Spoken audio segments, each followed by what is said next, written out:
Já, velkomin að Rauðaborðinu á miðvikudegi eftir verslunarhelgi. Við erum byrjuð hérna aftur, tókum okkur smá frí í sumar og ætlum núna að reyna að vekja samstöðuna upp aftur hausti til með svona enn frekari tilraunum í þessu tilraunaverkefni sem samstöðin er.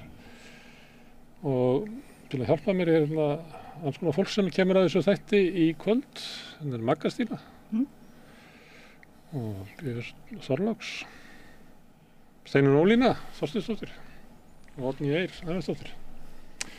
Þið eru komið öll að þessu þætti hérna og þú ætlar að vera með eitthvað fréttir frá Palestínu. Já, það er svona Þú eru fréttakona. Já, hérna breiða upp nokkrum svona staðrendum í því sem er að gerast, sem er alveg nóg, að það er nóg efni. Það er nóg að taka og hérna og svona kannski, þú veist, að ástæðan fyrir því kannski svo að það hefur verið kannski svona svolítið hörgul á sko svona, hérna hvað sem er svona samfellu í fréttaflutningi frá Gaza. Svona almennt í fjölmiðlum hefur mér fundist sko og mörgum öðrum finnst það líka. Finnst ykkur það? Svona. Já, alveg hreint, mjög mikil hörgull. Og það væri nú frábært að það væri fréttaritara til þess að Gaza. Það er nú búið líklega að drepa þá alla, þannig að þú ert svona ígildi fréttaritara. Já, búið að drepa 167 fréttamenn núna. Þú verður bara hér í skjóli, í Rauðaborðið, að segja fréttir. Já. Þú verður ekki drepinn. Nei, ekki hér. Þið eru með efni hérna eftir. Já, við ætlum að vera saman og tala við Grindvíkinga. já, Ha? ætlum að prófa að vinna saman. Já, það er spennuloft. Jörðin lætur ekki á sig kræla. Náttúran eina aflið sem að öllu ræður, stýrir samfélaginu þessa dagana og við ætlum að hitta. Já, Grindvíkingar hafa heldur betur fengið að finna fyrir því að við mennirnir ráðum bara ósköp takmörkuðu. Já. Og núna bara sem við sitjum hér og tölum saman þá gæti verið að brjótast upp eldgos á hverri stundu og Eins og oft áður. það Endar þetta ekki bara í svona lítlum eindalk á mogganum að byrja að gjósa í gær? ég veit það ekki, en munurinn á gosinu sem að kemur næst ef það verður þá ekki bara kvikulaup það gæti verið bara kvikulaup en allir sé ekki 50-50 hvort það er eldgos eða bara kvikulaup munurinn á þessu gosi núna og þeim sem hafa verið segja sumir jarðvísindamenn gæti verið sá að við fengjum eld upp bara innan Grindavíkur og á sama tíma og það ræðum við mann, er það ekki? Jú, sem að neitar að fara. Sem neitar að fara. Sjálfstæður Íslendingur sem að lætur engan segja sig fyrir verkum og ætla bara að búa inn í bænum. Sefur allar nætur og ætlar að gera það. Alveg sama hvað er að gerast. Já. Björsi, ert þú ekki svona kröflubarn? Jú, ég er nefnilega kröflubarn. Hefur það markað lífið þetta að hafa alist upp í kröfluöldum? Hvað er svo gamall þetta var að? Ég var 9 ára gamall. Þú lýsir þínu í bókinu þín dauðan. Ég nefnilega fer aðeins í það í bókinu dauðan. Og þetta markaði mig heilmikið, Smári. Og hérna... Við megum samt ekki klára þetta, mér langar að spyrja þig út í þetta á eftir. Þetta var líka fyrsta gósið sem ég upplýði, sko. Já, þú ég var ert á sama nefnilega tíma mjög þarna líka. Já, einmitt, alveg stórmerkilegt, sko. En jú, ég held kannski að ég fylgist öðruvísi með náttúruhamförunum á Reykjanesi og raunum Grindvíkinga heldur en sumir aðrir Íslendingar vegna þess að ég þekki þessa tilfinningu svo vel sem barn. Og við ætlum einmitt að ræða við sálfræðing, er það ekki? Jú. Hvernig börnum líður. Já, Jóhannu Lilju Birgisdóttir, núna hvað? Hversu mörgum mánuðum eftir að þessi umbrot byrjuði þarna á Skaganum, þá er Ríkisstjórnin loksins búin að setja saman þjónustusteymi sem að hún, Jóhanna Lilja, fer fyrir.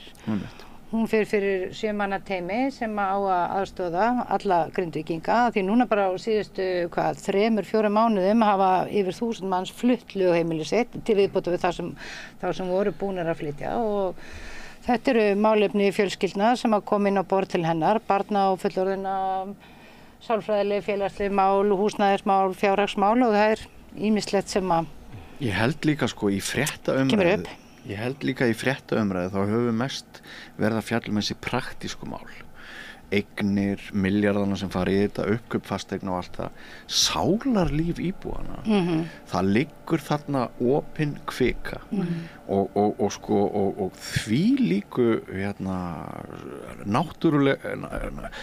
því líku andlegu náttúruhamfarinnar eins og þær geta orðið mestar.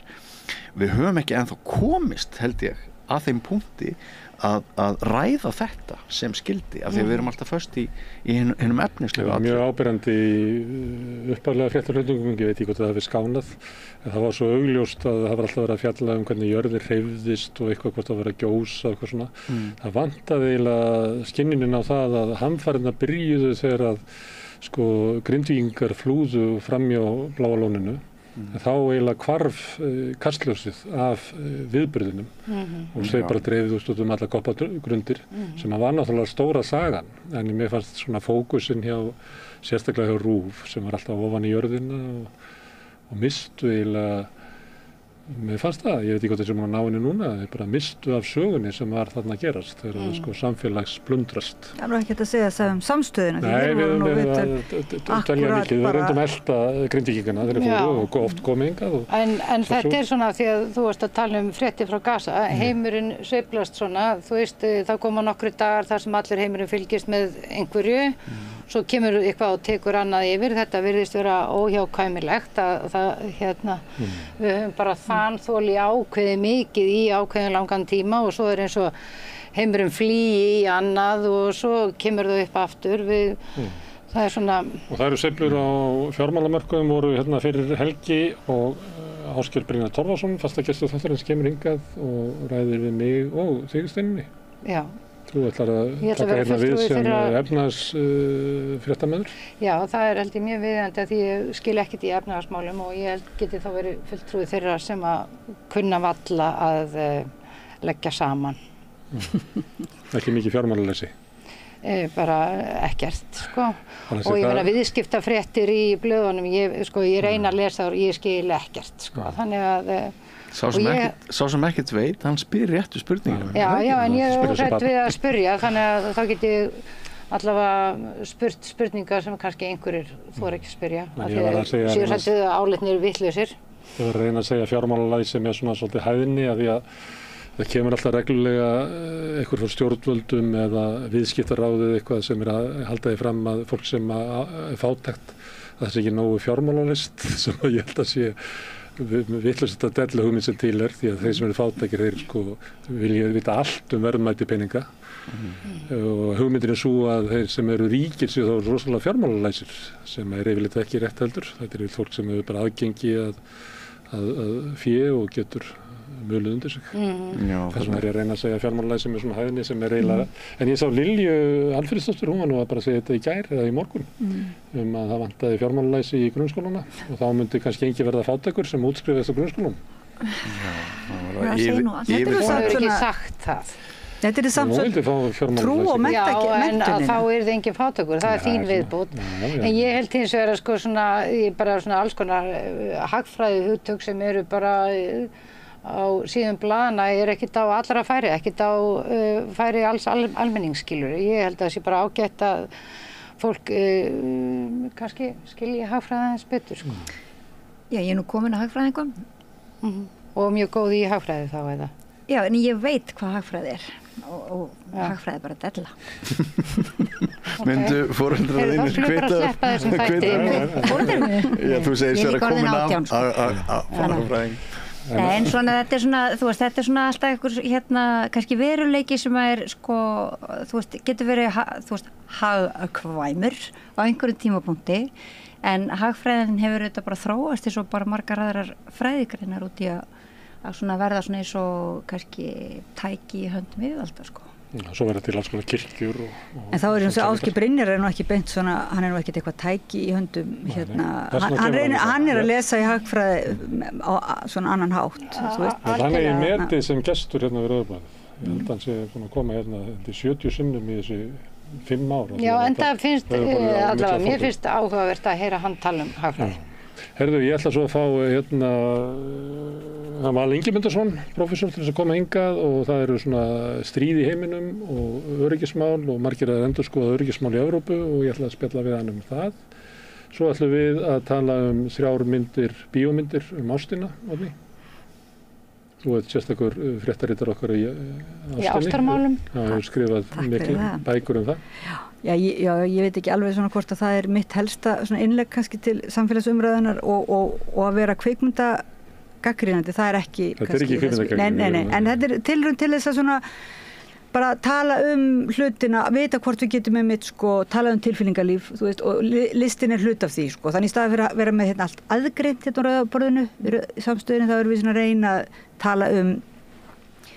tala um tilfinningar og pólitík og eiginlega öll samhengin svona í einu og við getum gert tilraun til þess, Það verður bara, það mun taka langan tíma, hugsa ég, að finna, að fá einhverja merkingu í svoleiðis spjall, held ég alveg, eða allan tekur það mig tíma, en mér finnst líka svolítið svona áhugavert, þú veist, bara hugsa þegar þegar ég fekk sérfræðinga í rússnesku bókmyndu svo voru að segja mig frá hvað umræðan bókmyndir var miklu áhugaverðari þegar það var allt bannað og þegar það var alltaf verið að lesa í duldu skilaboðin og allt var orðið tákmynd fyrir eitthvað annað og svona og þannig að áhorfendur og lesendur voru svo ofboðslega færir að að vera að lesa eitthvað svona spennandi úr þannig að ég hugsa að maður má ekki fara oflangt í að vera svona, þú veist, rosalega spenntur að krista eitthvað út úr en fara í samtangir og núna prófa að horfa á list og hlusta og lesa svona með, þú veist, mörgum augum í einu, þú veist. Ég segi svona, þetta er áskorun bara. Ég var að spyrja því við sittum við eitthvað rauðaborð oft og tölum. Hafið þið svona trú á svona samræðinni? Já, ég myndi segja já. Upp að vissu marki? Upp að vissu marki? Já. En svona ekki kannski, þú veist að því samræður geta einhvern veginn líka orðið þú veist bara, við svona að gefnum til það og svona geta samræður orðið líka svona eins og einhvers konar hvað segir maður, stikk eða sófi eða þú veist það er svona það er ekki nóg bara í samræð, já, og einhvern veginn þú lætur samræðin alltaf næja og ég veit að við hefum stundum svona talað þetta því Oddný hefur auðvitað líka tröllatrú á samræðinni. Jú. En ég átta mig alveg á því að þú veist það er ekki nóg að tala uppvask til dæmis, það verður stundum bara að vasku upp. Það er ekki að fara eitthvað að tala lýðræði þegar maður allar að fara að taka til, maður verður bara stundum að vinda sér í verkin, en þannig að ég er alveg sammála því, bæði list getur verið skálkarskjól, aðgerðaleysis, fjölmiðlun getur verið skálkarskjól, aðgerðaleysis, samræði getur verið skálkarskjól en það er svona ákveðin tilraun í okkur er ekki bara til þess að mér finnst kannski aðalega vandamáli ef að samræðarnar eru alltaf við fólk sem er sammálamanni.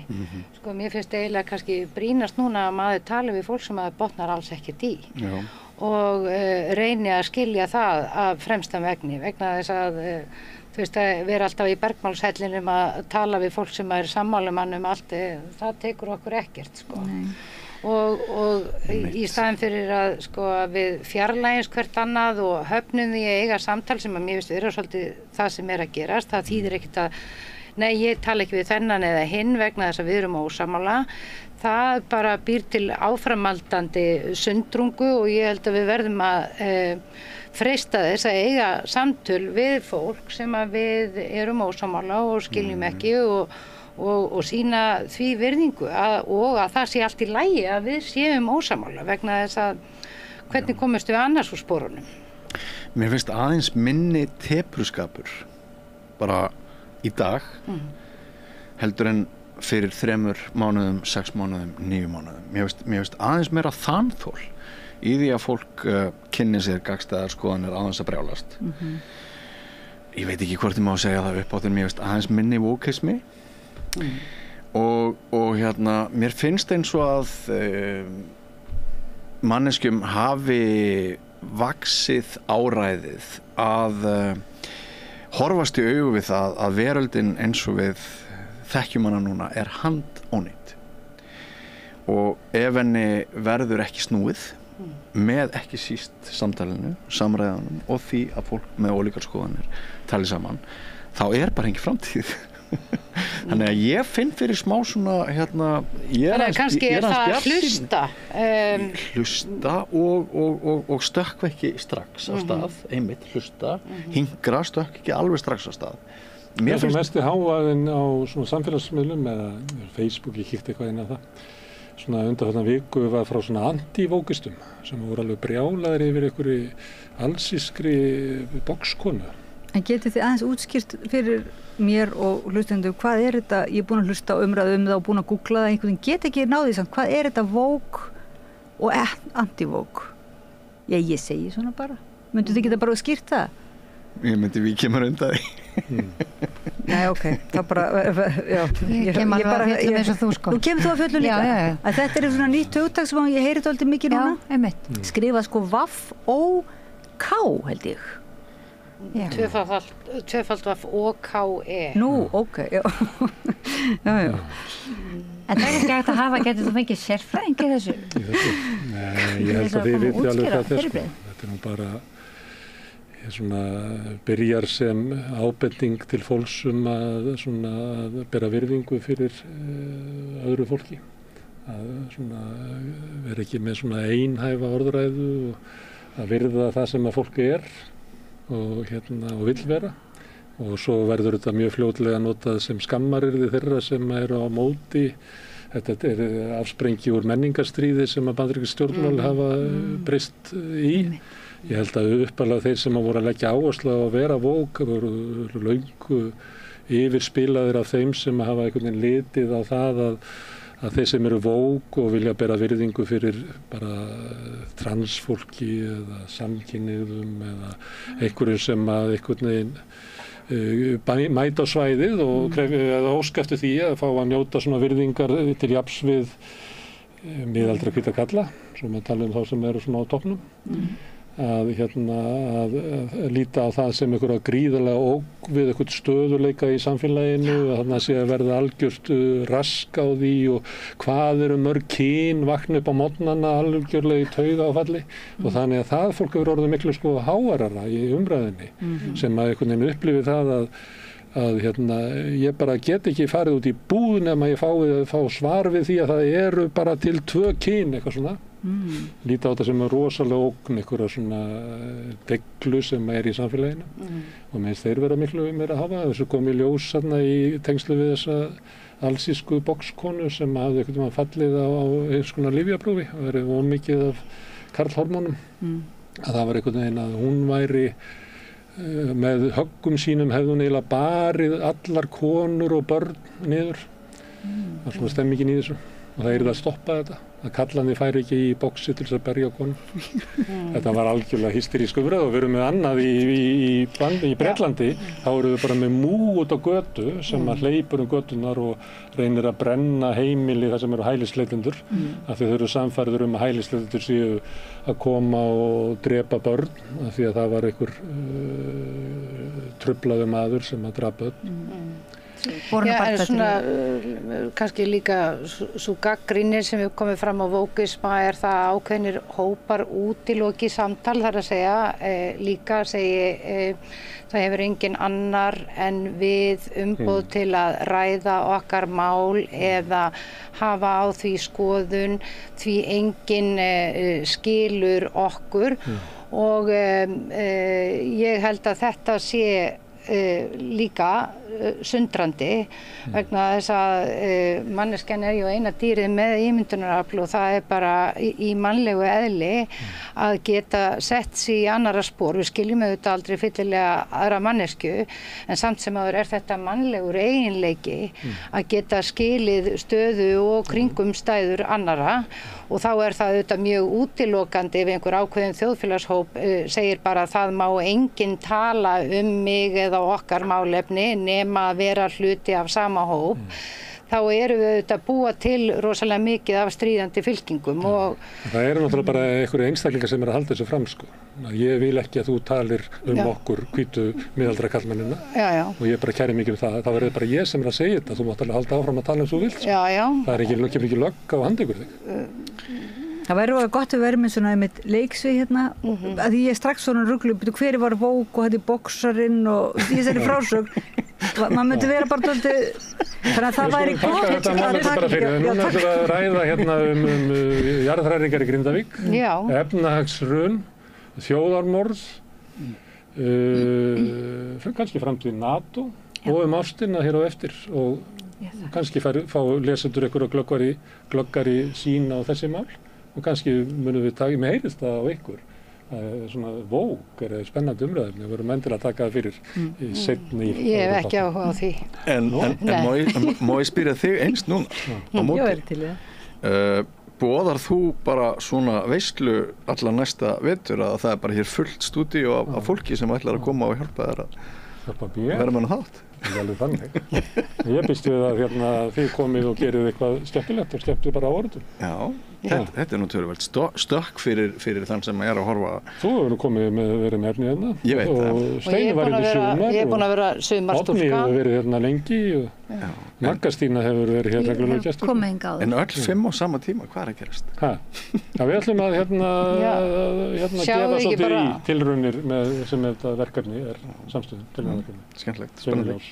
Við lofum engu, en þetta er gamalt tricks, ef maður leggur að stað eitthvað staðar, það er að vera under promising over delivering, við ætlum að vera það. En framundan er alls konar efni í kvöld og ég ætla að minna ykkur á eins og ég ger alltaf að þið búið þetta til með því að leggja við eyru og gefa okkur auga.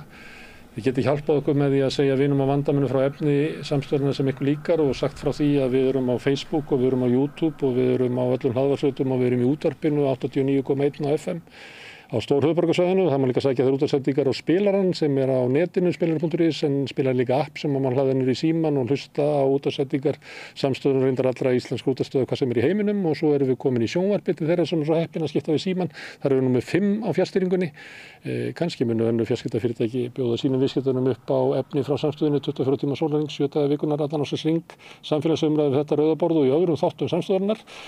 Samstöðun hefur verið byggð upp á framlagi áskrifenda. Þú getur slegist í hópinn, farið inn á samstöðu.is, það er hnappur sem ástundur áskrift, skráðu fyrir 2.500 krónur, þú mátt borga meira þú vilt og þeir sem að kjósi getur átti áskriftin að renna sem félagsgjöldin í Alþýðufélagið og það er Alþýðufélagið sem á og rekur samstöðuna.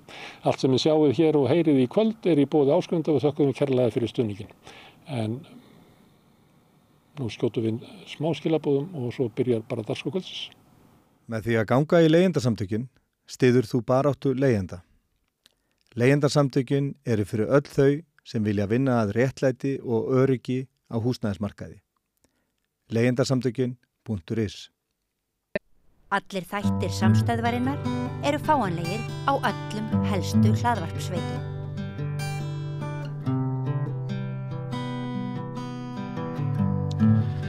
Já, komið í sæl og blessuð. Við fylgjumst spennt með því sem er að gerast á Reykjanesi þessa dagana en eina ferðina kann einhver að segja. Við ætlum að standa fyrir umræðu svona cirka næstu klukkustundina eða svo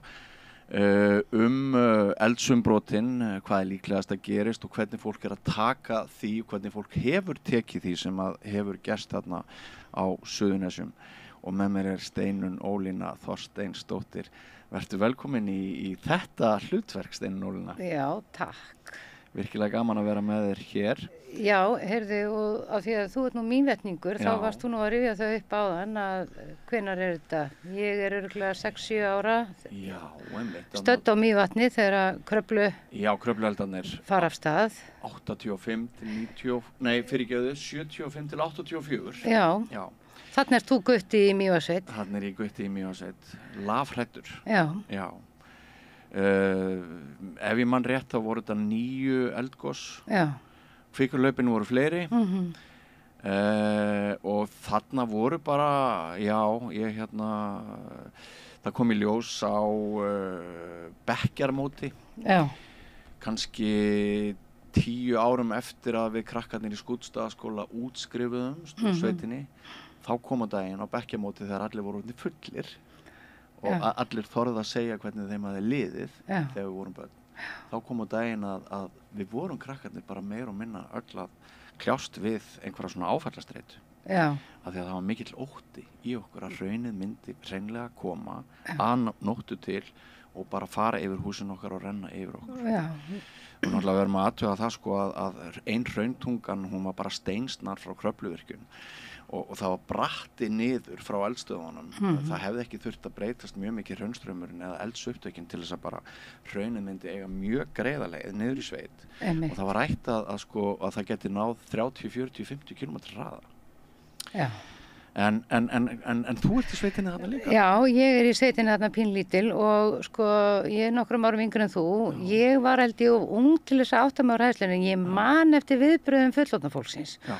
Og það er alltaf óþægilegt fyrir krakka þegar þau skynja óöryggi í fullorðnu fólki. Já, það er alveg hárrétt. Þannig að ég man eftir því ósköp vel sko. Og við fórum að góðstöðunum og ég svona, það er óljósa minningu þetta mikla sjónarspil þarna og svo hef ég reyndar alltaf verið dálítið sko haldin lotningu gagnvart móður jörð og þessum hræringum sem eru innra með henni og einhvern veginn það fyllt mér alla tíð að raunverulega sé það jörðin sem ræður hvorki pólitíkin eða nokkuð annað, það sé jörðin sem ráði yfir okkur öllum þó við séum alltaf að reyna að ná stjórn og hlutum sem að við eins og í tilfelli jarðhræringa höfum litla sem enga stjórn á. Og við sjáum það nú einmitt í umfjöllun jarðfræðinga að þeir eru nú oft ekki sama sinnis og erfitt að vita hverjum á að trúa og hvað og þetta eru mikla spekulasjónir og oft út í loftið og oft hafa það rangt fyrir sér og þetta er svona tímar þó þetta séu þetta erfitt fyrir þá íbúar sem að lifa þetta á hverjum stað fyrir sig þá þetta svona alltaf dálítil kennslustund í því hverju ráðum við og hverjum ekki í lífinu yfirleitt. Heldur betur, þetta kendi manni ákveðna auðmýkt einmitt. Já. Og af því hún nefnir ótta fullorðna fólksins, að sko það sem ég man eftir, og við munum kannski ræða hér á eftir, í þessum þætti, það sem ég man eftir það var þögnin. Það var ekkert verið að ræða við okkur börnin þessa miklu skelfingu sem augljóslega var þarna, við lásum hann á forsíðum dagblaðana. Einmitt. Hætta á hamfara gosi, hætta á sprengigosi, miklar áhyggjur, það voru svaka fyrirsagnir í blöðunum á forsíðunni en fullorðna fólkið var ekki að ræða það við okkur og bara hélt að þar með eruðum við síður áhyggjufull en samt lagði það bílunum þannig að það voru reglur. Bílarnir þurftu að vera vísa í sömu átt alltaf þegar þeim var lagt vegna þess að það gátu verið sekundur sem við höfðum til þess að hoppa út í bíl og keyra eins hratt og hægt var að komast í burt á sérstökum vegi sem það hefði verið lagður út af náttúruhamförunum og kallaðist flóttavegurinn. Þannig að hugsaði mótsögnina þarna að sko, ok, við ætlum ekki að tala við börnin því að þetta því að þá eru þau hrædd. En svo var allt hitt sem að bendi til þess sem sannar það fyrir okkur að það fyrir ástæða til að vera hrædd og maður verið enn hræddari af því að það er enginn að ræða. Það er enginn að tala það og ég held að fullorðið fólk hugsa ekki oft út í það hvað börn skynja í gegnum hið ósagða einmitt og en við erum nú með gest hér og eftir sem getur kannski sagt okkur aðeins meira það. Einmitt, og þú myndir kannski bara vilja renna þér í það að kynna konu sem að díla við þessi mál. Nákvæmlega, því að hingað er komin til okkar Jóhanna Lilja Birgisdóttir sem er sálfræðingur og mennt og fer með forstöðu þjónustuteymi sem að stjórnvöld sett á laggirnar. Þetta þjónustuteymi fór af stað núna 1. júní. Það hefur tekið töluverða tíma að koma þessu þjónustuteymi á laggirnar. Enda sá maður það nú kannski svona í upphaf þessara jarðhræringa þarna að það var nú ekki alveg eins og stjórnvöld gerðu ráð fyrir því við byggju á eldfalla eyju og ég held að það hefur komið bæði íbúum öllum landsmönnum dálítið óvart hversu, hvað ég var að segja, óundirbúin stjórnvöld voru og þetta var svona dálítið verið að vinna og handafaði til að byrja með svona reyna að svona staga í sokk sem enginn vistist hafa prjónað, allavega svona til að byrja með en hún stýrir þessu teymi, Jóhanna Lilja sem snýra fjölþættum verkefnum sem að koma á hennar borð sem varða íbúa Grindavíkur og hvað varðar sálfræðilega þjónustu og fólk sem að leita úrræða í húsnæðismálum og með fólk með fjárhagsáhyggjur og svo framvegis og þetta 7 manna teymi. Vertu velkomin, Jóhanna. Já, takk fyrir að koma. Já, takk fyrir að bjóða mér. Og þú ert náttúrulega líka íbúi Grindavíkur, fyrrum íbúi Grindavíkur. Ég fyrrum íbúi Grindavíkur. Bjó ekki í Grindavík þegar að þessar hamförur hófust. Já, þannig að En þú starfaðir þar sem ég starfaði þar og bjóð ólst upp í Grindavík. Já. Og svo erum við með annan gest sem Magnús Gunnarsson Trillukarl og hann sko ekkert á förum frá Grindavík. Þú ert í hópi hvað hefur segja, 20, 30, 40, 50 manna sem að enn gista á nóttunni í Grindavík. Hvað það ekki? Já, eitthvað sliðis. Já. Og þá það bara spurningin, hvar eigum við að byrja? Á hvoru þeirra eigum við að byrja? Já, nú langar mig einmitt að því við vorum nú að tala það hvernig var að vera barn á umbrotatímum. Kannski, Jóhanna, nú koma alls konar málin á borð til þín, en hvað það kannski helst sem að brennur á börnum sem hafa þurft að flytja frá Grindavík með sínum fjölskyldum? Nú hefur, held ég að bara á örfáa mánuðum hafa meir en 1000 manns flutt lögheimili sitt frá Grindavík. Og segð okkur, hvað eru börn í Grindavík eða þau þeirra sem að koma til ykkar á vegum foreldra sinna væntanlega eða forráðamanna, hvað brennur á börnunum? Mér finnst þetta, það þetta ýmislegt sem brennur á börnum og mér finnst þetta mjög áhugavert að hlusta á ykkur tala þetta og sérstaklega þína reynslu sem barn á þessum tíma, vegna þess að það var bara frétt sem kom í fjölmiðla í gær ég reyndar ekki náð að lesa gögnin á bakvið en það var verið að gera rannsókn, það var ritgerð sem var gerð í háskólanum og verið að skoða afleiðingar á Eyjamenn, þeir sem voru börn á þeim tíma þegar að það var að vera að rýma eyjar og þeir þurftu að flytja flýja og niðurstöðnar, ég hef ekki náð að skoða gögnin en það alltaf sláandi að lesa allavega það sem framkom fjölmiðlum í gær að það kom fram það væri kringum 70% Eyjamanna ennþá að takast á við afleiðingar sem að átt sér stað þá og það svolítið rímar svolítið sama þess að þú ert að segja sem vonandi gamli tíminn að ekki ræða þetta og ekki, þú veist, þetta bara þetta eitthvað sem gerist og ef við tölum ekki þá hefur það minni áhrif á okkur. Þá hverfur það. En það svo sannarlega ekki kannski eins og við viljum takast á þetta í dag og við höfum höfum verið að sérstaklega í þjónustuteyminu og ég starfaði nú áður en ég tók við forstöðu þjónustuteymis þá var ég líka sálfræðingur hjá Grindavíkurbæ og það þetta kannski með börnin að við höfum verið og stjórnvöld hafa lagt mikið í það og áherslu á það að við höfum verið að veita aðgengi að sálfræði þjónustu og foreldrar geta leitað til okkar bæði varðandi sálfræði viðtöl, fjölskylduráðgjöf og við erum líka og maður hugsa með börnin að þá skiptir máli að eiga samtalið og út frá þessum líka það sem kom fram í fréttum í gær út frá þessum athugum á þessum börnum frá Vestmannaeyjum að þá það sem kom fram að þeim sem vegna betur að það voru þeir sem fengu góðar viðtökur í þeim skólum sem þau fóru, það voru þau börn sem höfðu stuðningin, þannig að við þurfum að vanda okkur núna og við erum núna til dæmis í þjónustuteyminu að leggja áherslur á að það verði móttökuáætlanir og það verður fræðslu til kennara og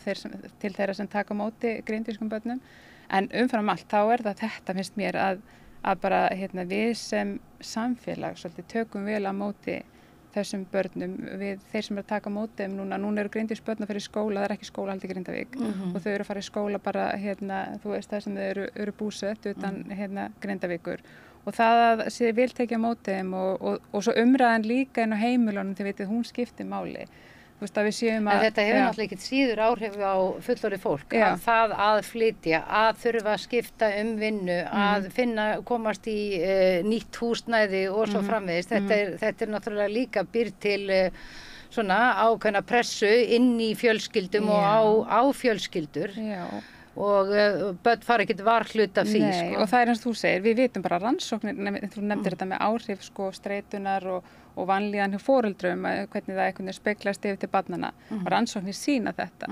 að þeim börnum sem sko, við þurfum að huga andlegri velíðan foreldra af því að rannsóknir sýna þau börn sem að þau börn sem eiga foreldra sem eru í jafnvægi og ná betur einhvern veginn að halda sér og leita sér aðstoðar að það skila sér til barnanna og þannig það svona seglu til að takast á þessu aðstæður. Já, það er náttúrulega samfélagslega hagkvæmt að fullorðið fólk sé í jafnvægi og þá kemur til að fólk ákveðnir hlutir þurfa að vera í lagi svo sem svo atvinnuöryggi og laun og annað slíkt og við vitum að það er nú víða pottur brotin þar.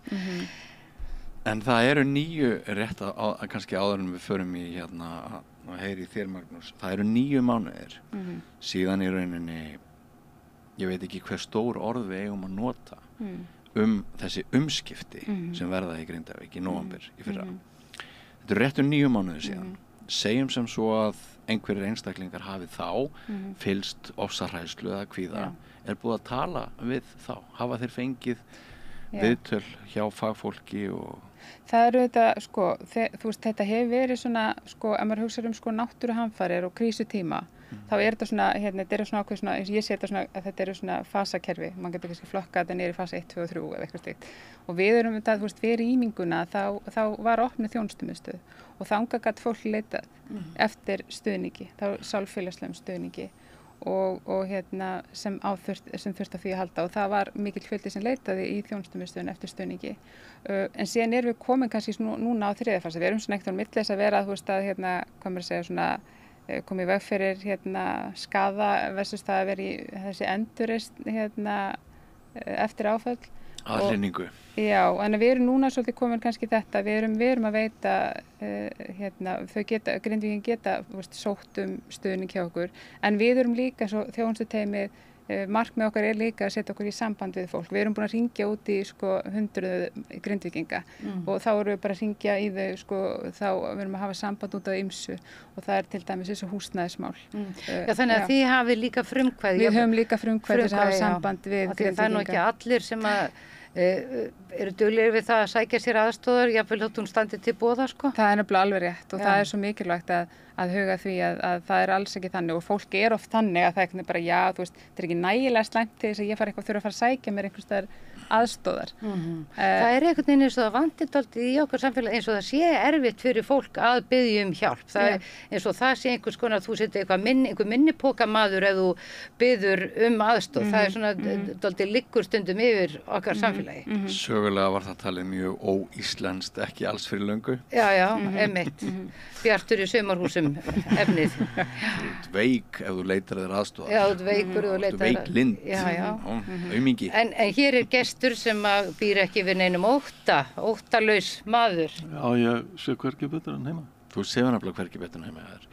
En sko, nú hefur náttúrulega fylgst með því, Magnús, að jarðvísindamenn hafa verið að tala um að það geti verið mjög stuttur tími til stefnu að bregðast við því ef hraun fer að flæða þarna jafnvel inn í þorpinu eins og sumir hafa sagt að næturlagi.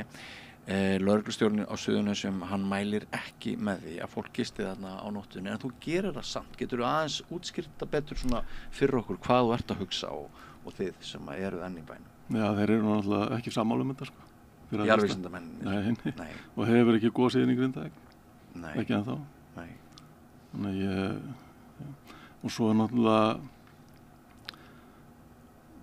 sko, Grindavík er ekki lítill bær, sko. Og það munar að búa þar sem ég bý í Grindavík og kannski Norðurvík Varnagarðana. Það er bara þennt ólíkt, sko. Myndirðu vilja sjá ólíkt hættumat eftir hverfum? Já, það mætti skoða það. Og ég bý reyndar ekki langt frá sko Gjánni sem að klífu bæinn, sko. Nei. Það er einhverjir 10-20 metrar í hana. En mér er svo áhugavert, af hverju ert ekki hræddur? Já, við hvað á ég var hræddur?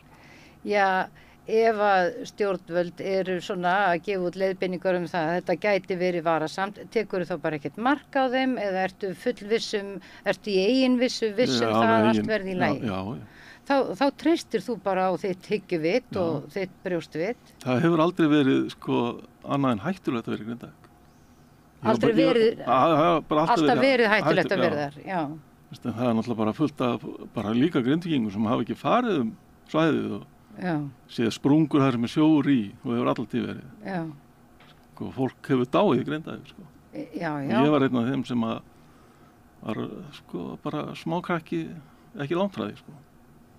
Já. Þannig að sjórinn er hættulega til dæmis. Já. Þar var ég nærri sko farin.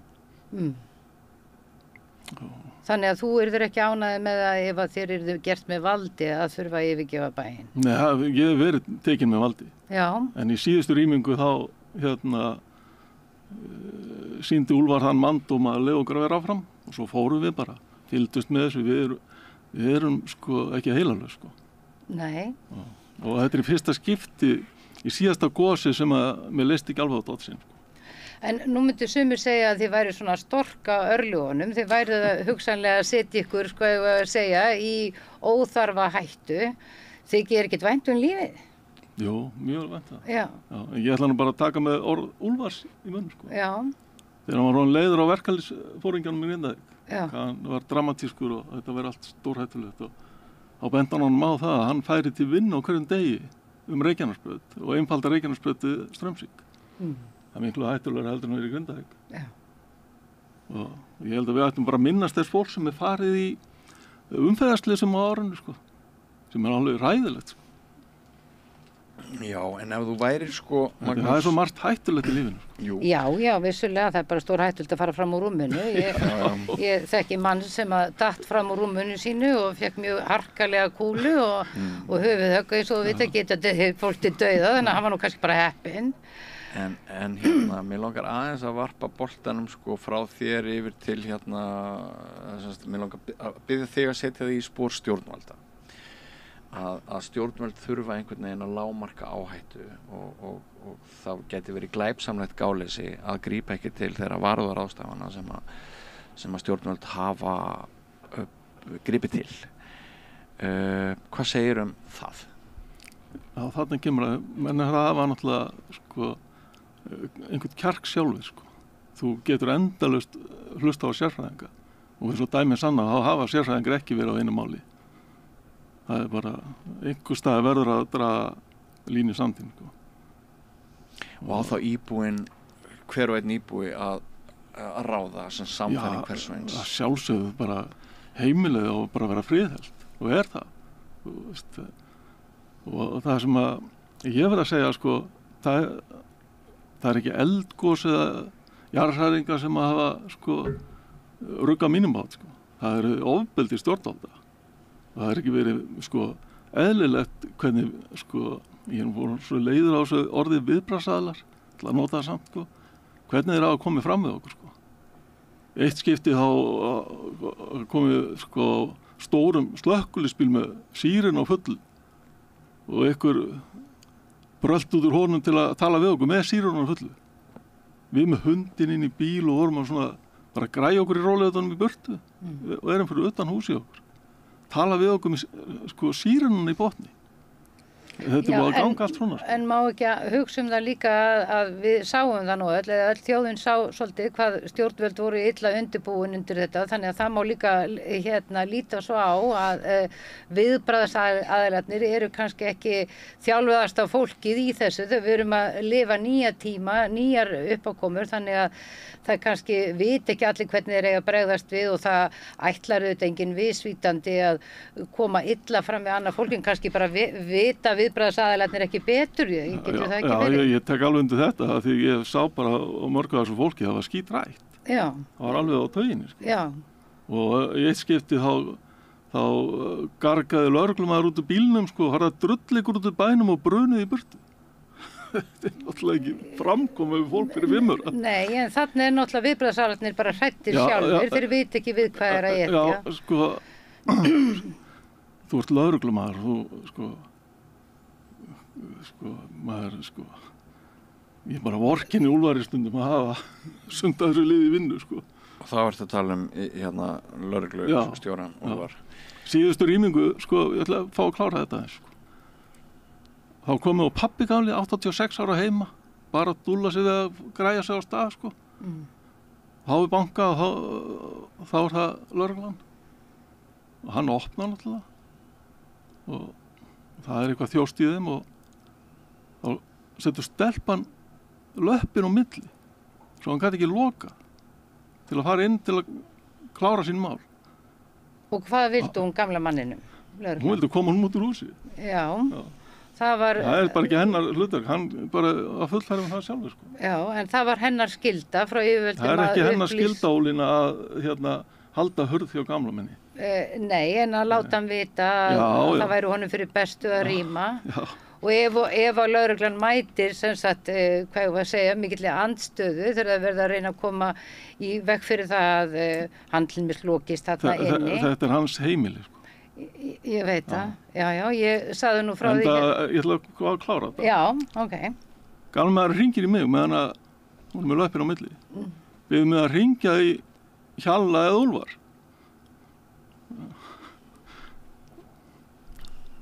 Það er lögreglumaður með henni, hann fer eitthvað út í bíl og kemur tilbaka með þau skilaböð, hann er á sinni eigin ábyrgð á sínu heimili. Og þar með fór löppin í burtu. Þetta er ekki framkoma sem á að koma fram í fólk, sko. Nei, þú nefndir líka hérna að því ég var áður rætt við þig um þessi mál. Þú nefndir við mig að þér finnist hérna ekki bara sko þetta óryggi og misvísandi skilaboð heldur það væri líka hérna hjákátlegt hvernig væri verið að rukka fólkum skilríki, kennitölur, hvort þú mættir fara inn og segja hvaða kennitölur sem er á svæðinu og allt það. Svona úr því langar mig aðeins til þess að hérna, þótt þetta sé ekki á þinni ábyrgð.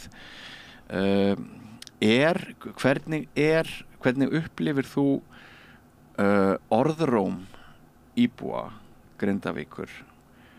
Er almennt óánægja með viðbrögð yfirvalda líkt og Magnús hefur hér lýst? Ég held að sé svolítið erfitt að segja til um þetta. Ég held að sé nú kannski almennt séð hérna eru þetta fólk, þú veist, það eru auðvitað mismundið hvernig fólk upplifir þessa hluti. Ég bara verð að segja ég segi mína skoðun og kannski, þú veist, að óháð þessu sko lokunarpóstum og öll því að þá eru þetta stjórnvöld hafa auðvitað hérna lagt mikið upp úr þeir en að styðja við Grindvíkinga. Ég held að það sé alveg ljóst og þú veist þeir hafa auðvitað, þetta eru bara aðstæður sem að við höfum ekki staðið frammi fyrir áður, að þetta eru svolítið óhefbundnar aðstæður með það að gera að svona kannski, þú veist, þegar náttúruhamfarir eiga sér stað, svona og það er líka bara, þá er ég að tala um sko ekki bara Íslandi heldur erlendis líka, að það er einhver viðburður, það gerist eitthvað og honum líkur og hérna ákveður x tímabili og svo hefst uppbygging eða endurist samfélagsins. Við erum ekki þar. Við erum limbói. Já, við erum limbói. Það er ennþá hérna yfirstandandi atburður 9 mánuðum seinna, jarðfræðingar tala um jafnvel til einhverja ára og hérna og þetta eru þetta kannski sko þegar við erum það fólk sem ég hef talað við, það er almennt ef ég ekki heyrt endilega að það sé eitthvað mjög ósátt endilega við stjórnvöld í þessu máli og við maður hugsa húsnæðismál Grindvíkinga því að í mínum huga sem sálfræðingur og hérna þá er grundvöllur þú veist þess að þú einhvern veginn getur fáir stöðuleiki í líf þitt að þú hafir tryggt húsaskjól og þar hafa stjórnvöld hérna lagt sig fram við að reyna að hlusta á Grindvíkinga hvað þau vilja og þar þú veist þau fóru í þessu að bjóða fram þessu uppkaup til þess að einhvern veginn að koma til mótsöða og það var auðvitað sterkt ákalla á íbúafundi og auðvitað eru skipta skoðanir á þessu öllu saman. Fyrirgeðu má ég skjóta inn einni spurningu hér. Kann að vera að það hafi verið samið við íbúa þessi mál á meðan fólk var bara nánast í hálfgerðu geðrofi út af öllu stressinu. Má líka velta því fyrir sér hvort það er hægt að taka stórar ákvarðanir of snemma í þessu áfallaferli?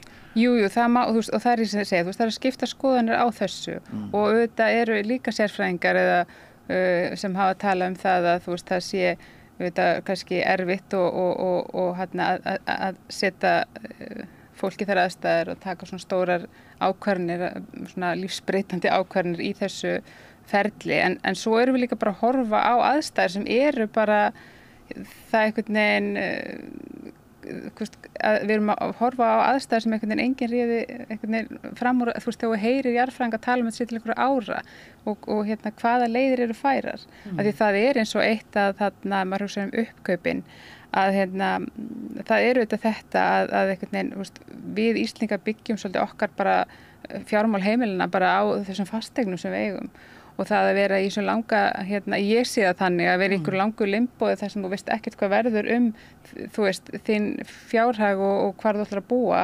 Við vitum ekkert hvaða áhrif það hefur að vera því limbói lengi og við kannski, eins og ég segi, það þú veist, ég held að sé eina leiðin, bara tíminn mun leiðin ljós hvort að þetta veist, var svo eina rétta ákvörðun að fara þessa leið eða ekki. Það bara, hérna, getur enginn sagt til það núna.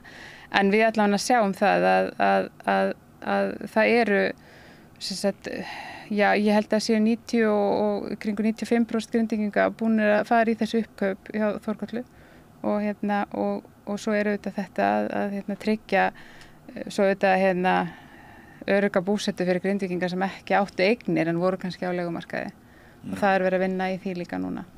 Allt orkar tvímælist á gjörtir og engin ákvörðun kannski hafin yfir vafa sem fólk þarf að taka við þessar aðstæður. Nei, og ég held bara við þessar aðstæður, það alveg sama sko hvaða ákvörðun við tekin, hvernig við erum ég get alveg sagt ykkur með þjónustuteymi, ég svo sem maður búin að reyna að liggja yfir rannsóknum og maður búin að skoða alla mögulega leiðir, hvað rétt að gera, hvernig, þú veist, hvað þjónustu að veita, hvað að bjóða upp á. En við bara stöndum frammi fyrir aðstæðum sem að bara við höfum ekki kannski einhverja uppskrift eða forskrift fyrir og hérna og við leitum auðvitað sérstaklega við í þjónustuteyminu og ég veit að almannavarnir gera það líka þeir sem að huga að uppbyggingu samfélags eða endurreisn að við erum að reyna að skoða gögn erlendis frá. En eins og ég segi þetta samt svo sérstakar aðstæður að því við erum ennþá í atburðunum. Þú veist, hann ennþá yfirstandandi, það ekki bara svona, það ekki uppreisn inn í Grindavík hafin, endurreisnin í samfélaginu inn í Grindavík.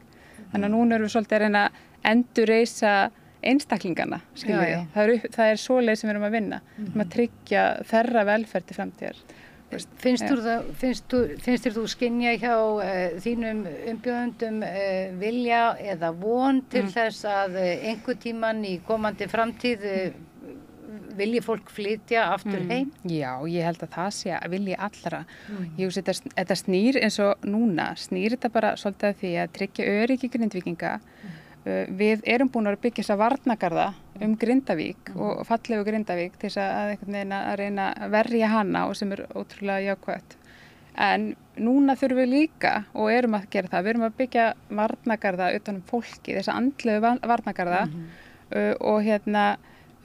og með því að einhvern veginn að stuðla því að þau hafi fast land undir fótum og þau einhvern veginn við veitum sjálfurna stuðning, við tryggjum og styðjum við börnin, að þá verða vonandi Grindvíkingar betur í stakk búnir til þess að fara svo, þú veist, þeir sem vilja koma og byggja upp Grindavík sem samfélag aftur. Þú veist, það það sem skiptir máli. Ég heyri svona, mér finnst það bara að vera allir sem ég hef verið að vinna með bæði stjórnvöld, það allir með þessa svona hugmyndafræði að Grindavík verði aftur blómstrandi bæjarfélag, en við þurfum allavega sko í mínum hug sem sálfræðingur sem fórstöðumaður þjónustuteymisins, þá það að bara núna markmiðið að grípa Grindvíkingana og bara stuðla þeirra velferð. Já, af því að tíminn í þessu samhengi mjög opinn, það veit engin neitt. Nei, einmitt, já.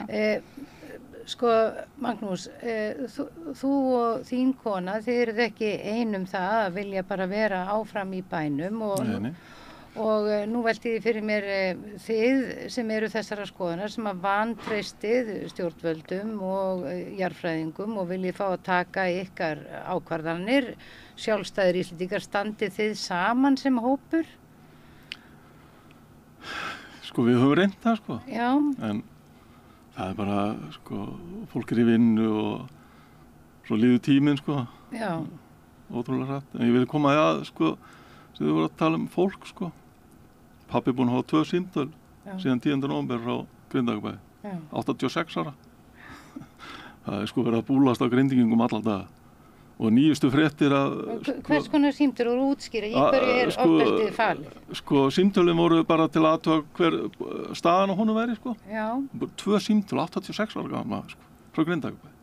En nú skil ég ekki, hvað er að því að það sé hringt í hann? Það er ekkert að því, ég er að segja það er einungis, kona mín var að benda mér þetta, ég tala oft svona, ég þarf að útskýra þetta betur. Myndirðu vilja ég skal útskýra þetta betur. Fleiri samt? Já, þannig að þú ert raunverulega að benda á það að hann sem fullorðinn maður í þessu samfélagi sæti vanrækslu, að þessi 2 samtöl séu bara... 2 símtöl frá 10. nóvember, halló ykkur heima. Já, ég get alveg tekið undir það. Það náttúrulega alltaf hætta að einstæðingar og gamalt fólk gleymist í svona aðstæðum. Já, ég veit það, en mér finnst þetta og ég veit bara fullt af gömlu fólki Grindavík, því líður alveg ömurlega Já, og við vitum það bara að gömlu fólki á Íslandi líður ofta ekkert voðalega vel, sérstaklega því fólki sem er komið inn á stofnanir og svo framvegis. Þetta er svona meinsemd í okkar samfélagi að hugsa ekki vel elsta fólkið. Já, en að taka fólk til dæmis sem var á Víðlið, setja því einhverja kompu. Já, ég veit bara fólk þaðan sem að óskar þess heitast og komast bara á Víðlið aftur. Já, það er nú eitt, eldra fólk í Grindavík var flutt, bara víða land, ekki satt? Jú, það er auðvitað alveg kannski eitthvað sem að, þú veist, og þetta er auðvitað líka, við deilum þessari áhyggjur í þjónustuteymi bara varðandi eldri borgarana og viljum, og það er eins og kannski maður hugsa húsnæðismál Grindvíkinga sem það er mikið áunnist í húsnæðismálum Grindvíkinga og þú veist, það hefur verið bæði uppkaupin og það eru ýmis úrræði eins og sem hafa komið inn, það eru stuðningur við húsalegu og við höfum þjónustuteyminu verið að styðja við að finna húsnæði fyrir Grindvíkinga, en við höfum áhyggjur af þú veist eldri borgurum, af því að við höfum áhyggjur líka að einstæðingum og pörum, þessi minni fjölskyldu einingum þá bæði varðandi húsnæði og það er verið að vinna, við erum að vinna áætlun núna til þess að reyna að tryggja húsnæðismál þeirra og einmitt eldri borgari Grindavík hafa líka þú veist þeirra raddir, af því að það er svo mikilvægt að hlusta á raddir Grindvíkinga og hvað vilja, þau vilja svolítið verið saman og þetta er auðvitað samheldið samfélag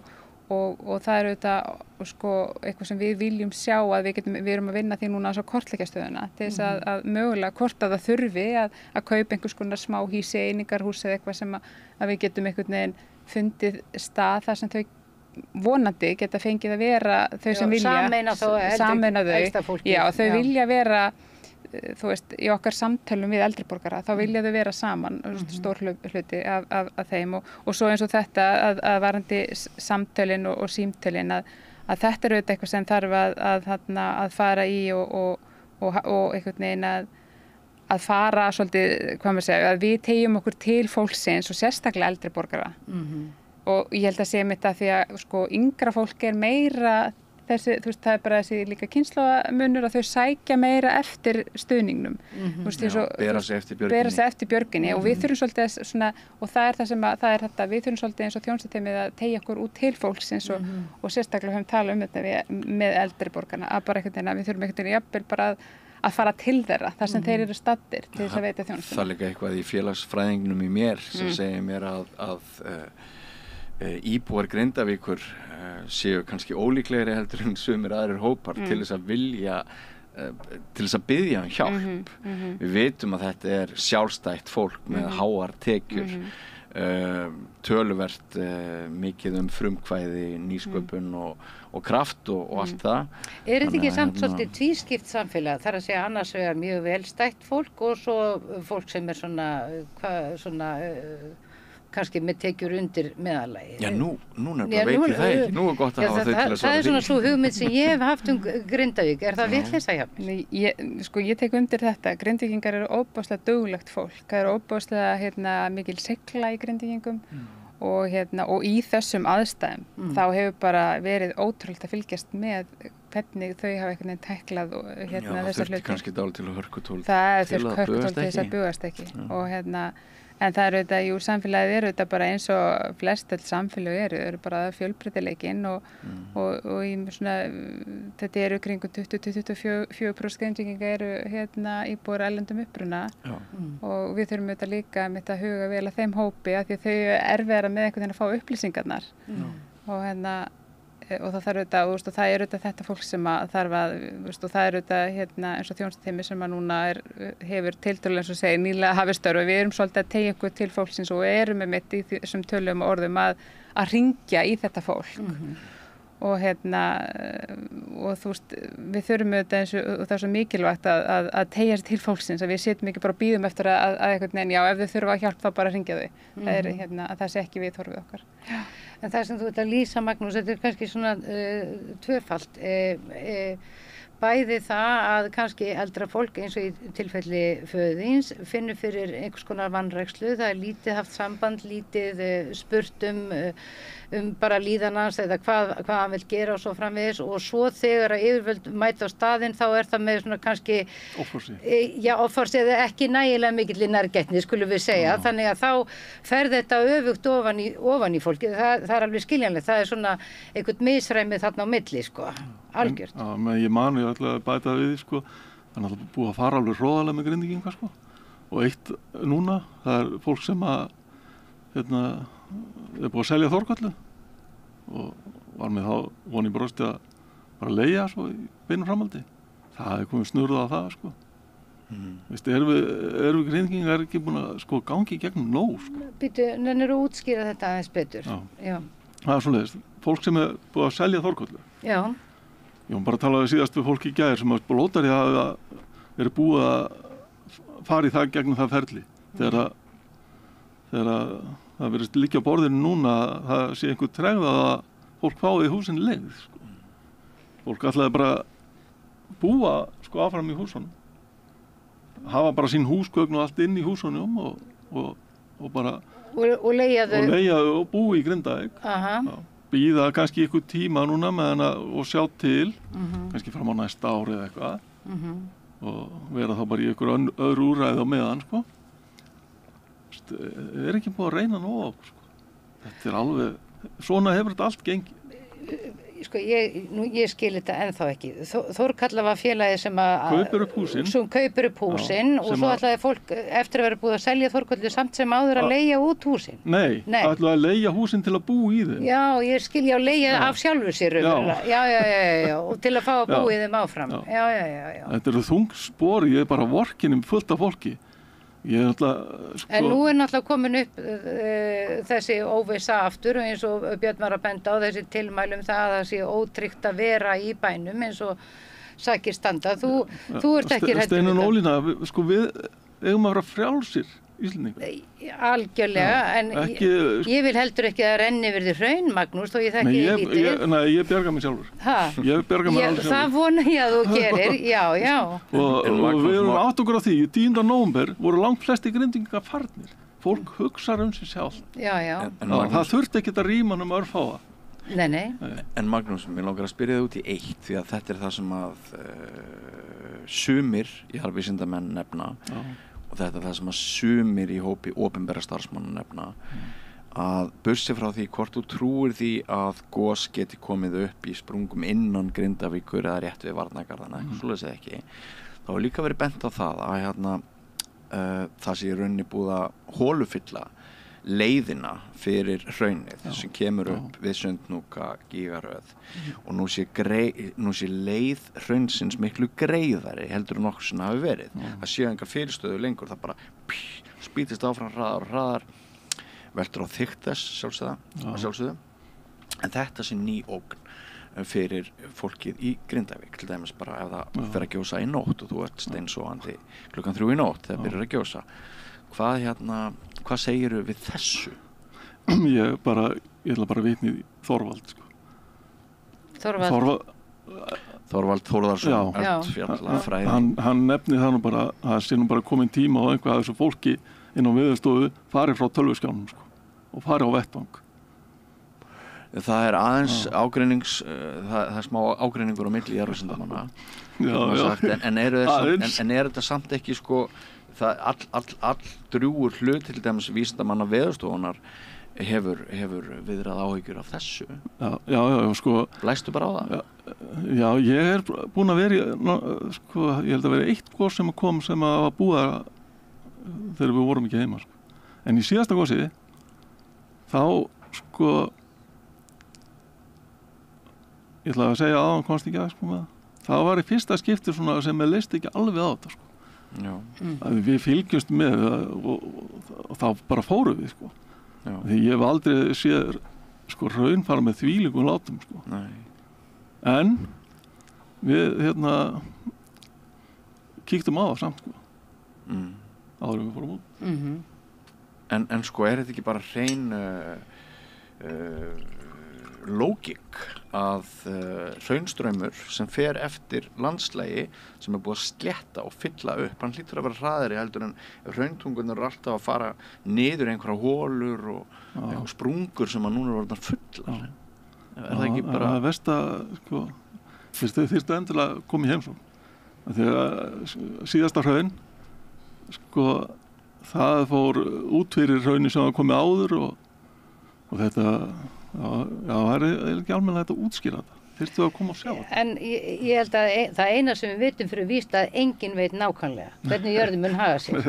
og það er kannski þess vegna sem að stjórnvöld taka afdrifaríkar ákvarðanir og gefa út tilvísanir vegna þess að það er þeirra skylda að koma í veg fyrir stórslys þó þau viti ekkert hvort það muni verða á þann veg eða ekki. Þannig að þetta er ekki bara forræðishyggja, þetta er líka bara heilbrigð skynsemi, finnst mér. Já, ég bara vil hafa hana fyrir mig, sko. Já. Ég vil ekki að stjórnvöld, sko, ráði mínu náttstað frá að til að, sko. En þarna eru stjórnvöld að reyna að vera bara svona eins og skynsamt foreldri sem að vill leiða barni við götu. Myndirðu búa núna inn í Grindavík ef að þú væri með lítil börn? Já. Já? Þú verður hvergi bangin við það? Nei, ok. Það er bara, ég heiti lítinn strák á dögunum. En hvernig það? Er einhver hömlur á því hvort þú meir vera með lítil börn? Ég vil að fá að svara þessu. Já. Að því ég fekk texta skilaboð á dögunum. Þar sem að það var lýst fyrir mig hvernig komum var fram við barnafólk. Það er ekki mörg börn í Grindavík, sko. En það var bara í hótunarformi, sko. Frá lögregluyfirvöldum þá eða? Nei. Ok, en þú ert kannski með eitthvað sjónarhorn á þetta? Já, ég veit að sterkar skoðanir á þessu og mér er þetta, sko ég svona brenn fyrir velferð barna og sko það er auðvitað eitt að fólk taki ákvörðun fyrir sjálft sig, hvar það vill vera með búsetu eða hvort þú velur að vera á hættusvæði sem fullorðinn einstaklingur. En í mínum huga er það bara sko að fullorðnir einstaklingar geta ekki tekið í mínum huga ákvörðun að vera með börnin sín inn á hættusvæði. Lögreglustjóri hefur nú rætt það þarna á Suðurnesjum og ítrekað bent á það að þetta sé ekki staður fyrir börn. Og það er bara þannig að það eru barnaverndarlög í landinu sem að segja til það að foreldrum þau þurfa að tryggja velferð barnanna sinna og þau verða auðvitað að stuðla öryggi þeirra. Og í mínum huga sem sko sálfræðingur og ég hef nú starfað sérstaklega félagsins og fræðslusvið Grindavíkurbæjar þá bara sé ég ekki eins og staðin er núna að þessi staður fyrir börn og það ættu ekki að vera inn í Grindavík núna. Það er mín skoðun, sko. Já. Eru mörg börn búsett í Grindavík? Nei, ég held að sé ekki mörg börn búsett í Grindavík eins og staðin er núna. Við höfum ekki heyrt af mörgum börnum þar en ég svo sem kannski auðvitað höfum við ekki einhverjar nákvæmar ítarlegar tölur hvort það sé 5 börn eða 10 börn, ég veit það ekki. Þú er kannski einhverja frekar upplýsingar en það. Já, ég geti trú að vera kannski Það eru örugglega ekki mörg, sko. Nei, Þrjú kannski. Já. Ég hitti reyndar eitt gutta í Grindavík. Sko. En svo er líka bara þessi gasmengun sem að, þú veist, þessi hætta á því, því að við vitum þetta ekki, þú veist, það er líka hvaða áhrif hefur þetta til lengri tíma fyrir börn að verða fyrir einhverju mengun af þessu tagi. Já, eða eldra fólk, eða fólk með viðkvæm lungu og... Já, þú veist, þannig að, þú veist, áhættan, sko, að setja börnin sín í þessa áhættu finnst mér ekki ásættanlegt og með engu móti bara, ég vil bara segja það. Já. Pabbi Galli nú fyrrverandi reykingamaður, sko. Já. Og það sko, ég fundi líkt í Grindavík, sko, en það var fáránlega lítil með að við hvað búið að ganga á þarna, sko, hraunni kring bæinn. Já. Ég tók eftir því í opinberu umræðu, ég er nú búin að vera lengi í fréttamennsku og fjölmiðlun, þessu bara 40 ár. Og ég tók eftir því fyrir svona 15-20 árum að samfélagi breyttist og forræðishyggja varð óbáslega neikvætt og vont orð. Og bara öll forræðishyggja fyrir svona, 15-20 árum, þá breyttist sko skilningur þjóðarinnar á þessu orði. Forræðishyggja hafiði verið það sem að þú ert svolítið að tala um, að stundum þarf bara að taka ákvarðanir fyrir... Héti þetta ekki bara fyrirhyggja? Fyrir hópfólks? Nei, þetta hafi bara heitið forræðishyggja nokkuð lengi í fréttandi. En maður áttaði sig þarna á því fyrir 15-20 árum að það var eitthvað sem var eitur í beinum Íslendinga, ekki síst þeirra sem sækja sjóinn, kjósa Sjálfstæðisflokkinn og vilja hafa þetta allt í sinni eigin hendi, að getur verið að sko við séum bara komin líka alveg einstaklega langt frá þeirri hugmynd að stundum sé velferð okkar bara best borgið af hálfu hins opinbera og við verðum bara að sleppa og treysta og trúa eins og í þessu máli bara vegna ég meina það er náttúrulega aukin einstaklingshyggja í samfélaginu líka og við bara trúum einhvern veginn ekki á þessi kerfi, við trúum ekki á það að ríkinu beri að hafa vit fyrir okkur með ákvörðunum. Stór spurning, ég veit það en... Já, eða kannski að ríki geti haft vit fyrir okkur. Já, hafi rétt til þess. Þú ert að vefengja rétt ríkisins til þess að... Já, ég bara... Ég vil ráða mig sjálfur. Sko. Já, en kann að vera að þetta flæki málið enn? Já, það þú veist, kann að vera að það gerir það, en ég, þetta, eins og segi, bara þetta, sko, mér finnst alveg ljóst að, þú veist, þessi, bara maður hugsaður þessi, þú veist, eins og að því ég fer að víka aftur á sem er börnin sem er mjög svo umhugað að þar líti ég ekki svo á að það sé einhver, sko, þú veist, þetta forræðishyggja, en þetta er bara, þarna erum við bara svolítið að tala sko, við erum bara með þetta í mínum huga bara bundið í lögum að þarna, þú veist að foreldrar setja ekki börnin sín hættu en svo þetta, ég veit ekki svona eins og kannski lögreglustjórinn á Suðurnesjum sem talar að fólk kannski geti verið í, þú veist, þeir sem það kjósa geta verið í bænum en það eru þetta þegar nær dregur eins og núna, það er þetta bara orðið. Já, ég veit ekki hvernig þú horfir á þetta er bara orðið í mínum huga að storka. Ég get bara sagt þér mínar áhyggjur, sko. Mínar stærsta áhyggjur núna, sittandi hérna í Reykjavík, er það hvort að verið lokað á mig að fara heim, sko, ef það fer að gjósa núna eftir. Það er mínar stærsta áhyggjur, sko. Ég er búin að vera í öllum gosunum. Mínar stærsta áhyggjur eru núna að þú komist út úr Grindavík, fara að gjósa. Já. Sem ég vona sannarlega þú gerir sko. Ég elska hvað þú þrjóskur sko. Þetta er ekki þrjóska. Jú, þú eru ekki auðvitað er þetta pínlítil þrjóska og jú, þú ert tilbúin að mæta örljónum hver sem þau verða og taka það á kassan og bregðast við bara eftir eigin hyggjuviti og skynsemi. Auðvitað er þetta pínu þrjóska. Steinunólina, ég bý í Grindavík. Ég er búin að búa alla daga sem ég mátt í Grindavík. Ég hef ekki þorað að sko fara burt í frí sko upp á það að fá ekki að koma heima aftur sko. Þannig ég læt það bara, veist, ef þetta verður áfram. Nú ert að fara að taka of mikið tolla. Ég held þú ættir að skella þér í frí. Nei. Jú, Nei. ég held þú ættir að skella þér í frí. Maður eins og þú, sem ætlar að treysta á eigið hyggjuvit, á sjálfsögðu, að bara leyfa sér að fara í frí og treysta því að allt verði í lagi þegar þú kemur tilbaka. Ef þú trúir því raunverulega svo sé, þá ertu frjálsmaður. Þá ertu ekki frjálsmaður. Ef þú ert núna bara bundin yfir þessu heima, vertu þá frjálsmaður. Farðu í frí og treystu því að allt verði í lagi þegar þú kemur tilbaka. Steinóli, ert þú borgarbarn? Nei, ég svona blanda borgarbarni og sveitastelpu, sko. Ég var öll sumur í sveit norður í landi og svo ég náttúrulega alin upp í Reykjavík og veturna. Ég er grindvíkingur. Já. Ég hafði hugsað mér að berjast fyrir bænum til síðasta blóðdropa, af því mér finnst alveg... En eru kraftaðir ekki upplæðir einhvers staðar annars staðar á landinu líka? Nei. Af hverju? Nei, ég ætla að standa vörðum Grindavík. Ok. Já.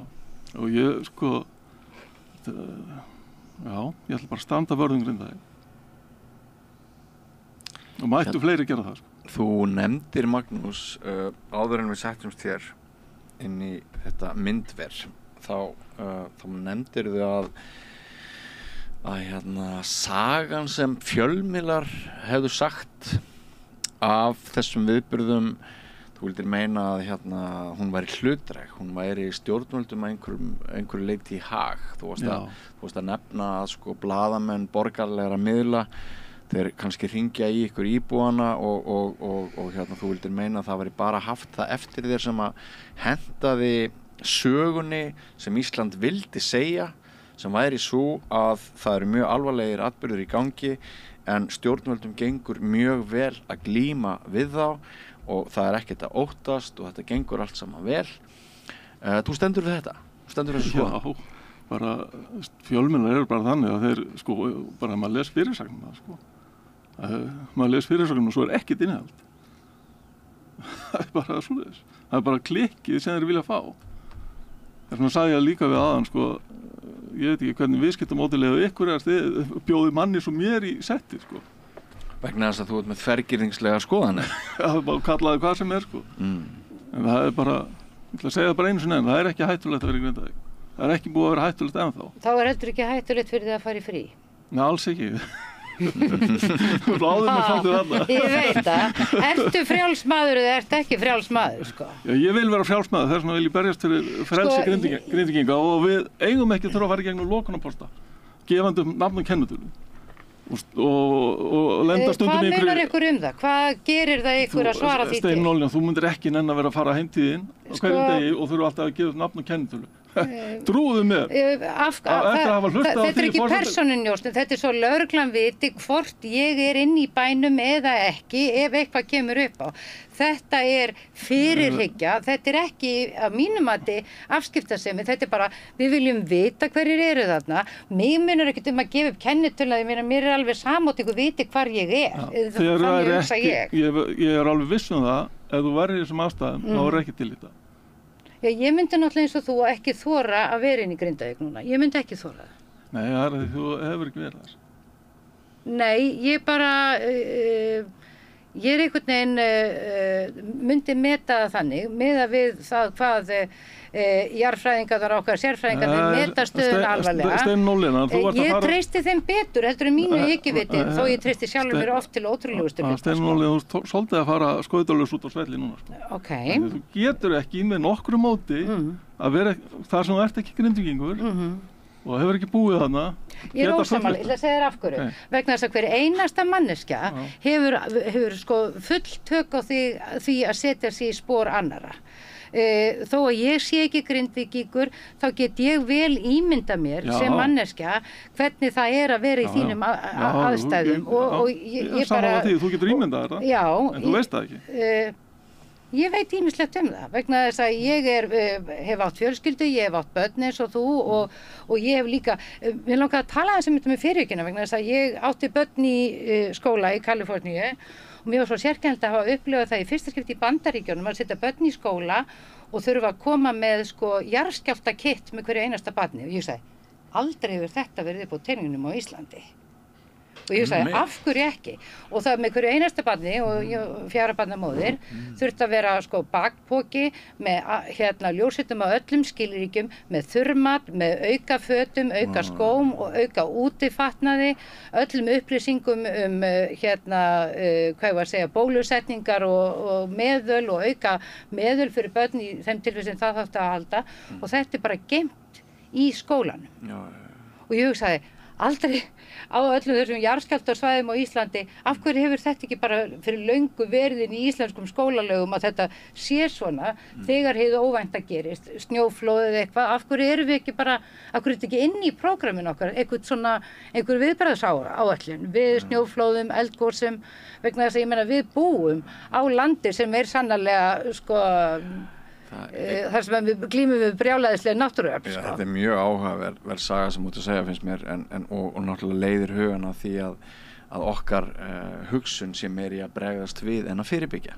Já, einmitt. Og Magnús, mér er svo gaman að tala við þig, ég vil bara ekki að koma neitt fyrir þig, bara þannig að það sé sagt. Sko, ég hef gert margt hættulegt sko, og hættulegra heldur en að búa í Grindavík. Ég ætla að minna ykkur á það að fólk býr norðar á Ströndum og fólk býr í Mjóafirði til dæmis. Það er enga vegsamgöngur og ekkert sko. Mér langar líka að segja fólk býr við alls konar aðstæður. Mér langar líka að segja eitt að ég stúderaði einu sinni fjölmiðla umræðina í Mývatnssveit á Kröflueldatímabilinu og ég fletti upp viðtölum við bændur og konur og kalla sem unni einhverjum versmiðum og ein versmiðan hét Léttsteypan. Þar var framleiddur holsteinn. Það var komin hver inn á verksmiðju gólfinu, bara opinn hver. Það sást ekkert fyrir brennisteini og gufum.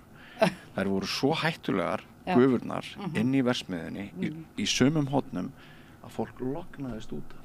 Það bara stoppaði í 15-20 sekúndur.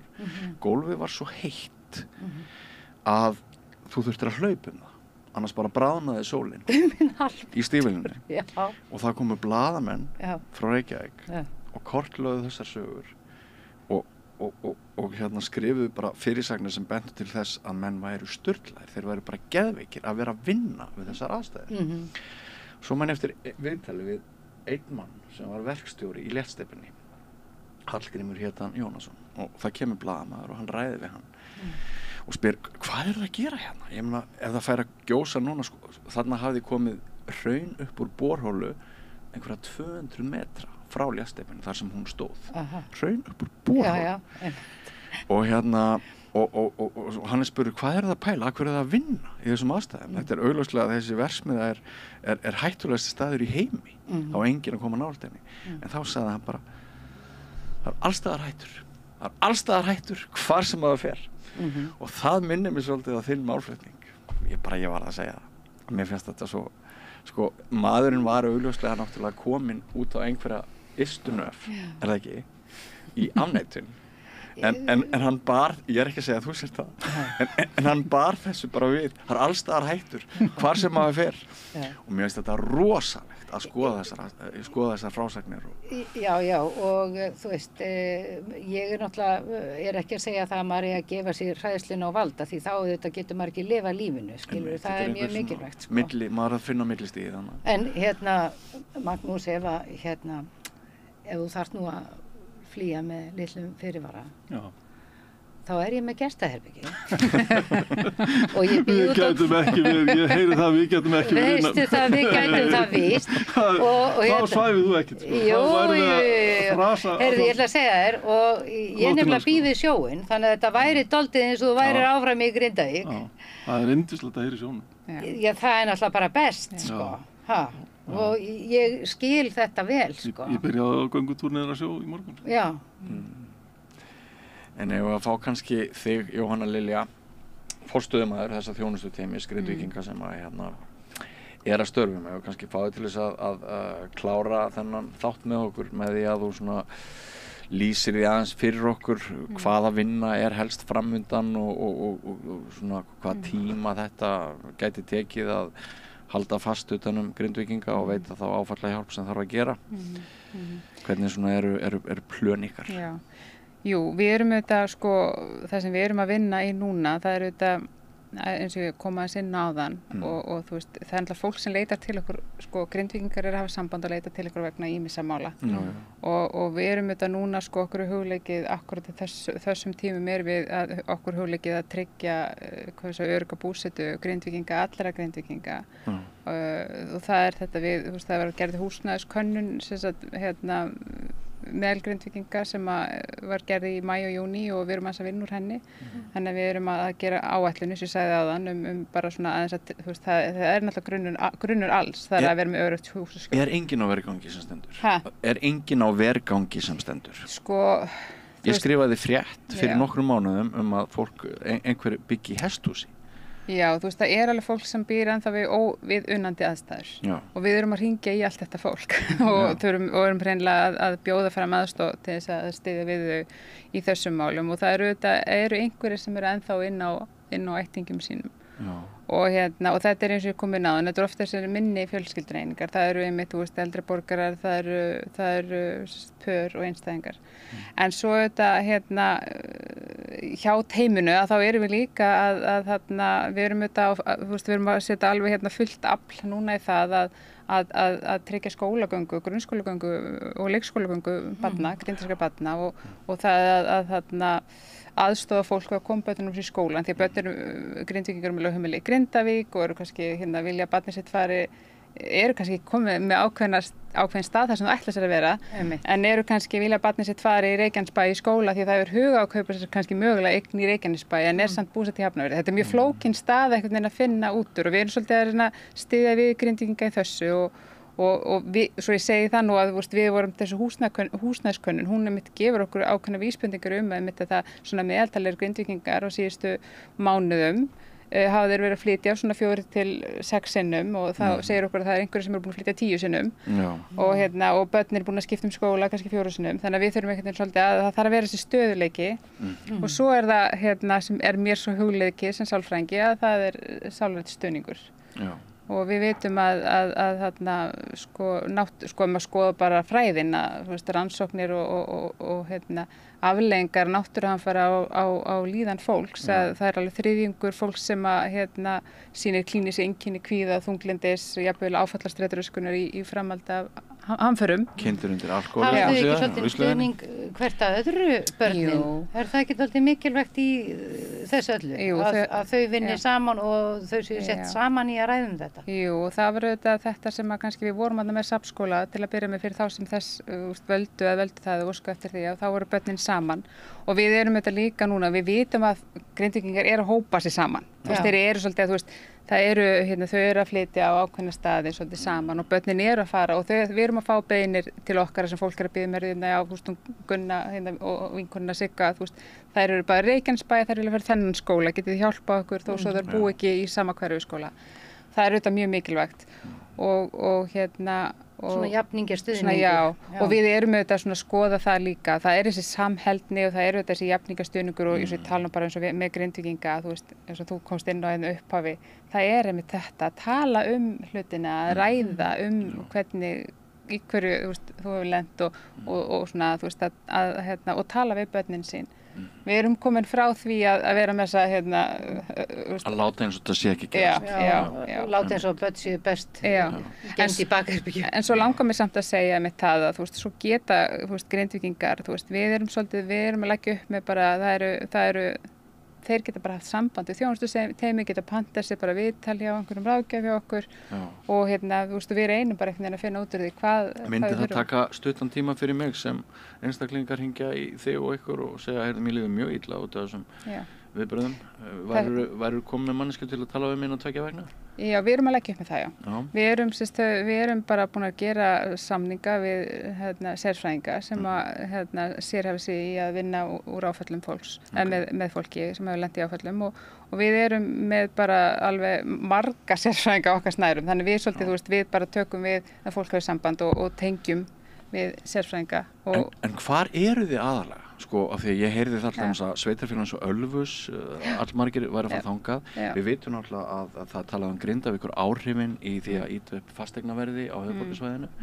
Hvert sækja Grindvíkingar helst sínast? Já, sko, Grindvíkingar að sækja svona á höfuðborgarsvæði, það eru náttúrulega flestir þar og það eru þetta Reykjanesbæjar og Vogar, þar sem eru hérna, þú veist, kannski stærsti hópurinn hefur leitað þangað, svo það Hafnarfjörður, Kópavogur.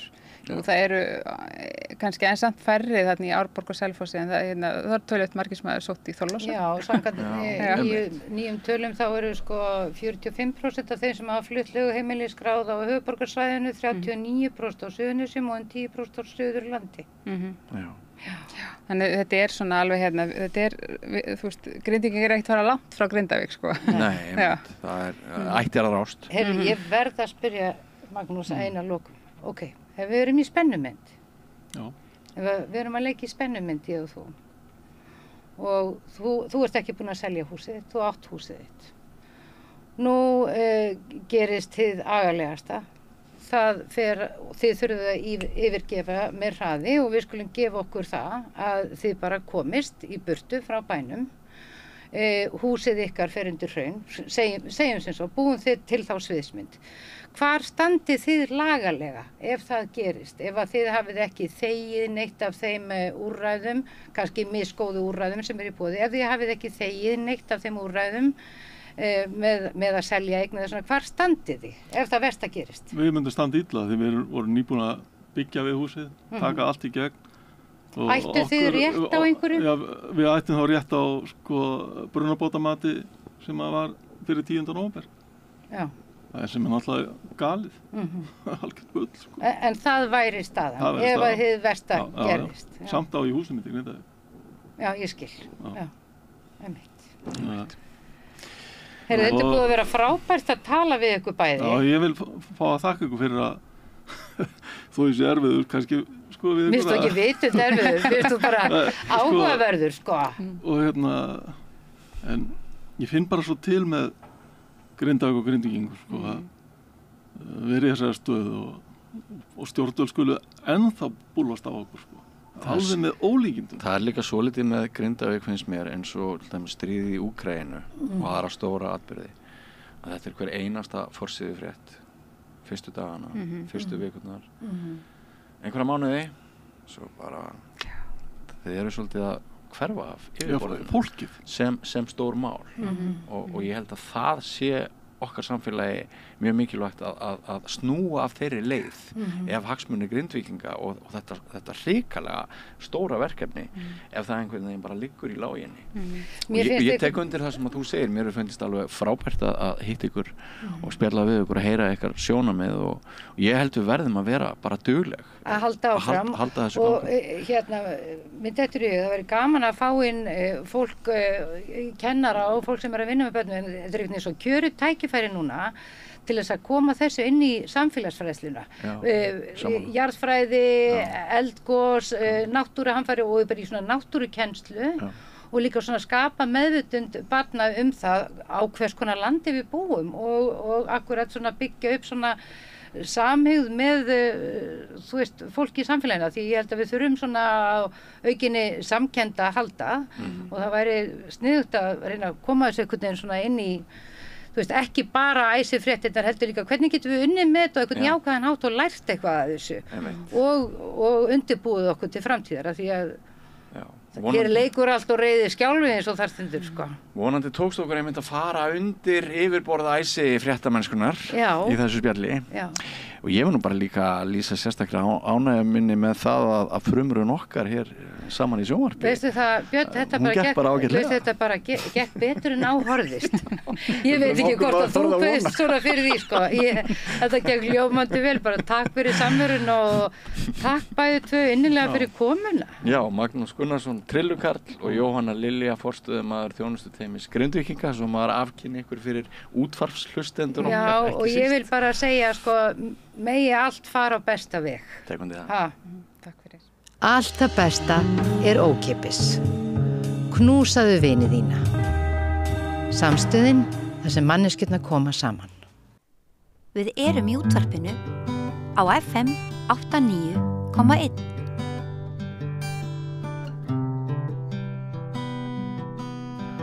Þá komið að fá fréttir frá Palestínu. Magastína, velkomin. Takk. Hvað þú með þátt hérna á samstöðinni sem heitir Fréttir frá Palestínu. Já, en þetta útvarp Palestína. Já. Þannig við kollum þetta Fréttir frá Palestínu. Hugmyndin var svo að þú kæmir hérna inn annars slagið, af því að það hérna í gangi þjóðarmorð, já. Sem að hefur mikil áhrif á náttúrulega fólki sem býr þar. Já. Já. Helst. Og fólk víða heim. Já, hefur áhrif á allan heiminn náttúrulega. Heyrðu, en ef við verðum að horfa á það sem að er að gerast akkurat núna, það var þarna Ísraelsmenn drápu yfirmann Hamas. Já, þeir drápu hana. Og þá kom nýr í staðinn. Já, og það sem sagt, þegar við vera einhvers konar samningaviðræður vopnahlé, þá þá brugðu þeir á það ráð sem sagt að drepa yfirmann samninganefndar Palestínumanna. Já. Yfirmann Hamas og sem að mörgum þótti furðulegt en öðrum ekki. Og Hamas hefur sem sagt kosið sér nýjan yfirmann núna sem heitir Sinvar, held ég hann heiti. Kynntur á Vesturlöndur sem arkitektin á bakvið aðgerðirnar í 7. október. Já, hann einmitt kynntur þannig til söguna einmitt á Vesturlöndum, en hann hefur sem sagt það sem að kannski greinir frá hinum að hinn var svona svona kannski það svona, hann var svona meiri pólitíkus til þess að gera, því þessi svona honum hefur skotið upp á stjörnuhimininni Hamas dálítið hratt, þessum sinn var, en hann sem sagt var fangi í Ísraels manni held ég bara alveg ótrúlega langan tíma, kannski bara hann alin upp í Khan Yunis og sem sagt hefur verið mjög virkur bara alla tíð í baráttunni. Og Hamas skortir ekkert mannafla. Nei, og hann hefur aðgerðir Ísraels hers eigur stuðningi við Hamas. Og það þykir svona symbolíst að hann hafi verið sem sagt kosin yfirmaður Hamas, af því að hann sem sagt mjög virkur og hann hefur ekki sem sagt, hann einhvers staðar þar sem hann ekki finnst núna. Hann ekki svona maður sem sagt hann ekki svona sem sagt pólitískur yfirmaður sem að ferðast heiminn og tekur í höndina á öðrum pólitíkusum, heldur hann svona virkur í baráttuna heima þannig að það er svona symbols. Ef að Hamas hefði her. Já, ef það væri her, já, kannski að segja það og þannig að það er og það er svona þykir svona það er svona sögn í þessu að sem sagt að málefnið þá alveg orðið skýrt. Gaza er bara það sem ræðir. Það er bara fyrsta og síðasta mál á dagskrá, með því að velja hann sem sagt svona þá er það bara algjörlega fyrsta og síðasta mál á dagskrá, það er Gaza. En sem kannski sílar þetta, því að þeir eru náttúrulega að fá yfir sig bara það er í raun og veru gríðarlega maskínu sem er að myrða fólkið þeirra. Já, og það er alveg sama hvað hver segir að það er sem sagt, það er bara geriðing, algjör geriðing í gangi og það er sem sagt á Gaza er ekki lófa stór öryggublettur. Það hefur eiginlega öllu verið eitt. Fólki er bara sagt að já, það er talað að fái viðvaranir, en það getur ekki tekið við neinum aðvörunum vegna þess að farsímasamband er ekkert nema mjög stópult og fólk er náttúrulega eiginlega bara mestmegnis á spítulum þeim sem eftir eru. Fólk er bara sundur skotið, það kemst ekkert þó jáfnvel þó að ætla að komast. Þeir sem að komast, þeir sem að geta, við hefum séð, í sjónvarpi þar sem að fólk er að hlaupa til og hlaupa frá einum stað í annað og ef það hefur burði til þess að gera það, þá er það skotið og færi. Börn og fullorðnir? Börn og fullorðnir, já, og 70% eru börn sem hafa verið drepin. og þarna Lancet til dæmis sko því það er alltaf að tala þessi 40.000, það er tæplega 40.000 núna held þessi 39.662 sem eru hérna hjá heilbrigðisráðuneyti á Gaza eða þú veist og þá en Lancet sko því þú veist í stríði náttúrulega eru dauðsföllin miklu fleiri, það er alltaf hægt að margfalda það með 4 allavega. Já, svo er það líka sko. Bara sem eru áhrif sem að stríði hefur á lífslíku fólks til lengri tíma. Já. Þannig var Lancet greinin, hún er eiginlega spádómur það hverju verður miðað við stöðuna eins og hún er núna, dauðsföllin verða þegar uppi staðið. Já, ég meina og dauðsföllin eru nú þegar orðin 186.000 en verða sennilega 250.000 eða 300.000 eða hvað sem það verður og ég meina þetta er allt bara einhverja tölur sem að núna er upp á borðinu því það eru þetta eins og bara hefur oft komið fram að það er þú veist bara endalaus fjöldi sko sem er bara undir rústum sem að skilur ég meina Gaza verður ekki endurbyggt skilur það myndi taka 25-30 ára og þessu það er aldrei hlé það er aldrei hlé það eru ykkur að degi að meina við erum að tala já þannig er það sko og hungri er beitt það eru börn bara svelta í hel hungri er beitt sem svona meðvituð vopni að Ísraels hálfu svo eru náttúrulega allar þessar pyntingar og engin svona sýnileg leið til þess að þessu linni?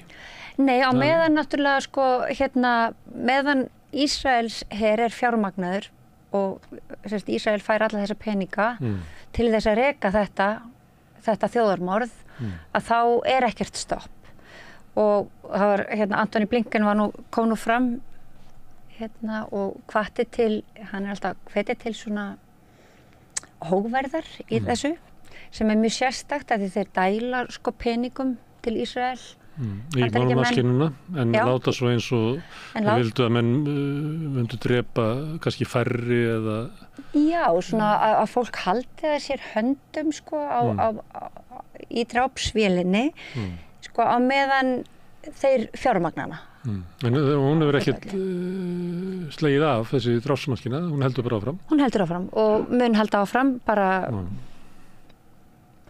það er ekkert sem bendir til þess að hún mun ekki halda áfram. Samþykkti Sameinuðu þjóðirnar, Alþjóðadómstólsins hafa engin áhrif?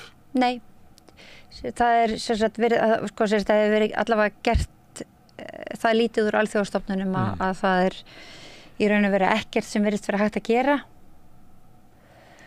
og fólk heldur bara áfram að horfa sko á þetta sem er náttúrulega dálítið þetta er náttúrulega mikið álag þegar maður getur talað álag fyrir almenning að upplifa sig svona rosalega máttvana gagnvart því þetta ákvörðun sem stjórnvalda eins og þetta í Bandaríkjunum já, það er það en Bandaríkin eru kjarninn í NATO, það sem við erum en í NATO er líka Tyrkland sem hefur annars konar afstöðu já, og þegar Tyrkland hefur fordæmt aðgerðir og þetta þjóðarmorð Ísraelsmanna og í dag að þá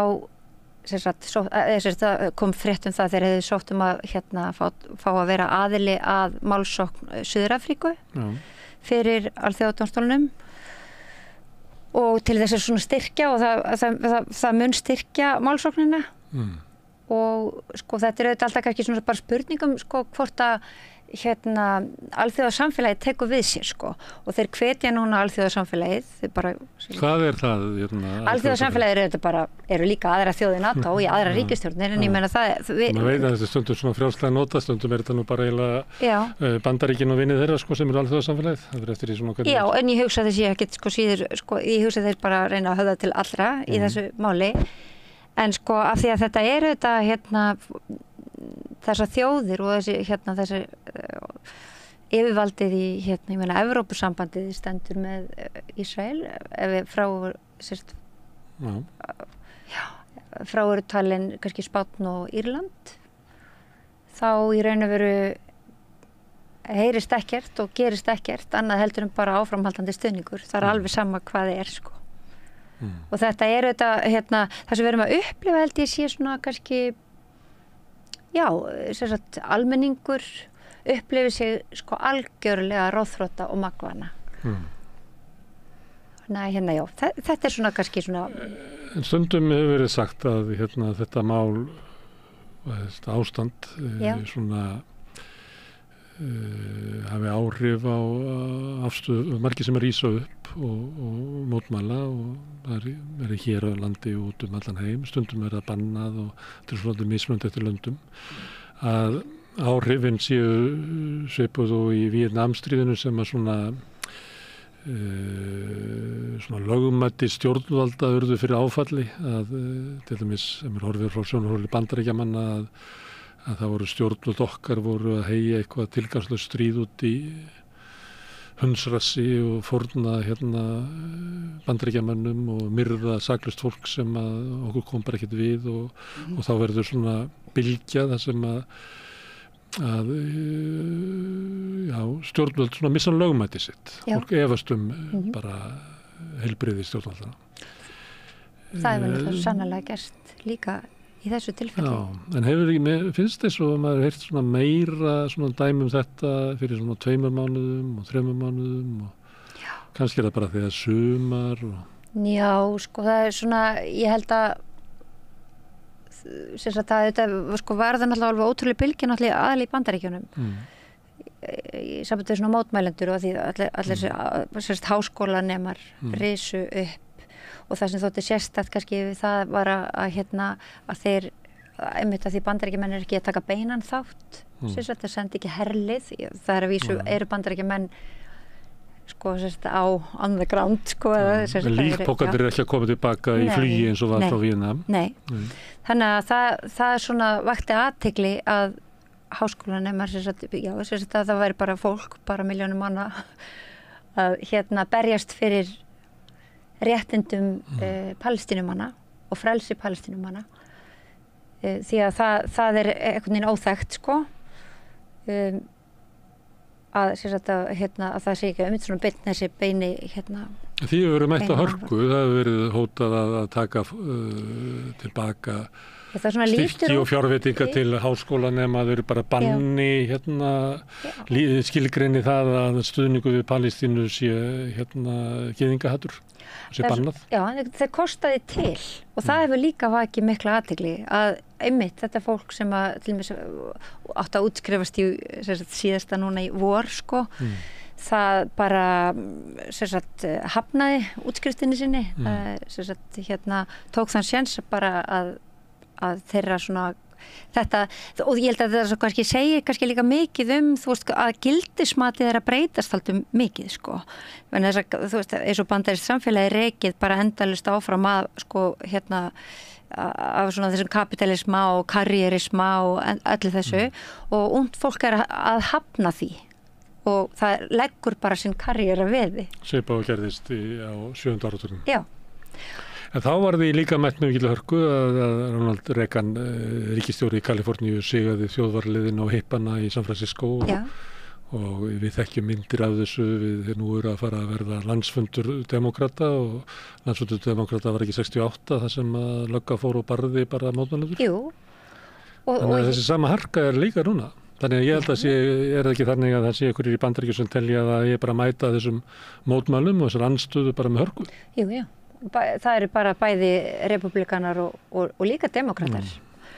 Ekki síður, sko.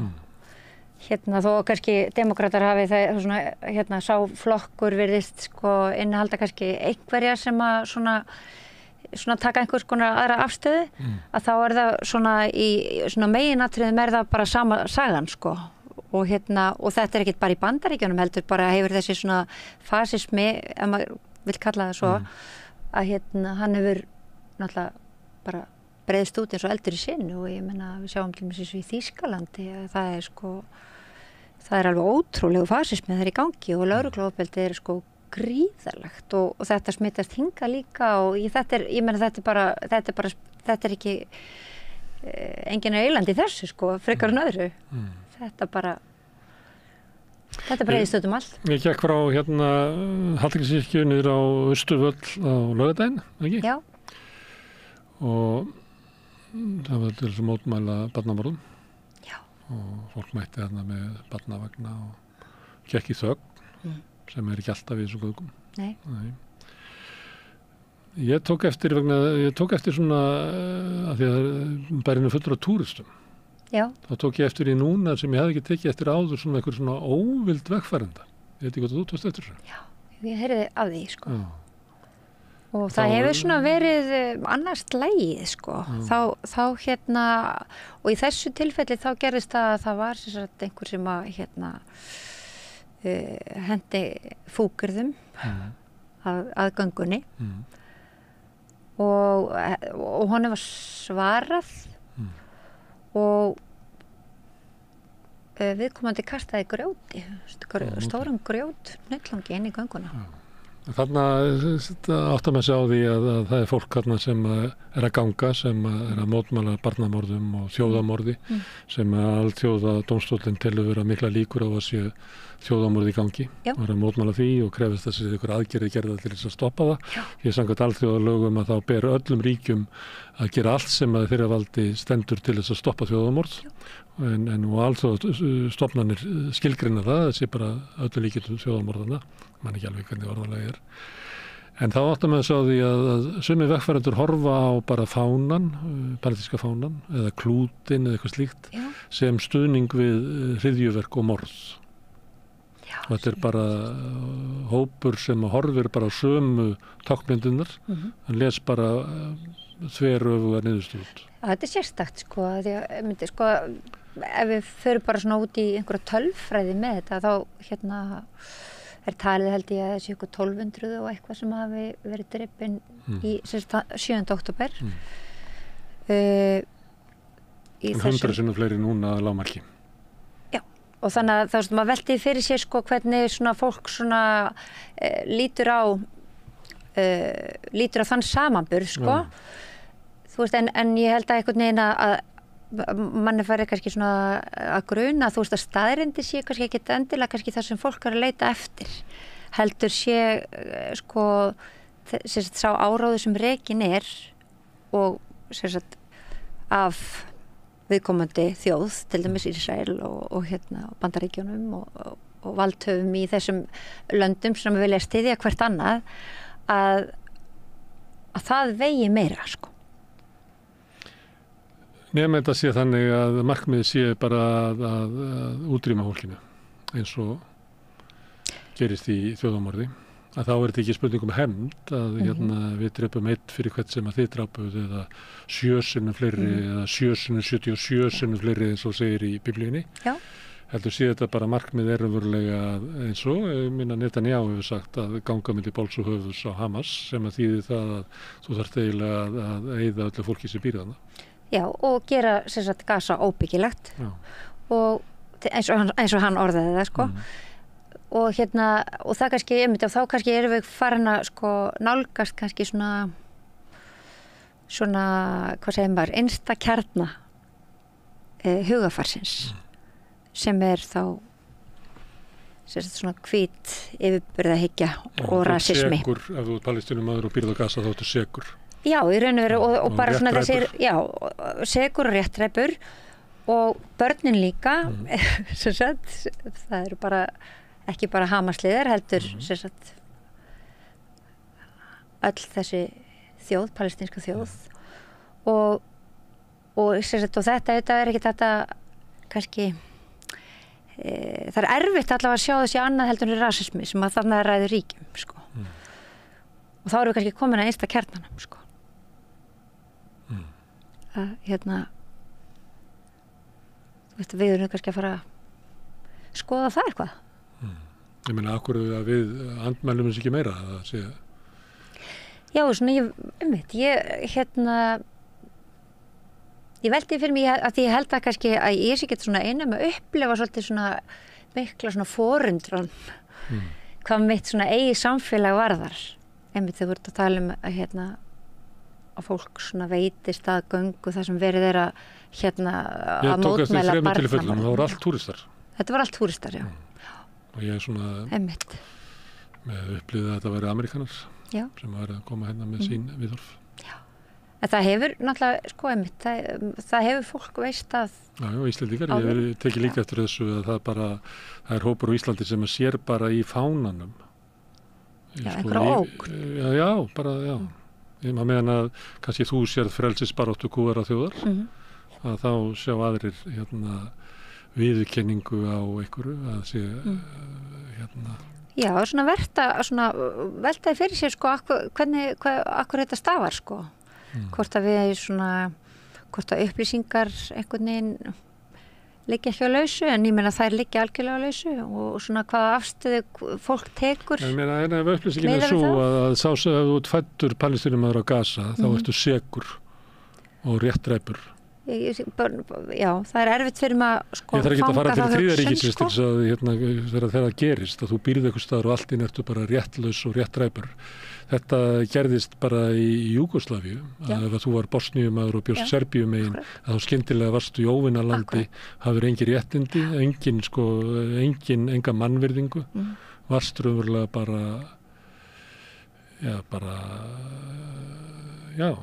hafði bara enga rétt. Þannig að þetta hefur gerst hjá okkur, sko, aftur og aftur. Sko. Og þetta er svona eitthvað svona, já, þetta er það er erfitt að henda reiður á það af hverju mannkynni virðist ekki læra af sögunni. En það lítur út fyrir það eitthvað neina að við höfum eitthvað erfitt með það. Því líka velti fyrir mig, sko, af því að sko, nú tækninni flegi fram og við þróumst svona sem einhverja manneskjur í einhverja átt, sko, og lifum og af hverju til dæmis Það er nú ekki trúið þú því að við bara hægt og bítandi þróumst í átt til einhverjar fullkomnunar. Nei, ekki þannig. Við förum langt aftur. Nei, en því hefur verið svona haldið fram að kannski að svona aukið upplýsingarstreymi, sko, gerir mann sko meira hugsandi og svona og maður verði svona einhvern veginn dómbærari á það sem er að gerast í kringum mann, sko. Að þú segir í Víetnamstríðinu og þá eru oft talað að viðbrögðin hafi verið svona sterk þá, en þess að þá var ljósmyndin komin til. Við höfum það sama núna. Þetta er náttúrulega viðbrögð sem þú lýsa eru viðbrögð við upplýsingum. Já. Sem að kannski kom ekki alltaf frá fjölmiðlum, heldur kemur þetta oft bara... Já, nei, það hefur verið þannig að það... Fólk er að skiptast á upplýsingu sín á milli. Já, og fólk er bara að senda upplýsingar beint af staðnum, sko. Þannig að já, og þetta er sko... Þannig að já, þetta er svona... Maður velti fyrir sér, sko, hvað er verið að verja í raun og veru. Er allavega verðt að hugsa það. Já. Herru, Magdalena, þú ætlar að koma í nokkur skipti allavega með fréttir frá Palestínu. Já. Takk fyrir í dag. Sjáumst eftir helgi bara á mánudaginn. Já. Takk. Herru, en ég sitt áfram og við og ætlum að halda áfram að reyna að skilja þennan heim sem við lifum í og kannski okkur sjálf í leiðinni. Næsti kafli eftir augnablik. Þarfst hann að tala borgarfulltrúa. Frá 15. júlí til 12. ágúst verður hægt að hringja í síma 850 65 50 á mánudögum milli 10 og 2. Við viljum gjarnan heyra frá ykkur. Gerist áskrifendur á Samstöðinni og taki þátt í að byggja upp öfluga og róttæka samfélagsumræðu.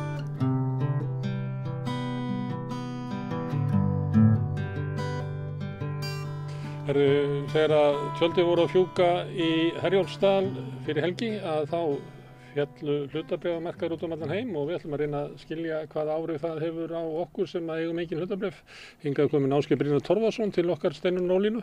Hvað skiptir þetta nokkru máli? Vonandi ekki. Vonandi ekki? Já, sko, þetta voru sögulegir viðburðir þannig séð. Þetta var mesta fall á hlutabréfamarkaði í Asíu eða Japan síðan svarta mánudaginn í október 1987 sem er ógnvekjandi og rosalega mikið. Þeir síðan fóru aðeins upp í gær og væntanlega aftur í dag og þetta hefur síðan áhrif á aðra markaði sem opna seinna út af heimsklukkunni, Evrópu og svo Ameríku. Við lærðum eina vísitölu sem er í Bandaríkjunum sem að mælir sko annars vegar fallið en líka eitthvað svona framvirka samninga og eitthvað fleira sem er til þess að mæla hversu líklegt er hann geti fallið. Já. Og hann hefði ekki mælst herra síðan í október 2008. Já. Þannig að þetta voru alveg sko á mörkuðunum, hlutabréfamörkuðunum, mjög stórir atburðir.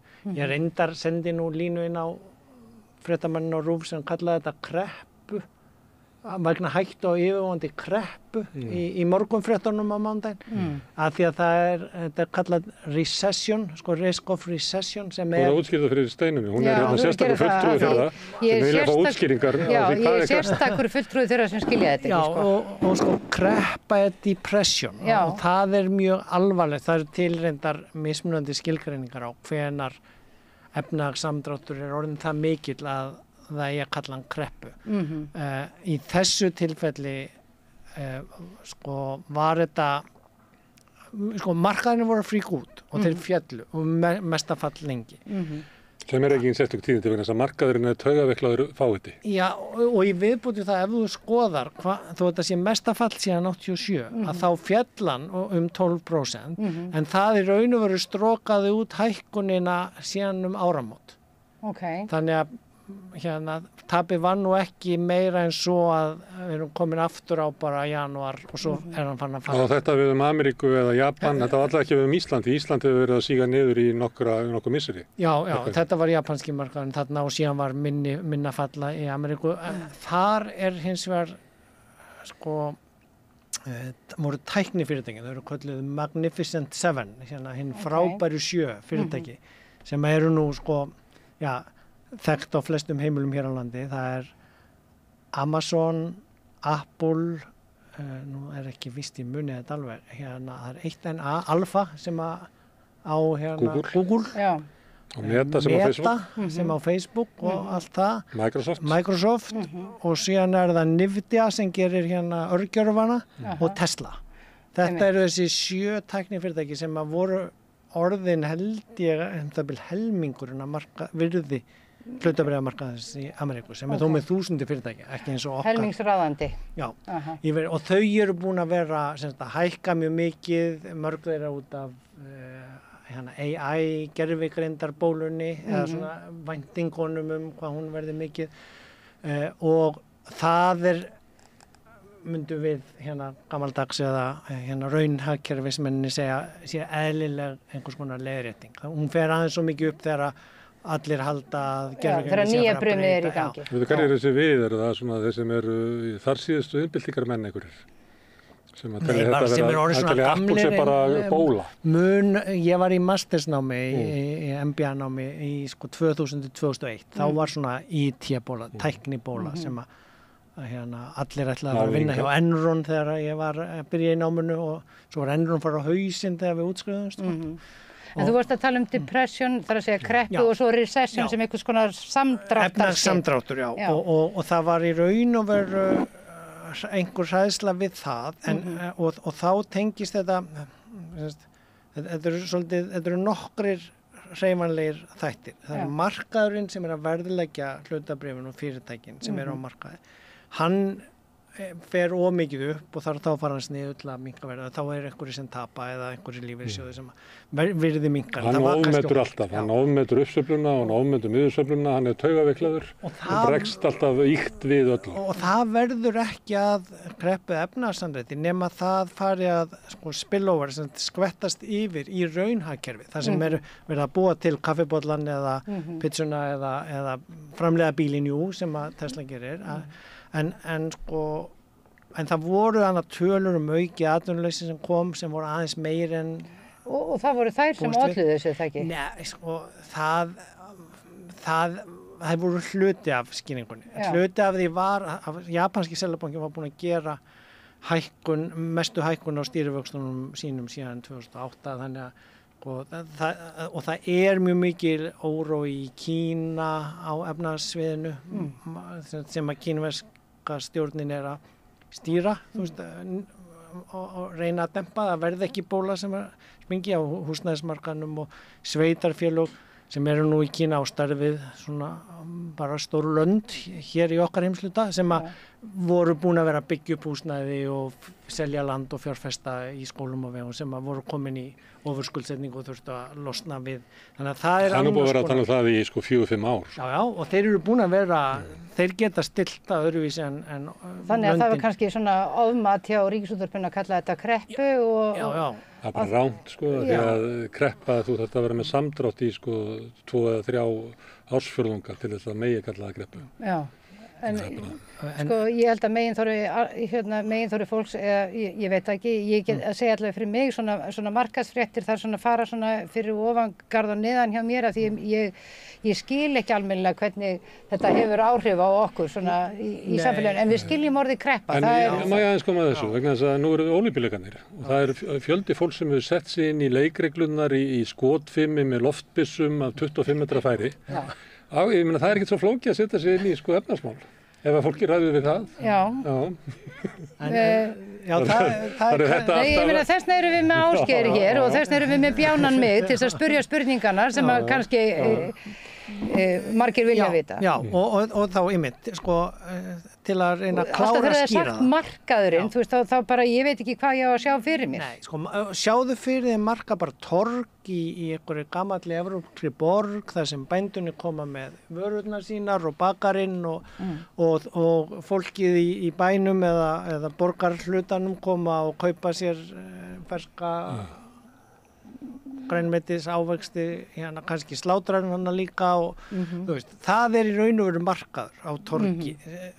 Síðan verða til allskyns markaður, ég meina við fyrir út í Krónuna hér í staðinn og verslar, það er kannski ekki beint markaður af því það er bara ein búð og einnig þar eru sem söluaðilar búin að senda þeim eða heildsalarnir. Þannig að það er svona, það getur verið svona heildsalumarkaður, þú veist, sem að búðirnar Krónan búin að versla við og svo kemur fólkið í að þú getur farið út á Granda og valið á markaðnum að fara inn í bónusin eða Krónuna eða Netto en sem eru þær allar með einhvern veginn vörur frá sömu heildsölu. En hlutabréfamarkaðurinn ef líkingin á bændamarkaðnum það sem ykkur var að selja tómatana sína og annar annar brauð og ætliðið geitakjötið og allt þetta. En núna er markaðurinn þannig að það er ekkert að þessum mönnum þarna kemst fyrir vegna þess að inn á markaðnum eru menn sem voru búin að veðja á að geitakjötið myndi lækka þú veist eftir svona 2 misseri sem að taka allan plássin og eru einhvern veginn að reyna að þrýsta niður tómatverðinu til þess að geta grætt. Þannig að hlutabréfamarkaðurinn er bara svona létt geðviki. Vista vestrið. Þá er hann farin af raun hagkerfismarkaðnum yfir í fjármálamarkaðin. Það sem er hægt að versla væntingar veðrið eða breytingun á korninu sem tengist á verðinu, hvort það fari upp eða niður eða verður þurrkur þannig að það er í raun og veru það sem féll hlutabréfamarkaðurinn, þessi sýndarmarkaður fyrir fjármálagjörning. Hann féll núna. En eitt af því að þú nefndir Apple og svona hvort að tæknifyrirtækin séu ofmetin. Það voru fréttir af því núna að Warren Buffett sem að hann hafði verið að selja sig niður í Apple umtalsvert. Hann átti 5,7% í Apple og ég held að það komið bara niður fyrir 3% sem hann bara að gera á mjög skömmu tíma og ástæðan er svo að vextir á ríkisskuldabréfum eru bara svo háir að hann metur sem svo að það sé bara ekki hægt að ná meira ávöxtun út úr hlutabréfamarkaðnum enda er hann yfirspenntur og það sé miklu sniður að bara færa peningin yfir í örugga vexti og þá er það háir vextir á sem við myndum kalla stýrivexti hér sem að draga fé úr hlutabréfamarkaðnum yfir í örugga fjárfestingu og sem að ef maður þekkir sögu Warren Buffett þá bendir það til þess að hann er að búa sig undir lækkun á hlutabréfamarkaðum, hann er að búa sig undir svona frekar, það er ekkert þetta græða neitt þar, en hann ætla bara að mjólka ríkissjóð Bandaríkjanna.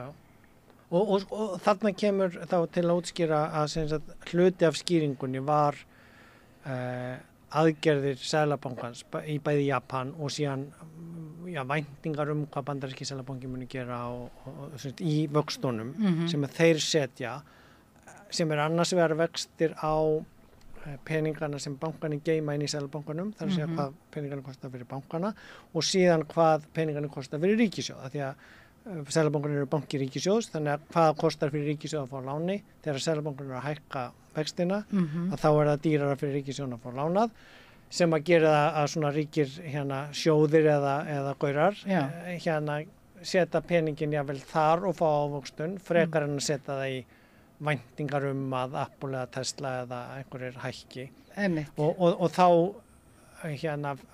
fellur verðið og þarna til að gera aftur tenginguna, þannig að við erum kannski með fjármálamarkaðinn, svo erum við með ríki og seðlabankana og svo erum við með raunhagkerfið, það sem er verið að gera eitthvað, annars við að fólk að kaupa í matinn, fólk kannski að kaupa sér hús og síðan einhverja að búa til bíla og sko ef við tökum bara svona dæmi af til dæmis rafmagnsbílum sem núna verið að skipta út af þessi orkuskiptu og að þá búið að vera annars vera ríkissjóðnir að niðurgreiða rafmagnsbílum til að fleiri kaupa sér rafmagnsbíla og byggja upp kerfi til að setja hlaða á í staðinn fyrir bensínstöðvar og síðan Tesla búin að vera að lækka verðið á bílunum og þá voru erfiðara fyrir hina bílaframleiðenduna að keppa og svo koma og þá kemur eiginlega heimsvæðingin inn í þetta heimshagkerfið að Kína búið að vera duglegast í þessu að rafmagnsvæða, bæði grænvæða rafmagni sitt, rafmagnsframleiðslan, loka kolaverum, byggja upp vatnsorkuver og síðan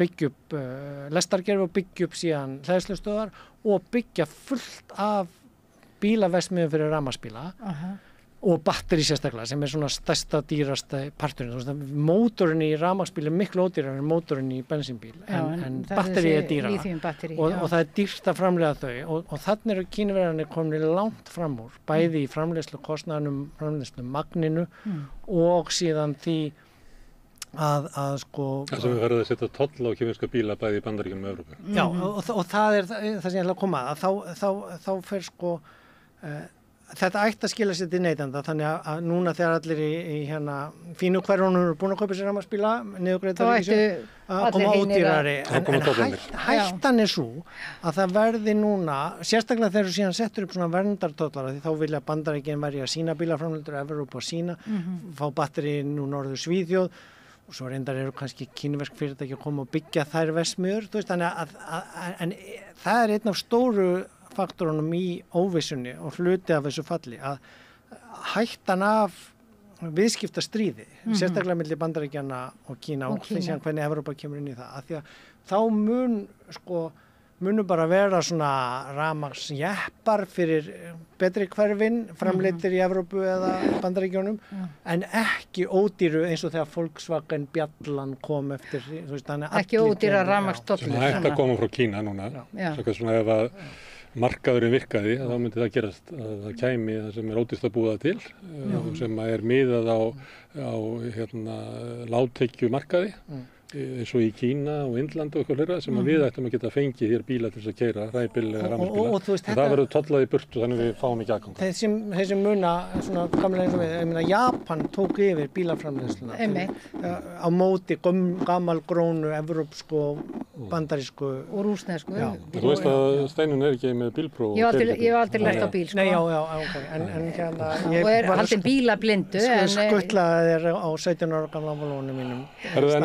Aðeins markaðina, því ég nefndi Buffett sem fjárfestir sem segist alltaf svona bara veðja á kerfið sem svolítið fyndið að heyra og menn halda sér svona gáður, hann náttúrulega bara veðja á það að ríkisvaldi verji kapitalið þannig að hann bara veit það og þess vegna fer hann bara í skjól fer með peningana sína þar sem hann telur þeim best borgið þannig hann ekki að búa til kerfið heldur en bara veðja á það að sko ríkisvaldi verji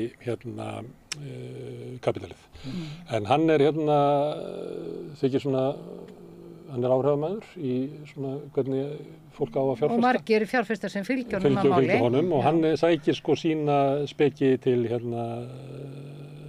Benjamin Graham sem var til á miðja síðustu öld. Þannig að hann lýsti svo markaðan svo skemmtilega sko. Hann var að segja að þú ert bara að kaupa í Tesla ef þú heldur að Tesla muni framleiða bíla eða kaffi geti selta, eitthvað sem raunhagkerfið og bara horfa á það til lengri tíma en aldrei að hlusta á markaðinn. Markaðurinn taugaveiklaður fáviti. og það að vera í business með markanum er svona svipað, þú situr verið á skrifstofun, ert eitthvað að fara yfir bókaldið og þá opnast hurðin allt í einu og kemur Mr. Market inn og segir, heyrðu, við erum að græða svo stórkostlega, bara hlutabréfverðið er alveg í toppi og kaupum stærra einbýlishús og fleiri bíla og svo ríku svo út eitthvað og þú bara passaði ekki að hlusta á hann, því að stuttu síðar þá kemur hann inn algjörlega dauður, sest fyrir framann þig á stólinn og barmar sér og segir, þetta er allt búið og hlutabréfverðið fjall. Þannig að við minnst þetta ágætismynd, af því að ég ætla að skrifa þetta 1930 eitthvað. Þetta er ágætismynd til þess að minna sig á þegar koma þessar fréttir af því að hlutabréf hækki og lækki. Þetta eru bara fávitanir sem eru bara í einhverju geðkasti fram og tilbaka. Þú veist, það sem að skiptir máli er það hvort það sé kaffi í bollanum mínum eða hvort það sé bolli utan á kaffið mitt og það er undir.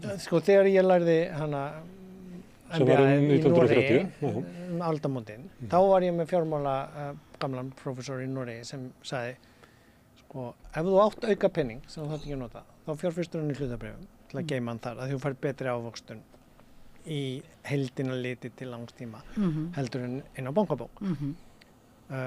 En þar væntingarnar hagnaður jafn miklar og væntingarnar tap. Þannig að ef það er verið að gefa væntingarnar 20% hækkun, að þá er líka 20% Gerðu þá ráð fyrir því að geta hugsa, já. Og svo ef þið vantar penning og þú ætlar að kaupa þér hús eða bíl eitthvað, þá selur þú hlutabréf. Ef þú heldur að þú getur verið snjallari en markaðurinn, þá bara gangið vel, og hlóða okkur. Þannig að, en það er fullt af fólki í vinnu við það að reyna og spekulera og halda. En sem sagt, til að klára aðeins raunhæðarkerfistenginguna og markaðsskilgreininguna, af hverju er Kína komið með ódýrari rafmagnsbíla? Annars vegar til að gera einfaldari, svona eins og Ford gerði með Ford T og eins og Volkswagen gerði með bjölluna, þú veist, fara fjölda framleiða ódýra, litla, hagkvæma, en það þarf að vera líka þá ódýr framleiðsla á batteríunum og þetta lærði ég sem ég fór í framhaldsnámið í Gautaborg í Svíþjóð sem er svona bílaframleiðsluborg og maður var þá oft með í viðskiptaskólanum þegar ég var að kenna. Nei, kemur henni Volvo? Dæmi, jú, þeir keyptu af Ford. Bandaríkjamennir áttu Volvo og seldu Kínverjana. En punkturinn er það sem gerist, það sem er svona versmiða, að þá eru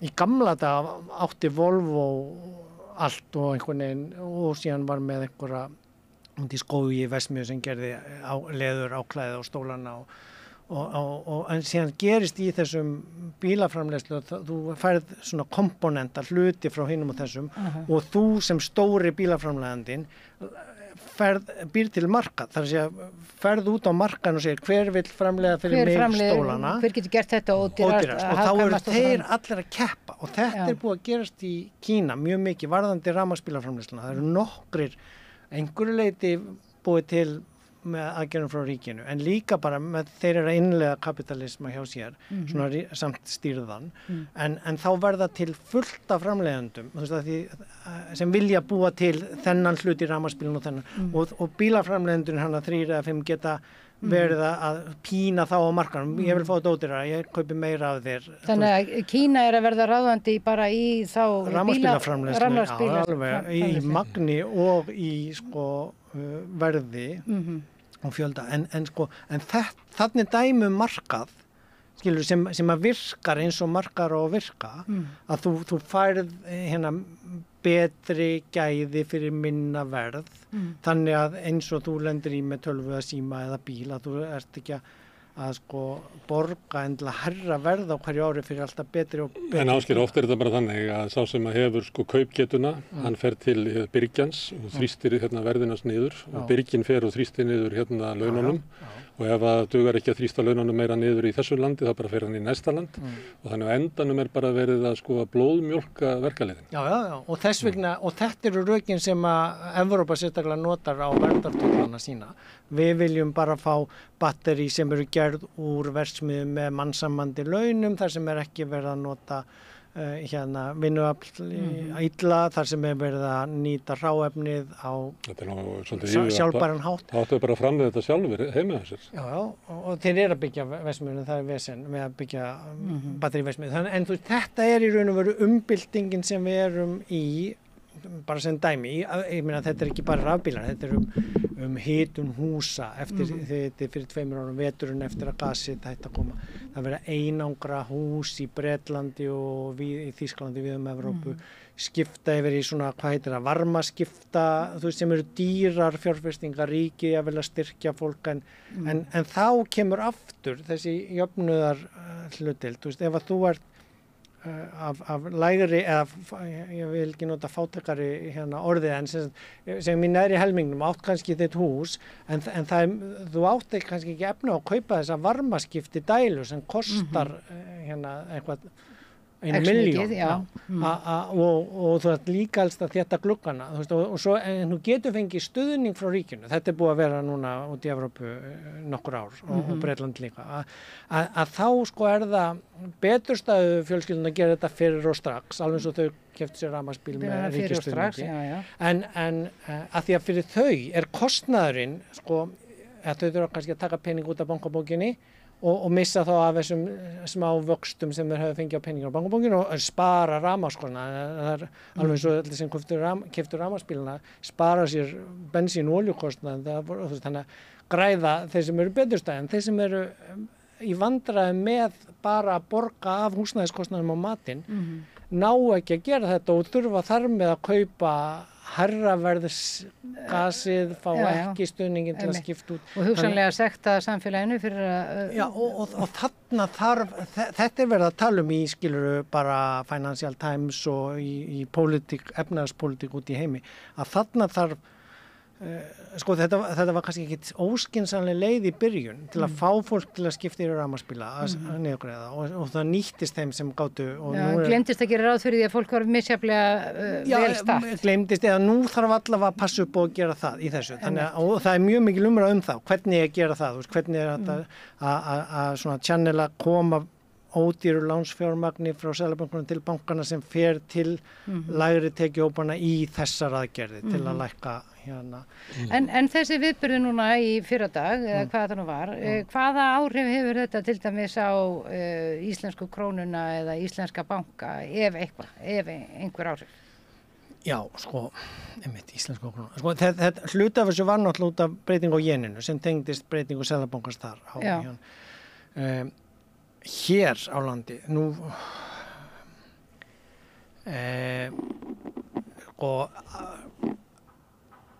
þetta á hlutabréfamarkaðnum í Asíu eða jafnvel þó að komi, þú veist, það svona smitað aðeins yfir á evrópska bandaríska og þeir eru allir að lagast aðeins. Það er spurning, ég las eitthvað frá Svíþjóð líka, það er verið að reikna kannski með einhvað tæknifyrirtækjunum fara áfram niður sem tengist á þessu með þessi Magnificent 7, þú veist, sem að svona ekki beint tengt, en það er rosalega erfitt að greina í sundur í raun og veru en allur þessi órói og síðan stríðsóróin og forsetakosningaóróin og allt það, þú veist, það er að svona spila inn í þessi órói verður eflaust áfram á þessum blessuðu mörkuðum eða taugaveikluðu mörkuðum eða hvað maður kalla það, af því að bara sko enginn veit ef að Trump vinnur hvað áhrif mun það hafa á viðskiptastríði við Kína, þú veist, hann er búin að... Það vil ekki hafa neina áhrif, þetta er nákvæmlega sama stefna sem við erum sást þegar Trump byrjaði að undirbúa viðskiptastríði við Kína, að Biden tekur bara undir það, þannig að það mun eiginlega engu breyta. En hann er búin að segjast ætla sko að leyfa rafmyndinar eða hann að sýndaregnamyndinar sem eru búin að falla núna eftir þetta og hann ætlar að reka yfirmann SEC fjármálaeftirlitsins og stöðva dómsmál sem eru í gangi út af þessu. Það eru svona ákveðna breytingar í gangi út af stríðum, út af vaxandi tollum og það er svona alþjóðavæðingin er að draga tilbaka og spurningin ætti að vera sko er ykkur líkur á því að órói á fjármálamörkuðum getur leitt til eitthvað svona hruns, við verðum fyrir það svona á 10 ára fresti að hlutabréfamarkaði hrynja yfir raunhagkerfið, valda kreppu eins og 2008 og það kom langvarandi kreppa eftir 87, það var þeir sem að muna þann tíma það var eiginlega svona dauft yfir öllu sko fram til 95, sko fyrstu ár Davíðsárin á Íslandi var bara stöðnun á Íslandi. Já, það virðist vera alltaf að vera einhver svona dálítið útbreidd tilfinning í samfélaginu að það sé einhvers konar kreppa á leiðinni og hvort sem að hún tilbúin að fjölmiðlum eða hvaða nú þá virðist það vera einhver svona, það virðist eins og fólki finnist að vera yfirvofandi og hvað þýðir það fyrir okkur. Það hefur líka verið talað um að nú muni stýrivextir lækka í víða heim. Er það eitthvað sem mun gerast hér? Hér nú beðið eftir því með töluverðri eftirvæntingu, ekki satt? Jú, og ég heyrði nú bara í heita pottinum áðan, viðskiptalífið er alveg á taugunum. Á Íslandi? Já, á Íslandi, heita pottinum hér. Hvað muni gerast á næsta vaxtaákvörðunar fundi sem núna setni í ágúst, undir lok ágúst hjá Seðlabankanum. Og nýr seðlabankastjóri kominn. Að því að viðskiptalífið er náttúrulega að bera hennan fjármagnskostnað. Ef þú ætlar að fara að byggja íbúðir út byggingaverktaki, út að borga 14,1% vexti á framkvæmdatímanum. Þeir eru allir meira og minna hættir að byggja íbúður og bara reyna að gera einhver verkefni fyrir ríkið helst. Endurbyggja miklaða skóla eða, að því ríki borgar örugglega. Þannig að þetta er svona eins og Buffett fyrir skjól, tekur peningarna sína, hlutabréfamarkaðinn, setur á ríkisskuldabréf, þú farið örugglega þá vexti. Þeir eru lægri en þú farið á örugglega. Já, en ef við værum að byggja fyrir markaðinn, þá myndum við bara byggja fyrir ríka fólki sem á rafmagnsbílana. Þeir verða ekkert að byggja, það myndi ekkert leysa húsnæðiskreppuna ef þeir fara að byggja fyrir markaðinn. Þeir annarkot byggja fyrir markaðinn, þá eru að byggja hótel og lúxusíbúðir í bæ eða þeir byggja fyrir ríkið. Það er ekki þannig að ríkið sé að taka fókusinn frá þeim því annars væri þeir bara að byggja fyrir allar einstæðu mæðurnar sem eru fátækar. Það er bara ekki þannig. Nei, ég er ekki að segja það. En verktakarnir velja að byggja fyrir ríkið því það er bara að stoppa svo enginn haldið að ef við losum verktakarna frá ríkisverkefnunum að þá verði allt hér gott. Það er ekki þannig. Nei, það var enginn að segja það. Punkturinn er sá að þegar þú þetta borga 14% vexti núna á byggingatímanum, að þá þarftu bara að hækka verðið á íbúðinu með einhverja 7 milljónir í viðbót og þú ert búinn með þann tíma á íbúðinu þar sem kannski fólk náða að safna sér 7 milljónum. Og bara fjármagna þetta betur, hvað þú að vaða í einhverja húsbyggingar og átt ekki fyrir neinu og tekur allt bara féð að láni. Það eiga bara þeir eiga að byggja sem eiga fyrir þessu, til þess lífeyrissjóðunir eða ríki og sveitarfélög. Nú er ég að útskýra fyrir Steinunni, af hverju það er stöðvun á íbúðauppbyggingu núna í raunhagkerfinu, út af þessum háu vöxtum, út af því að það er fólk þurfti kannski að eiga 7 milljónir og fá 10 frá pappa og mömmu í viðbótarlán. Þá áttu 17 til að kaupa þér einhverja þetta flytja heiman.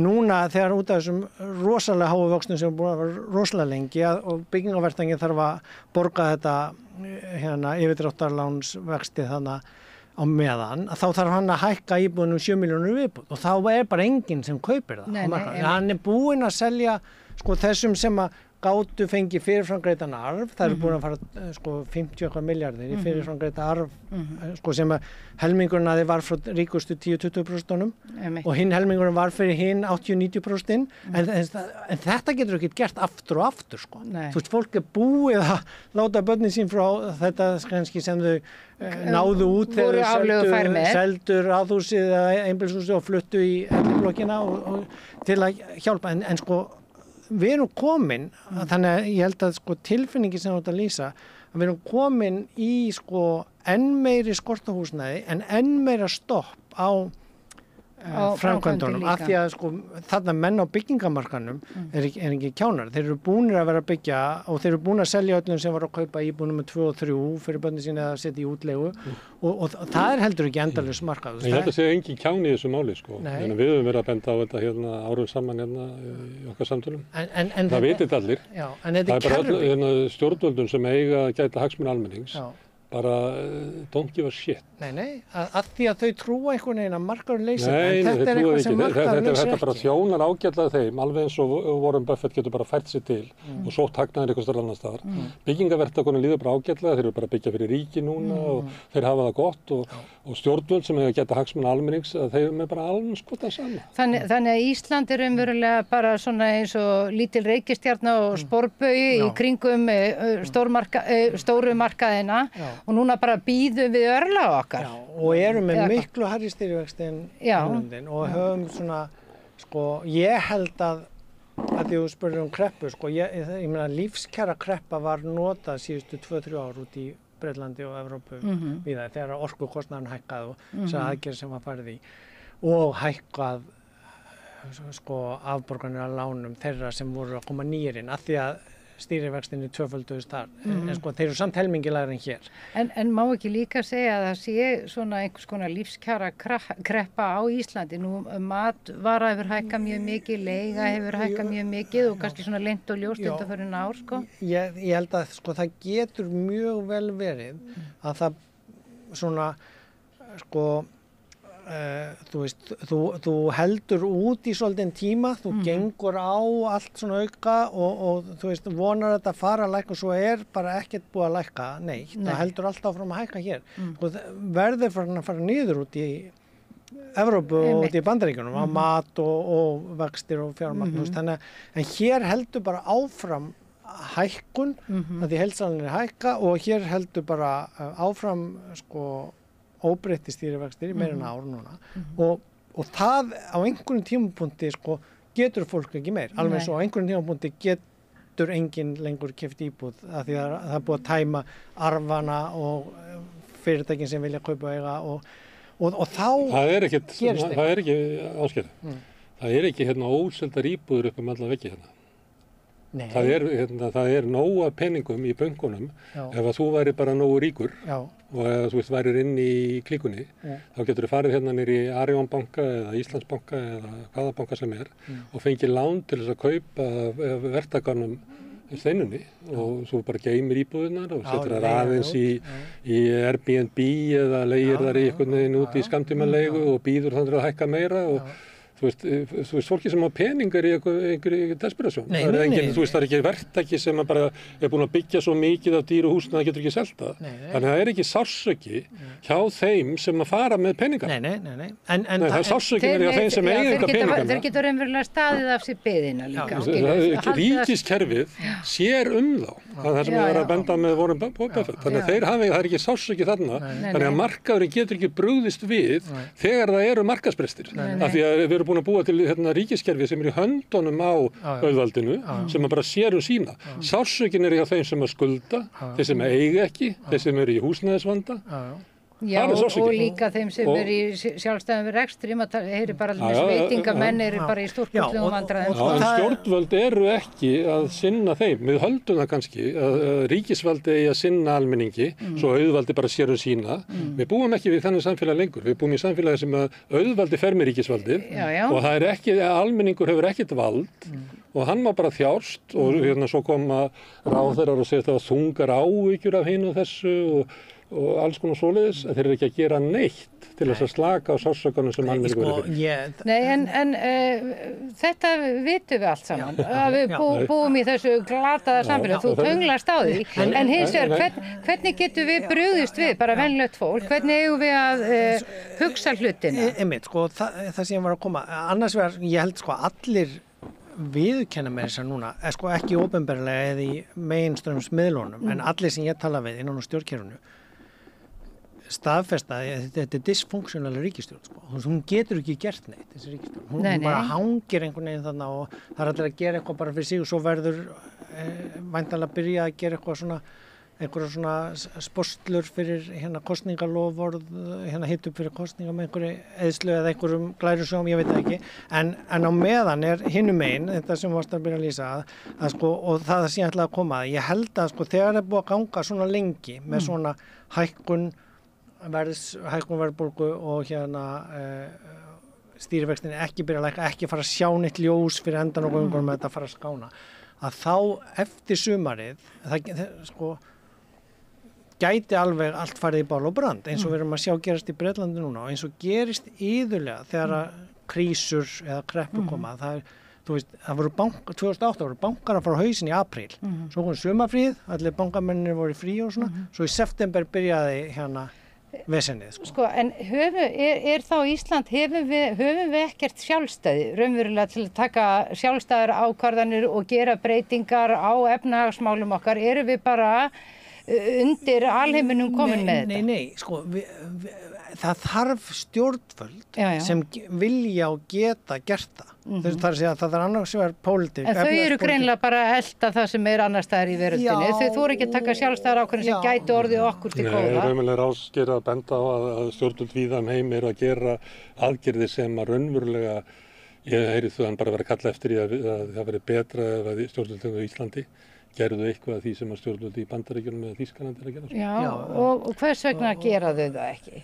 Af því þetta dysfunktionalt held ég samstarfað samband. Ég er ekki alveg viss, en sko sjáum... Ég held að við sem bara komin lengra í því að stjórnvöld hérna sinna bara þörfum hinna ríku. Já, sko við erum bara verðfarin, við erum bara fámennt samfélag og það kom eitthvað svona nýfrjálshyggja og þá skafaði alveg botnin hérna og það er engin önnur hugsun eftir og við erum bara svona sömuleyti heiladautt samfélag. Og sko það sem maður sér til dæmis frá Bandaríkjunum, ég hef þetta bara úr svona Financial Times og Bloomberg, svona, þú veist, efnahagsviðskipta fjármála fjölmiðlum það sem er að gerast eins og í Bandaríkjunum núna með Trump og það ég las nýtt hérna hugtak, það er sko broligarks, það er talað sko sem tech bros, tækni bræðurnir, þessi sem gaurarnir sem stýra þessum Magnificent 7 frábæru fyrirtækjum, að þeir hafa svo mikil áhrif inn í stjórnkerfið og það byrjaði alveg hjá Obama reyndar, og sérstaklega núna eru þeir að styðja. Elon Musk var að lofa að styðja held ég Trump 45 milljónir bandaríkjadala á viku eða eitthvað, ég viðbót við að hann er að nota Twitter sem bara hérna, þannig að sko það tala það sem sko broligark, svona tech bræðra hérna fáveldið sko sem að hérna stýri efnahagsstjórnin þar, ég meina, Trump lækkaði skatt á ríka og fyrirtæki bara mest í sögunni og þú veist, þar er ógnin þessi. Síðan sjáum við í Bretlandi, þú veist, náttúrulega þessar óærðir sem bara einhvern veginn kveiknar út af þessum hræðilegu morðum hana en ég er raun og veru búið að krauma undir rosalega lengi og ég man ennþá því ég var að gera svo úttekt fyrir ASI hérna í COVID og hérna Halla Gunnar sagði við mig að hérna, það væri 15% fátækt barna í Bretlandi og ég sagði nei, það lítur að vera Norður Bretlandi hérna og svo kíkti ég bara á skýrsluna og það var úttekt Sameinuðu þjóðanna sendi maður að 15% barna í öllu Bretlandi þá 2018 sko, 10 árum eftir kreppuna og út af austerityinu, sveltistefnu, að þá var ástandinu og síðan þá hefur það í raun og veru versnað og afleiðingarnar að Brexit komið með efnahagsafleiðingum og svo tapar íhaldsflokkurinn núna og hérna rosaleg sigurverka flokksins sem ætlar að fara að gera alls konar umbætur á kerfinu en hvað vilja pólitísku andstæðingarnir annað en að það gangi bara allt sem verst hjá þeim og svo er bara, þú veist, Elon Musk að segja hérna að borgarastríði sé óumflýjanlegt í Bretlandi, þú veist, breski fólk. Já, hann er beinlínis að reyna kynda undir það, sko. Og þetta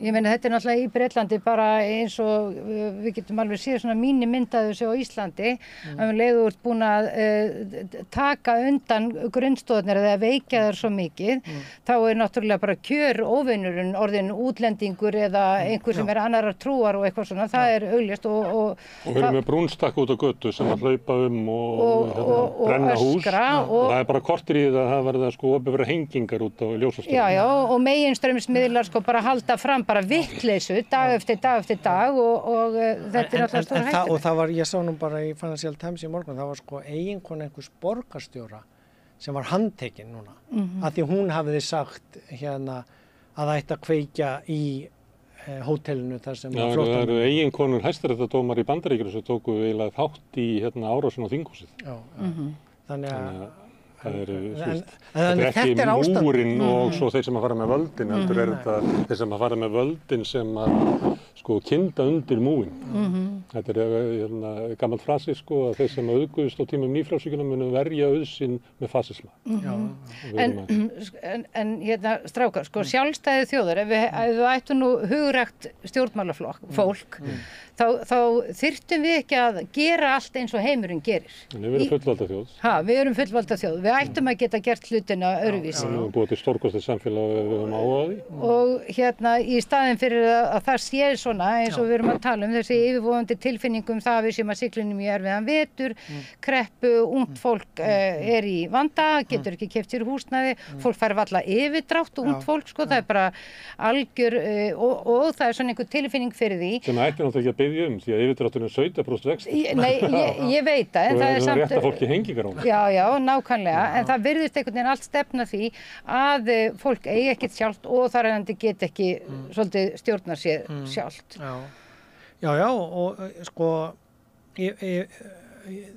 við erum, finnst mér, út frá þessu sem ég verið að bara lesa í sumar og þessu ástandi sem að þróast einhvern veginn svona ískyggilega, að lifa mjög svona mikla umbyltingartíma bara á sviði lýðræðisins eða sko hvað við þurfum að ræða sko hvað er frelsi og frjálst ríki eða frelsi á markaðarins frá ríkisafskiptum. Ég meina þessir mest öskrandi tækni milljarðamæringar, þeir halda að þeir hafi auðgast þennan pening út frá því að ríki lét þá í frið og þeir fengu að græða. En Google er búið til leitin út frá ríkisstyrktum rannsóknum.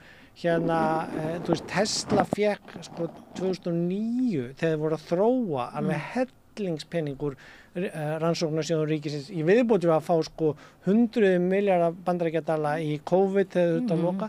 Þannig að þetta er svo skrítið að heyra þessa málsvara viðskipta. Það er einn lækningu þessu að góðsagan er svo að þeir hafa auðgast fyrir eigin verðleika. Hlusti bara á viðtöl við hvað heitir Zuckerberg eða Bezos kallinn í Amazon eða þessi Elon Musk. Þetta eru sko fullkomnir fábjánar. Algjörlega fullkomnir fábjánar. Það getur vel verið þessu greindir og svona, en svona skynjun þeirra og svona samfélag og svona bara stöðu mannsi, svona þetta eru fullkomnir fávitar. Nei, og ég meina bara... Og það að öll þessi völds í höndunum þessum mönnum, sem eru náttúrulega sko geðbilaðir af þessari hugmynd sinni að þeir séu þarna í þessari stöðu fyrir eigin verðleika, og þá halda þeir náttúrulega að þeir séu bara sjáendur og geti bara svarað fyrir mannkynið, hvað við höfum að gera, hvernig Elon Musk, einhver bílakall svona tækni sinnaður gaur fyrir að greina stjórnmálaástand í Bretlandi. Hann er náttúrulega bara svona stúdía fyrir mannkynið í oflæti, bara maður sem er heldur að hann sé orðin einhvers konar allsráðandi. Það er álíka vitlaust og ef einhver stjórnmálafræðingur í Edinborgarháskóla færi einhvern veginn að útskýra fyrir honum hvernig þetta framleiða Tesla. En hann heldur það, af því að hann hefur sem er reyndar að því að vitna í markaðinn á hann. Það var eins og við gerð könnun á því að þú varst að tala um að þeir sem eru að veðja og vilja veðja sjálfur, vilja vera gáðari markaðurinn. Og það er náttúrulega oftast kallar sem gera það. Og það eru ofta þeir sem að tapa mest eru tilteknar starfsstéttir. Og það eru til dæmis verkfræðingar og læknar sem að hafa fengið svona rosalegt sjálfstraust á því að vera góðir á svona sínu sviði. Og þeir halda að þeir geti lesið markaðinn betur en aðrir, að tapa peningum langmest aðrir. Og þegar þú hlustar á Bezos eða Zuckerberg eða Elon Musk vera að tala samfélagsmál, þá átt að hafa þetta í huga. Að þegar menn ná einhverjum árangri á tiltölulega þröngu sviði og koma svo og þykjast geta lesið við flókið samfélag, að það virkir bara eins og einhver mekanismi undir einhverju húti á einhverjum helvítis bíl, að þú getur bara, það er ekki fræðilegu möguleiki að koma eitthvað vit út úr þessum mannum.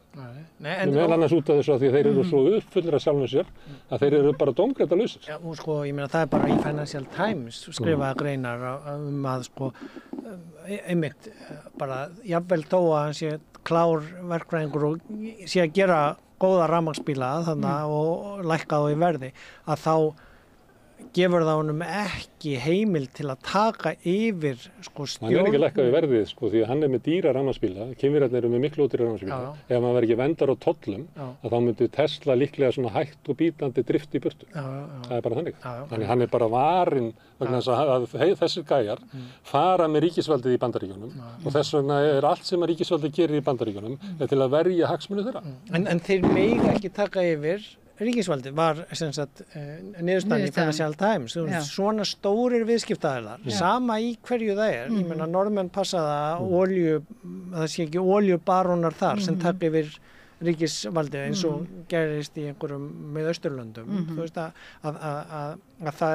það í raun og veru finnst mér svolítið sko baráttan sem við erum að horfa fram á núna í viðbútt við óeirðirnar sem að blossa upp út af lífskjarakrísu eða allskins óanægju sem hefur verið kraumandi. Það var mjög fínt viðtal við Gauta Sigþórs í morgunútvarpinu í morgun, þú veist að þetta í viðbútt við síðan sko að stjórnmálakerfið eiginlega komið að einhverjum þrótum þú veist að því það og þess vegna ég að segja ég var að hlusta á podcast með viðtal við Leo Ibi sem kom inn á bókmenntahátíðina albanskur heimspekingur sem er prófessor í LSE í London að sko þú veist það hvað það þýðir þú veist að vera með frjálst ríki, frelsi ríki eins og þessir frelsispostular þeirra þykjast vera að tala fyrir frelsi og versus síðan það sko hvað í raun og veru lýðræðið. Þú manst því að var einhvern veginn að útskýra munin á markaðnum og lýðræðinu á markaðnum hefur hver króna eitt atkvæði þú getur, ef þú átt meira þá færðu meira vald en í lýðræðinu á það að vera þannig að hver einstaklingur með eitt atkvæði að það einhvern veginn sko fulltrúa lýðræðið einhvern veginn sko það í raun og veru að representera fólkið, þetta fulltrúar okkar inn á þinginu eða þetta? Þetta virðist bara þvert á móti, þetta virðist vera að stjórnvöld heimsins séu bara komin í vinnu fyrir markaðin, það sé markaðurinn sem stýrir öllu núna. Þessi svo kallaði markaður. Við erum líka spurt sko óeirðirnar í Bretlandi. Ef þetta væri eins og í fransku stjórnarbyltingunni að þá væru þeir á leiðin inn til Versala að heimta frá kúara sínum eitthvað frelsi. En óeirðirnar í Bretlandi eru eins og sem í dag ætti að vera þannig að menn væri bara að heimsækja Tesla og Apple og félaga sem að fara með valdið og soga til sín peningana. En okkar múur, hann á leiðin inn í fátækrahverfi Parísar. Það ætlar að berja á fátæklingunum þar til þess að heimta réttlæti. Þannig að þú veist, það bara, ég held að sko okkar heimsluti sé bara í einhverju sko léttu taugafalli eða heilablóðfalli og sé eitthvað bara yfirgengilegt dómgreiðslu. Já, við erum að slást, fólk er að slást við rangan andstæðing, algjörlega, sko. En það er líka, ég meina, hvernig á almenningur, hvar sem er í heiminum, að berja niður stórfyrirtæki heimsins sem að stjórna öllum með fjármagninu. Fjöldinn hefur valdið. Já, en það virðist ekki vera, það virðist vera að það sé búið að þrengja svo að almenningi víða heim. Við verðum að endurheimta ríkisvaldið. Ríkisvaldið var búið til, eða í lýðræðislegu samfélagi, þá fyrir ríkisvaldið með almannavaldið sem hefur lýðræðislega vald til mótvægis við auðvaldið. Það að auðvaldi fari með ríkisvaldið verður náttúrulega bara einhver barbarismi bara með tíma. Þannig við þurfum bara að endurheimta ríkisvaldið. En ég er alveg sammála því sem þú varst að segja. Það virðist vera eins og stjórnmálin séu komin út í einhvern öngstræti og nú bara býður allur heimurinn og stendur og fellur eftir því hvernig þessi markaður sveiflast. Og sjáðu sko það sem við ættum ef við værum laus við þessi sko stríð og þetta rugl og sko það sem við ætti að vera í raun og veru svona COVID-style aðgerðir í heiminum núna væri við loftslagsvána. Ég meina það eru allir farnir að upplifa það núna í veðri og þú veist vegir að hverfa eða þú veist bara og þú veist ekkert bara einhvers staðar á einhverjum heitum svæðum eða illa byggðum vegum. Miklar loftslagsbreytingar í það minnsta. Út allt og þú veist og við erum með svona samningum 1,5 gráður frá París sem við vitum að við náum ekki en þetta þú veist 2 gráður við eigum alveg að ná því að vera undir 2 gráðum sem verður þannig við verðum ekki með katastrófu en það þarf að gera ógeðslega mikið þú veist og það hefði ekki átt að þurfa þú veist Úkraínustríð til að koma á einangrun og orkuskiptum í Evrópu en allavega það er þó verið að gera það núna en eiginlega það sem þetta snýst núna þú veist, lendum við á 1,6 gráðu eða 1,9 gráðu og sko hver 0,1 gráða hana, hvort það veri 1,6, 1,7, 1,8, 1,9 þú veist, er bara sko 10 milljóna manna þú veist, sem bara eru að flýja frá Mið-Afríku og auka á flóttamannastraumin inn í þú veist, Evrópu eða hvað, þannig að þetta kostar peanuts að laga þetta og við höfum tæknina til að laga þetta en þarna skortir Elon Musk hafði engan áhuga á þessu. Ég verð bara að hryggja með því, hann hefur ekki trú á þessu, hann hefur engan áhuga á þessu. En ef að almenningur hefur valdið, við sáum hvað gerist í COVID, þá var minni mengun, minni flugfarir, dregið úr mengun. Það var bara því almenningur var lokaður inni. Sko. Já, en getur bara almenningur í heiminum farið í verkfall og hægt að fljúa og sigla og bara svelt út þessi petrólspúandi fyrirtæki? Almenningur á að sækja vald sitt. Nei, hann getur gert það þannig. Nei, ég meina þeir sem menga mest vilja alls ekki. Þeir eigi bara ríkisvaldið og almenningur sé bara út á götunum í einhverjum mótmælum, í einhverjum verkföllum. Þeir eru bara að sækja ríkisvaldið. Nei, en byrju, sko, nýja ríkisstjórnin í Bretlandi var með markmiðum að sko skilda allar einkaþotur sem lenda á öllum Bretlandseyjum til að þeir yrðu að refuela sig, fylla á tankinn með loftslagsvænu eldsneyti. Það verður að búa til svona, það bara núna 10% held ég grænt. Þú veist, þóttu eldsneyti, en það verður að þróa síðan verða 20% og 30% og þú veist, svo eftir 2030 eða 40 þarf það að verða orðið 80-90% grænt. Þetta bara fyrst og fremst bara einhver sýndarleikur, sko. Nei, þetta leiðin til að við náum Það einhverjar einkaþotum takið 10% lífrænt eldsneyti á Reykjavíkurflugvelli, hvaða rugl þetta? Nei, við leifum Þú bara stoppaði þetta flug. Já, ég að segja, Bretarnir þó gera kröfu að þeir og rukka þá fyrir að lenda og rukka og það þarf síðan að koma mengunarskattur. Við gefum þeim ennþá 6-pakk bjór fyrir flugmennina og ódýrara stæði heldur en bílastæði. Ég þekki alveg fólk sem hætt að fljúga. Já. Það bara gerir það. Ef þú hefur ofurtrú á því að mannkyn eigi að taka til sín völdin, treystir því að millistéttir heimsins séu til að neita sér flugferðir og ferðalög og draga saman seglum til þess að svelta þá sem mest græða og mest menga? Þetta verður hægt og þetta verður að gera með skottum á orkunotkun. Það er að segja að það allt og ódýrt að fljúga og að flytja drastlið sem við erum að kaupa. Við erum að tala sikkert hluti. Þú vilt að ríkisvaldið gera eitthvað, en Steinunn hefur ekki trú á stjórnmálum og þar alvegandi að almenningur geti stjórna ríkisvaldinu. Við erum að tala Hún vill að almenningur sé í einhverju svona vitundarvakningu og neiti sér að fljúga. Nei, ég bara veltaði fyrir mér, er það möguleiki? Já, og ef að almenningurinn sér að þetta er eina leiðin til að við verðum með 1,7 gráður. Hver er eina leiðin?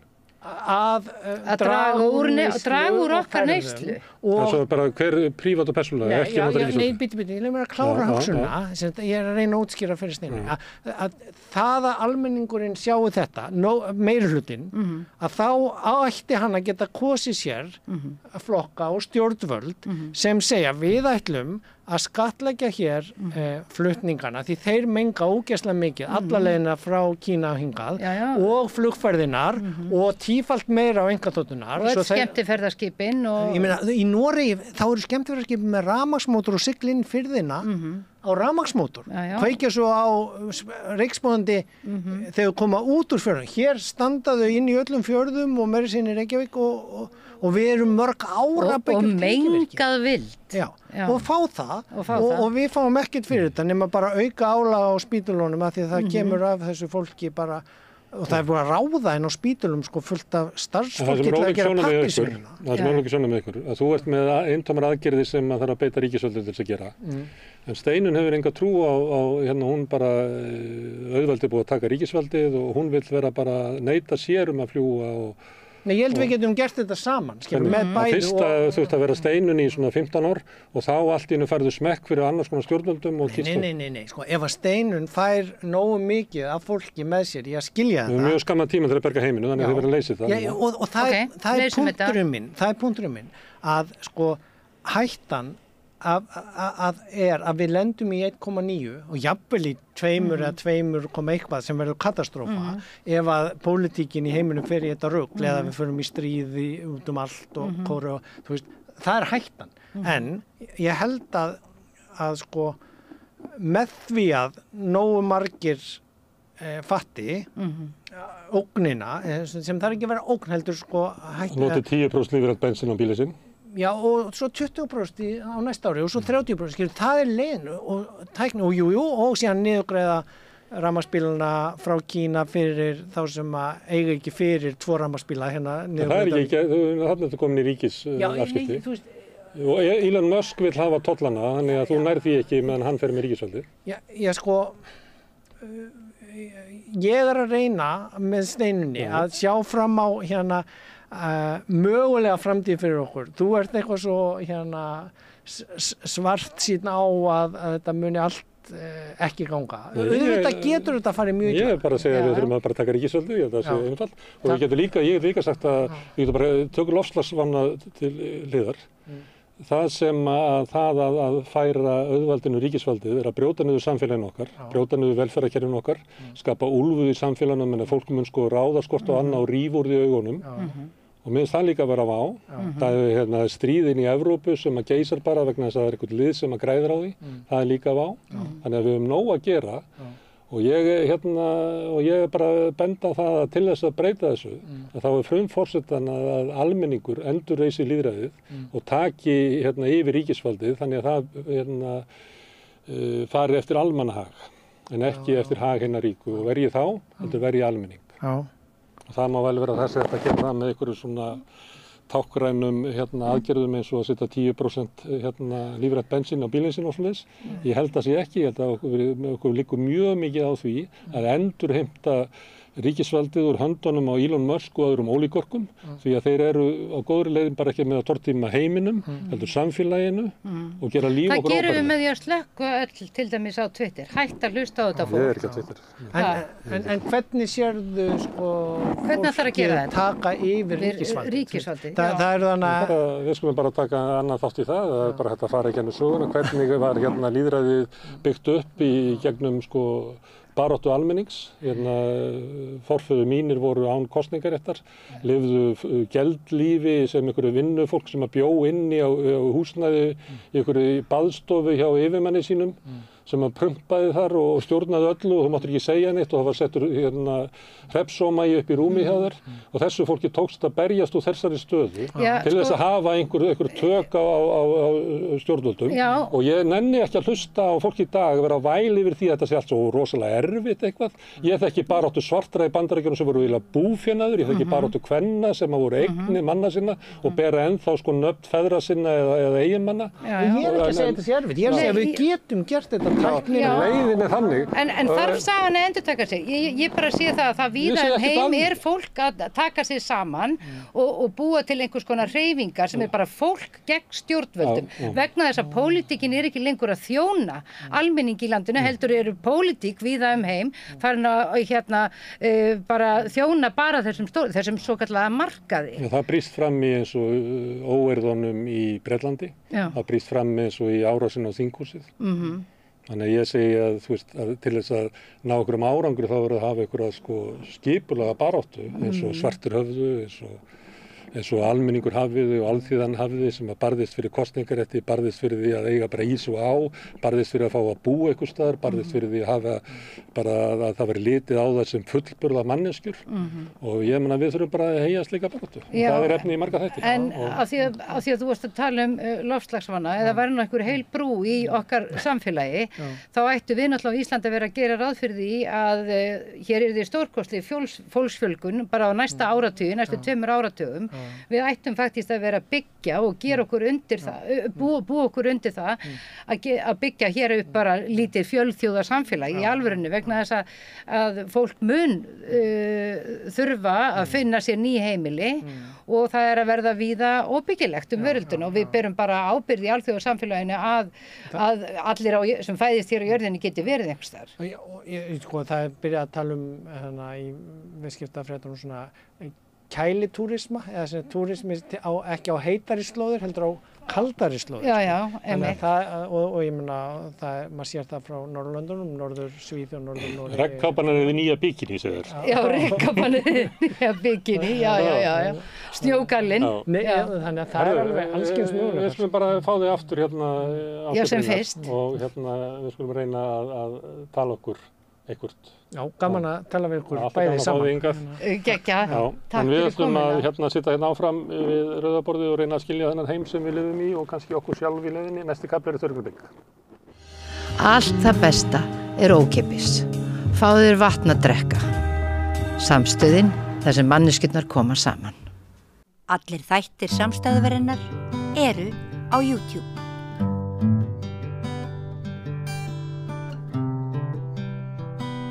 Það hefur verið í sumar og kannski líka svolítið í vor, ekki bara síst í tengslu við forsetakosningarnar og spannst náttúrulega út frá vopnasendingum íslenskra stjórnvalda til Úkraínu, svona hugmyndur það hvort að Ísland væri vopnlaus þjóð og ætti ekki að vera að senda vopn í stríð, hvort við verum hlutlaus og maður áttaði sér svolítið á því að það var eitthvað svona óljós sjónarmið svona heyrði svona meðal almennings og svo stjórnvalda sem að svona hnussuði í því að þetta verður ekki hlutlaus, við verum inn í NATO og þar af leiðandi ættu við að gera eins og einhver svona kjarni í NATO lagði til og þá koma aðrir meðal hans Hilmar Þór Hilmarsson sem oft komið hingað til okkar sem að hafnaði því að við getum alveg haft sjálfstæða skoðun þótt við værum í NATO og getum verið með sjálfstæða afstöðu til Úkraínumála og þið kannistu þetta. Við höfum svona hleypt þessar umræðu svolítið hérna í gegn á Rauðaborðinu en hingað komin Valur Ingimundarson, professor. Þetta með, hver staða Íslands við með út frá því að við erum ekki með og er ekki fyrsta utanríkisstefnan okkar eiginlega svona ævarandi hlutleysi og eitthvað fleira. Þetta er eitthvað svona flækja í þjóðarsálunni, hver við erum. Það má alveg segja það, þetta svona ákveðin togstreita sem felst í því náttúrulega að Ísland sé herlaust ríki í hernaðarbandalagi og þegar maður lítur sögulega á þetta þá náttúrulega þessi að málega kalla þetta uppruna góðsögn 1918 þegar Ísland verður fullvalda að þá þess að tala það bara lýst yfir ævarandi hlutleysi sem líka reynda lagalegt hugtak, þetta ekki bara þetta ekki hugsað bara sem pólitískt en þetta er svona eins og grunnur að utanríkisstefnu okkar að við förum ekki ófriði gagnvart neinum. Já, og bara hafa ekki gunnfána eins og orðað og það er sér engin hermál sem Ísland fer með og þessi stefna er sem sagt í raun og veru alveg viðtekin og alveg það er ekkert það er svona það kemur engin andstaða við hana á millistríðsárunum nema að einu leyti árið þegar sósíalistaflokkurinn svona fór að sérstaklega, en það verið að setja það í samhengi við á fjórða áratugnum og það er eiginlega verið að setja það í samhengi við á þeim tíma baráttunni gegn fasisma, innrás Ítalíu í Eþíópíu, innrás Japana en í Kína og við erum að hafa ykkur á vörn já, og þá er það er engin vegna þess að hlutleysis yfirlýsingin sjálf er náttúrulega bara yfirlýsing, það er engin stórþjóðirnar ábyrgjast ekki þessi yfirlýsingu þetta er ekki eins og með Sviss frá 1815 svo náttúrulega á enn lengri forsögu þar sem stórveldin ábyrðust hlutleysi Sviss og sama hluta til gerðist Luxemburg og svo að þetta er bara yfirlýsing sem sagt og en það sem kom fram á fjórða áratugnum var það að það verður einhver ábyrgjast þetta hlutleysi þú veist þetta bara í ljósi þess sem er að gerast í heiminum að þá er engin vörn í þessu og þessu var ekkert vel tekið af hinum flokkunum en það var náttúrulega sósíalistaflokkurinn á þeim tíma einangraður og alveg mikið íslenskri pólitík en þeir lögðu þess að til Einar Olgeirsson að Ísland gengi þá í þjóðabandalagið og það væri svona einhver ákveðin leið til að svona fá aðeins meira öryggi og það var náttúrulega á þeim tíma var því ekkert mjög vel tekið á þriðja áratugnum og í upphafi fjórða áratugarins þá voru uppi hugmyndir Ísland myndi ganga í þjóðabandalagið og en það þótti dýrt og svo líka var þetta spurning hlutleysi ég meina það voru svona menn sem við erum ekki að gangi í þjóðabandalagið en við fáum alveg sömu meðferð og svisslendingar og það var alveg augljóst að það myndi ekki ganga upp þess að Íslendingar yrðu að gerast aðilar á þjóðabandalaginu á nokkura skilur. Heldur að hafi verið reynt að fá svona viðurkenningu á hlutleysi okkar ábyrgð eða var þetta bara svona hugdetta sem Nei, það var spurt, það menn spurðu þú veist, og fengu bara nei. Það var sagt, það mjög það var sagt íslenskir ráðamenn fengu þá þau skilaboð að það var eiginlega engin séns að það myndi takast og Luxemburgar fenguð ekki til dæmis, bara svisslendingar sem fengu þetta sem meðferð. Svo að þá, sko, fyrst voru sósíalistar mikið á móti því að gangi þjóðabandalags, þetta var bara auðvaldsbandalag eitthvað svoleiðis, sko, en svo eftir að Sovjetríki gengið 34 og þá við flyttu þau. Svo þetta var náttúrulega notað mjög gegn sem sagt sósíalistum á þessum tíma. En síðan gerist það náttúrulega eftir hernám Breta og síðan herverndarsamningurinn og þá náttúrulega alveg augljóst að hlutleysið að það ekki að virka, það er bara, það er ekki, það er tekið úr sambandi í raun og veru, má segja þannig. Og sumir á þeim tíma líka á stríðsárunum þá koma upp hugmyndir að bara með herverndarsamningun séu þessu lokið. Ég meina þá sé Ísland komið, búin að segja skilið við þessa stefnu, en það var ekki almennt.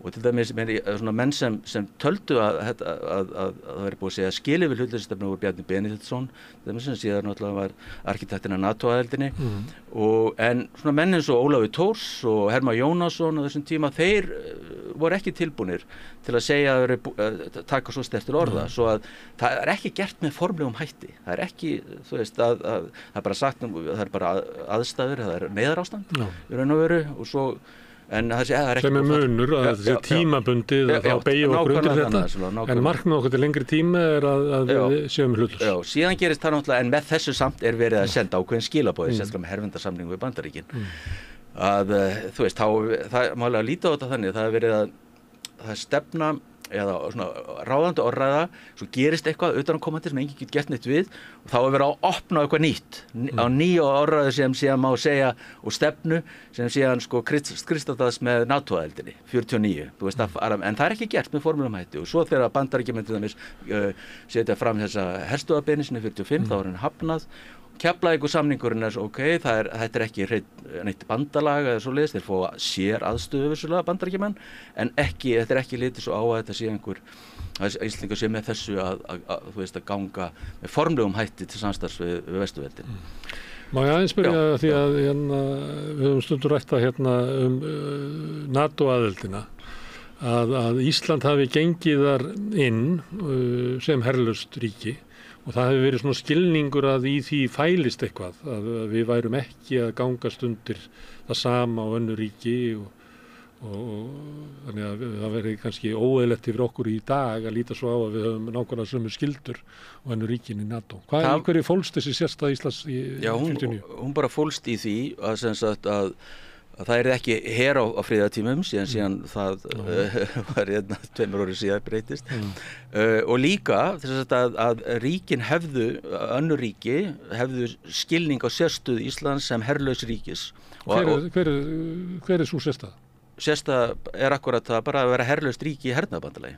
Það er akkurat þetta vandamál sem við vorum að tala um. Við getum aldrei tekið þátt í að verja einn en einn, við getum ekki eins og varið okkur sjálf. Já, og ef öðrum er leit og aðra til þess, en síðan til leitið til annarra til þess, en síðan sko, sem þýtti það líka að Íslandi geti ekki tekið þátt í stríðsaðgerðum út af því að það var bara lógík sem sagt að Ísland var herlaust ríki. Svo þetta fæst ekki í samningin, Norður-Atlantshafssamningin, en það er skilningur á þessu. Ég meina þegar þessi ráðamenn íslensku fóru til Bandaríkjanna að semja þetta, þá var þeim alveg sagt og við þurfum að tala við Dean Acheson, utanríkisráðherra Bandaríkjanna, að þetta var alveg fullur skilningur á þessu og það verður ekki gerðar neina svona kröfur til Íslendinga. Og í raun og veru hefur þessi sérstaða að mörgu leyti haldist, þú veist. En hefur það ekki samt verið svona undanföndu bara misserum sem eins og hún sé svolítið að gefa eftir að því maður heyri það hjá ráðurum og svona að þeim er svona ósárar að leggja til fé, náttúrulega til vopnasendinga en líka bara fé almennt inn til varnarmála eins og að við séum að undirbúa okkur undir það að kannski einhver tíman í framtíðinni þurfum við að leggja þessi 2% sem gætu við að hækkað til hermála af landsframleiðslu.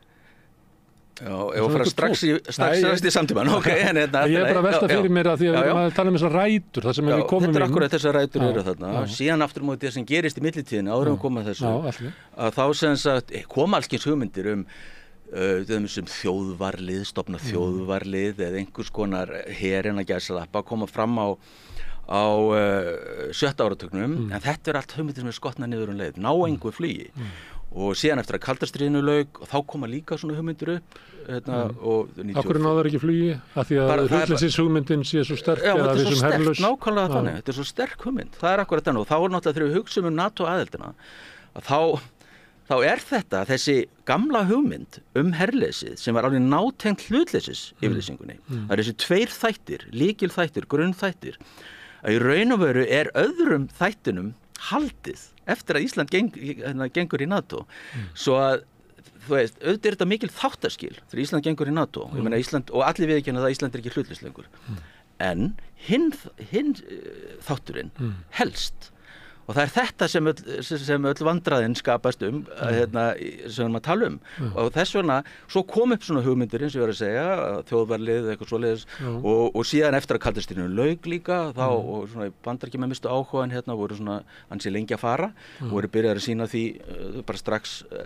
eftir hrun Sovétríkjanna bara á 10. áratugnum kom upp svona og svo að það sem gerist að það alveg skýrt og það engin vilji greinilega og svo náttúrulega bara síðast eftir á Úkraínustríðinu þá þessi hugmyndum að stofna íslenska hún gefin út bók hér þú veist sem var lagt til að Ísland stofna hér en þessar hugmyndir hafa einmitt ekki náð fram að ganga og ekki náð meira að segja þú veist þegar sú hugmynd kom upp að þá var það utanríkisráðherra sem sagðist nei það var ekki í minni myndinu eitthvað svoleiðis svo að En jáfnvel þeir sem hafa lagt þetta til hafa orðað einhvern veginn þannig að þeir sé að leggja þetta inn í umræðuna til þess að hún getur þroskast þannig að sömuleyti þá eins og þeir viti að þetta svo hrátt þessi hugmynd að þeir hafa oft þessi orð það að þeir kannski komið tími til þess að við ræðum þetta eins og við eigum kannski ræðið þetta í 10 ár til þess að svona jafna okkur á hugmyndinni En þessar hugmyndir það akkurat að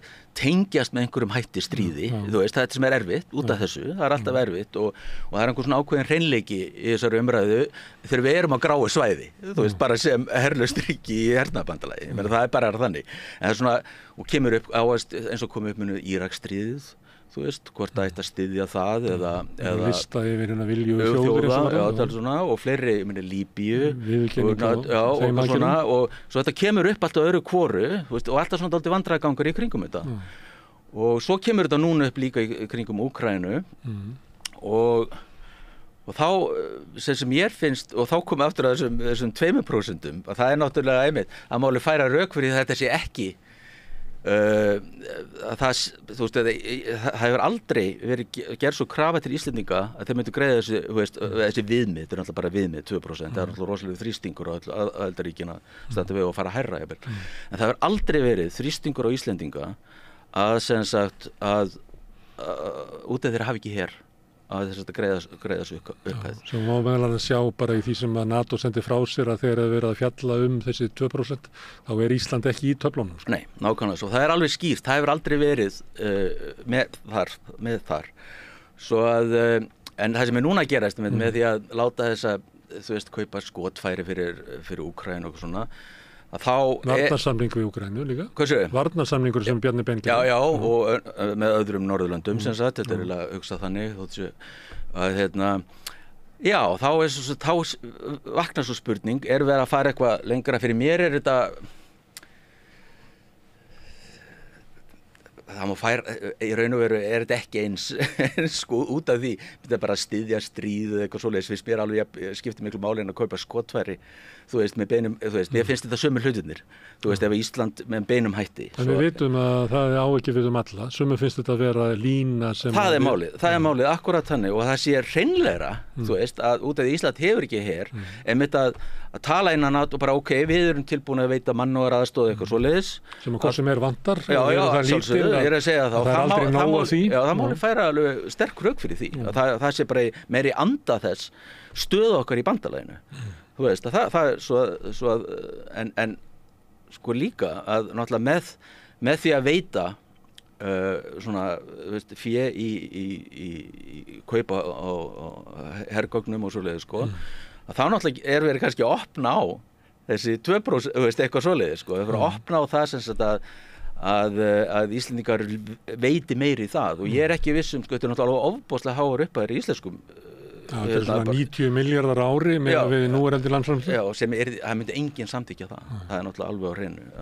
En þú getur soðið froskin með því að hækka upp í 5 og svo í 7,5. Já, eitthvað svoleiðis. Já.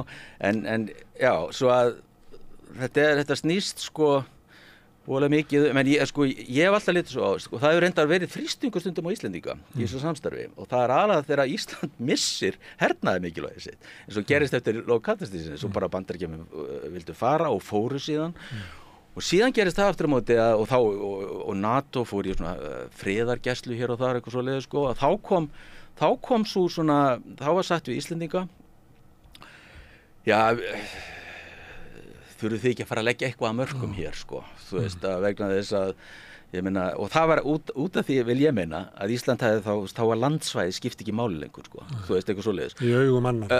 Augum annarra. Þannig að sömuleitt vernd Bandaríkjanna svo að Bandaríkin skilgreina það sem öryggishagsmuni sína að halda Íslandi eða missa það ekki hendurnar á öðrum og þar landi fara saman hagsmunir Bandaríkjanna frá þeirra sjónarmiði og Íslendinga þessa vernd.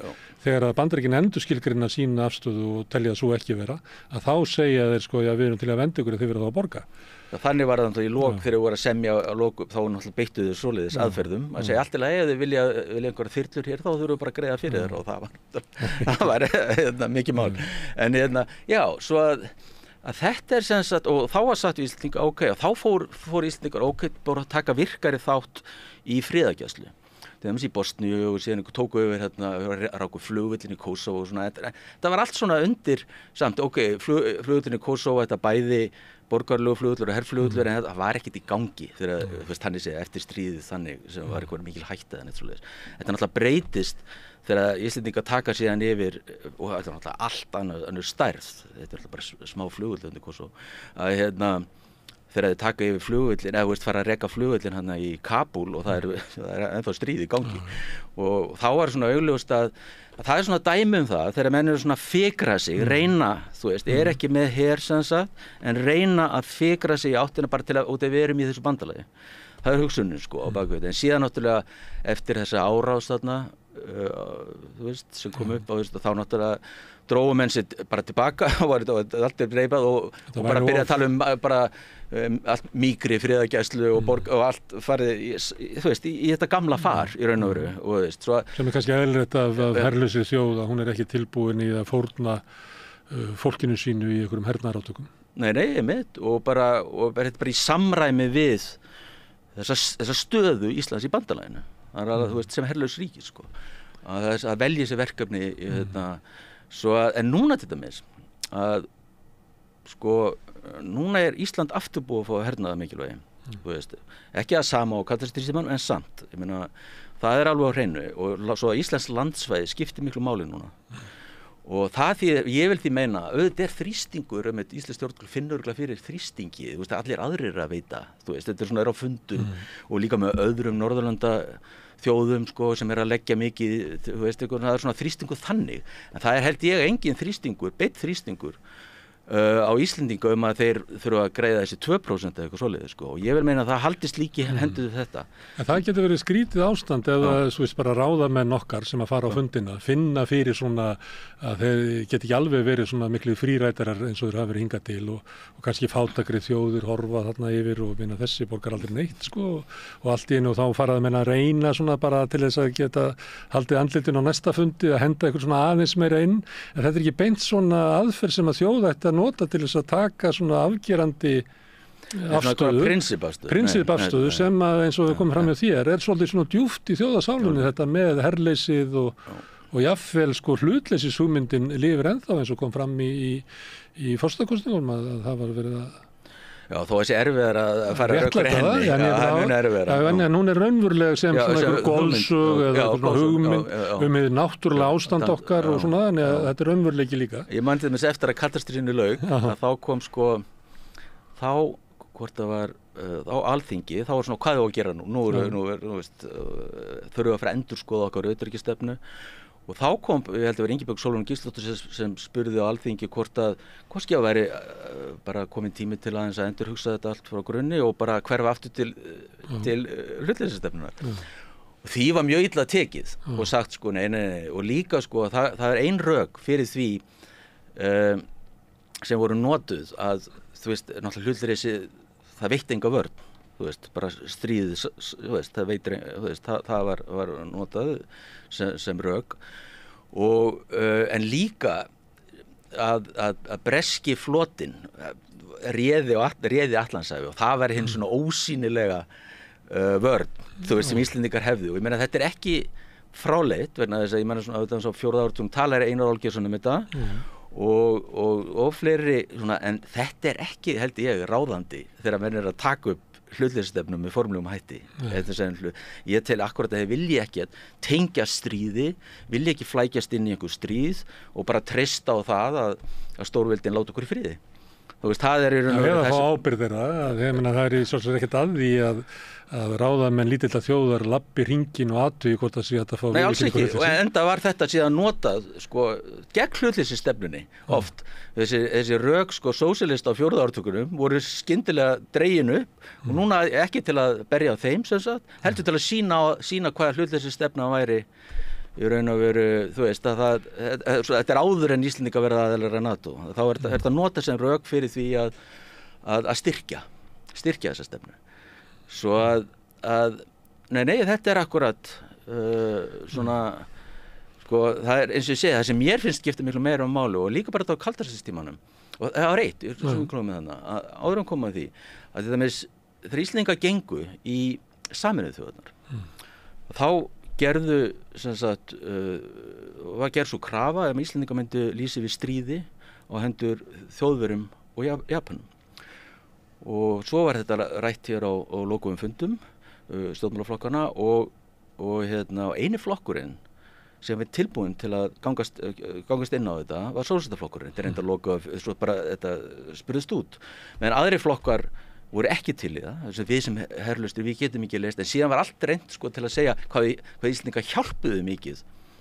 Hvað Íslendingar hjálpuðu mikið bandamönnum í stríðinu og með því að veita þessa aðstöðu og eitthvað svoleiðis sko. Svo að þeir voru að segja í raun og veru voru við ekki hlutleysir í stríðinu en samt sem áður að þá getum við ekki, já, við erum réttum megin en við getum ekki lýst yfir stríði út við erum herrlaus þjóð. Og það endaði þannig að Íslendingar gengu þá ekki inn en fengu síðan inngöngu 46 og þá var engin svona skilyrði í gangi.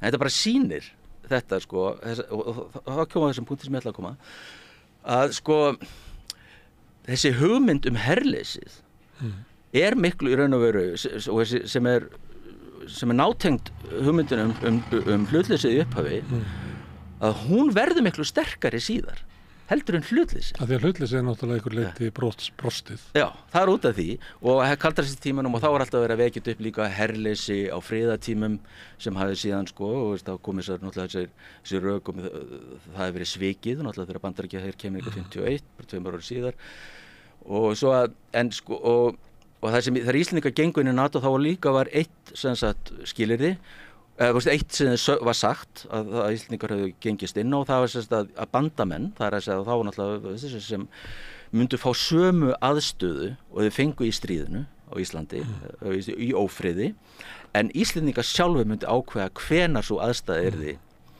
yrði heimiluð og yrði veitt.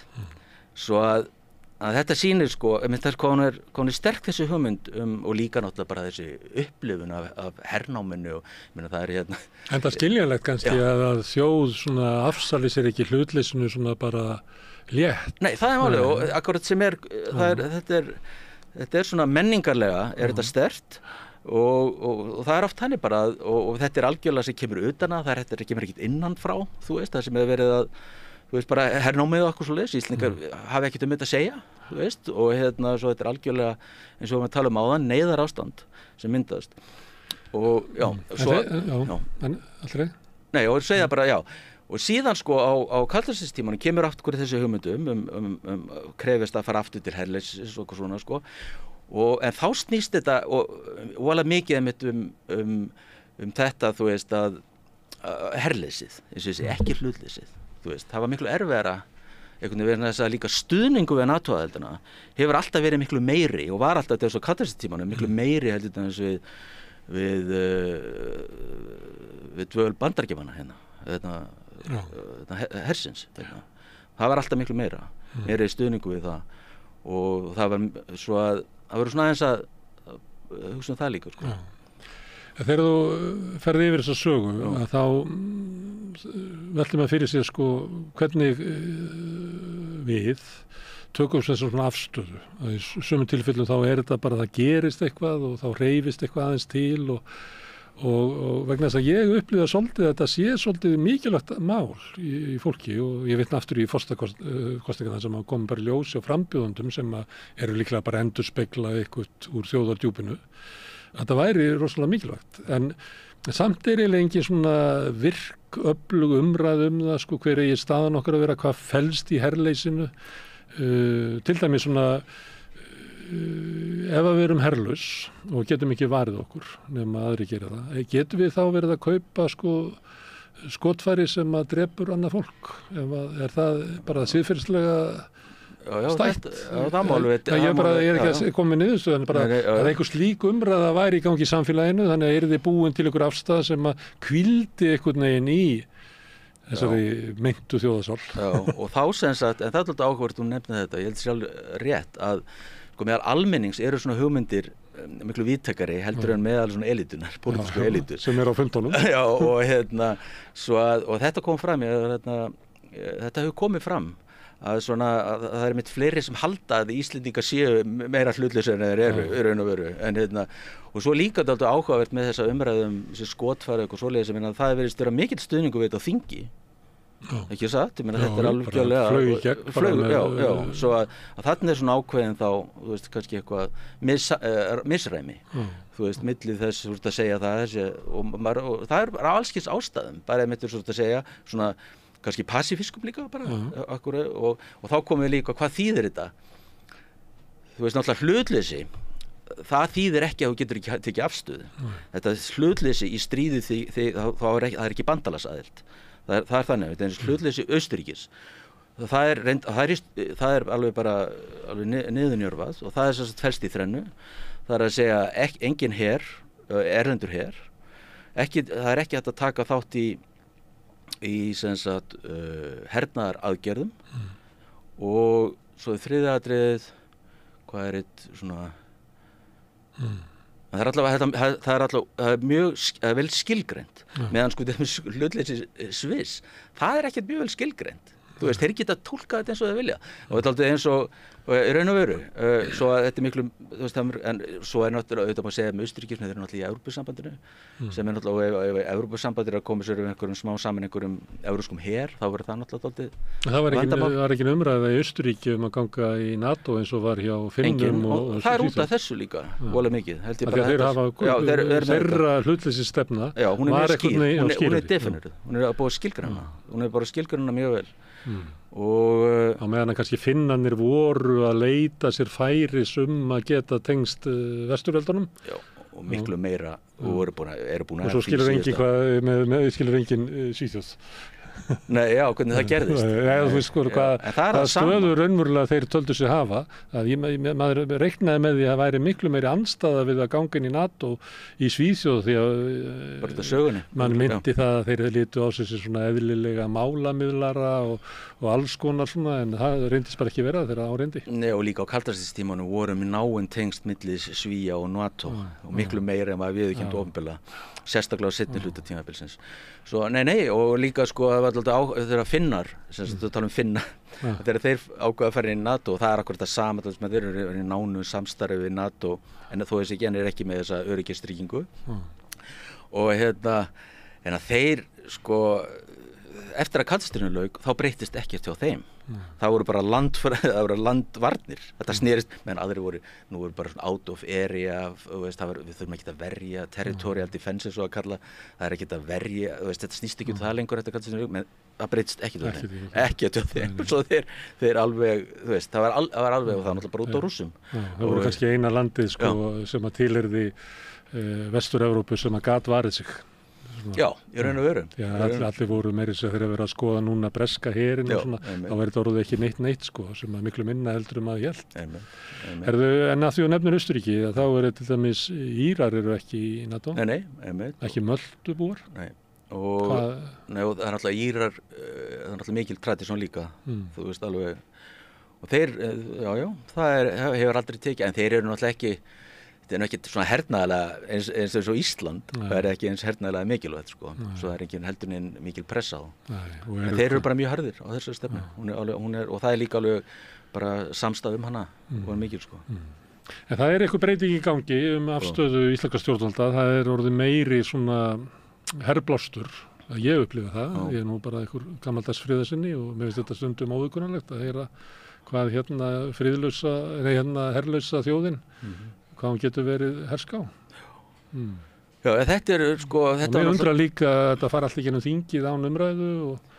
Já, það, sko, svo er líka eitt, það er alltaf að vera að tala og ég veit að svona erlendi, þessum að tala við útlendingum þessi mál, að þá finnst heim öllum skrítið, það er engin umræða á Íslandi um svona öryggismál.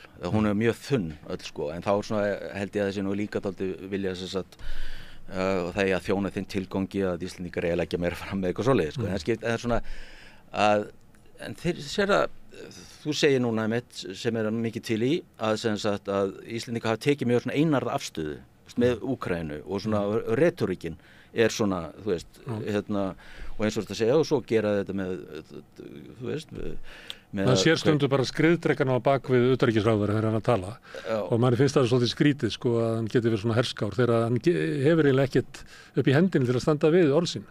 Nei, það er alltaf augljóst, það er ekkert sem, en þetta er svona einhver afstæða sem sagt og þá er það mitt spurning hvort þetta haldast streitið mitt sko, þú veist, og meðan það er svona mikil samstaða, þú veist, meðal alveg, ok, það er ekki allra, en svona NATO-ríkjana að halda þessu, þú veist, og svo náttúrulega veit ekki hvað gerist í Bandaríkjunum, ekki satt, ef að Trump vinnur, þá getur allt gerst og með þessi samstæðum að styrkja og styðja Úkraínu er enn svona, þú veist, það er svona sterk og þá má alveg búast í þetta haldi áfram, hún hefur bara, Þórdís Kolbrún hefur bara tekið mjög harða afstöðu í þessu máli og alveg frá upphafi og en svo er það spurningum hvort eða koma, svo er alltaf með þetta stríði líka, hvernig þetta endar, ég meina þetta er náttúrulega bara þrátefli núna og þessu haldið, þú veist, rússarnir þú veist verður heldur verið að vinna á án þess að það sé eitthvað verulega mikið. En nóg til þess að sko mögulegi friðarsamningar eru þá lakari fyrir Úkraínu á meðan og það eru báðir aðalar að reyna að finna eitthvað svona upperhendi í þessu sem að gæti þess vegna verið bara eins og eitthvað krabbamein í Evrópu sem að bara grefur sér niður og getur verið. Það er einmitt spurning hvers konar friðarsamningur, hvað er á að viðurkenna þessa landvinninga? Þessi er náttúrulega búið að innlima, Rússar eru búin að innlima 4 svæðið og ráði gefið þeim engu þeirra alveg 100%. Þú veist, er það fórnarkostnaðurinn? Menn segja sem svo að það bara er ekki neina líkur á friðarsamningi þarna þegar það er ekki hægt að sjá hvernig annar hvor aðilinn getur gefið eftir því miður. Þess vegna verður þetta stríð bara þannig. Það er akkurat og bara fer eftir því hvort það sé að halda þessu stuðningi við í raun og veru sko og nei, þetta er náttúrulega mjög svona depressing orðað þannig allt saman. En varðandi forsetakosningarnar í Bandaríkjunum, er það þannig að Íslendingar ættu að vera að svona endurmeta öryggismál sín út frá því hver getur unnið? Ég held að það skipti ekki máli þegar þess Trump var síðast. En hann setti náttúrulega þennan tón hann til þess með 2% og svo þegar hann fer að þá heldur bara Biden því áfram, þannig að sumuleyti gaf Trump einhverja línu sem að sjálfum sér utanríkisstefnan breyttist ekki þegar Biden kom. Þá kom aftur það sem ég var að segja. Í forsetatíð Trumps, hvað gerist þá fóru Bandaríkjamenn virkilega að sýna Íslandi áhuga aftur. Svo að þetta er náttúrulega bara, það er herinn sem er að biðja þú veist, sem fer fram á þessu. Og meðan eins og ég segi, það er mín svona tilgáta sko, að meðan Ísland er hernaðilega mikilvægt, þá munum Bandaríkjamenn ekkert fara að setja ykkur að pressu og þeir fá athafna sig Bandaríkjamenn eins og þeir fá núna. Þeir geta komið þú veist, þeir eru að mjög greiðan aðgang og það eru uppbygging sem á sér stað þarna og töluðu fjárfesting veruleg Svo ég á ekki að, þú veist, vona á því að þá fara eitthvað, Bandaríkjamenn háðu því að Íslendingar styðji þetta og verði ennþá taki svona vel í þetta, þú veist, en ef þið fara eitthvað að þrýsta á Íslendingum það að greiða 2% af landsframleiðslu til NATO, ég ekki vissum að þeir muni gera það, akkurat út af þessu. Af því að þeir skilgreina það sem sína öryggishagsmuni að hafa ítök hér. Nákvæmlega. Og það ofar öllu heldur en einhverjir aurar sem eru kannski stórir upphæðir í okkar huga, en eru smáirar við hliðina á því sem að hergagna iðnaðar maskínan í Bandaríkjunum mýlur. Sko, það er akkurat þannig. Valur, takk fyrir að koma hingað og ræða aðeins öryggismálin. Alltaf gaman að fá þig. En ég sitt hérna áfram og við höldum áfram að reyna að skilja þennan heim sem við lifum í og samfélagið og kannski okkur sjálf í leiðinni. Næsti kafli eftir augnablik. Allt það besta er ókeypis. Hrósaðu náunganum. Það er betra. Samstöðin, þar sem manneskjurnar koma saman. Ertu á leið heim úr vinnu? Stilltu á FM 89,1.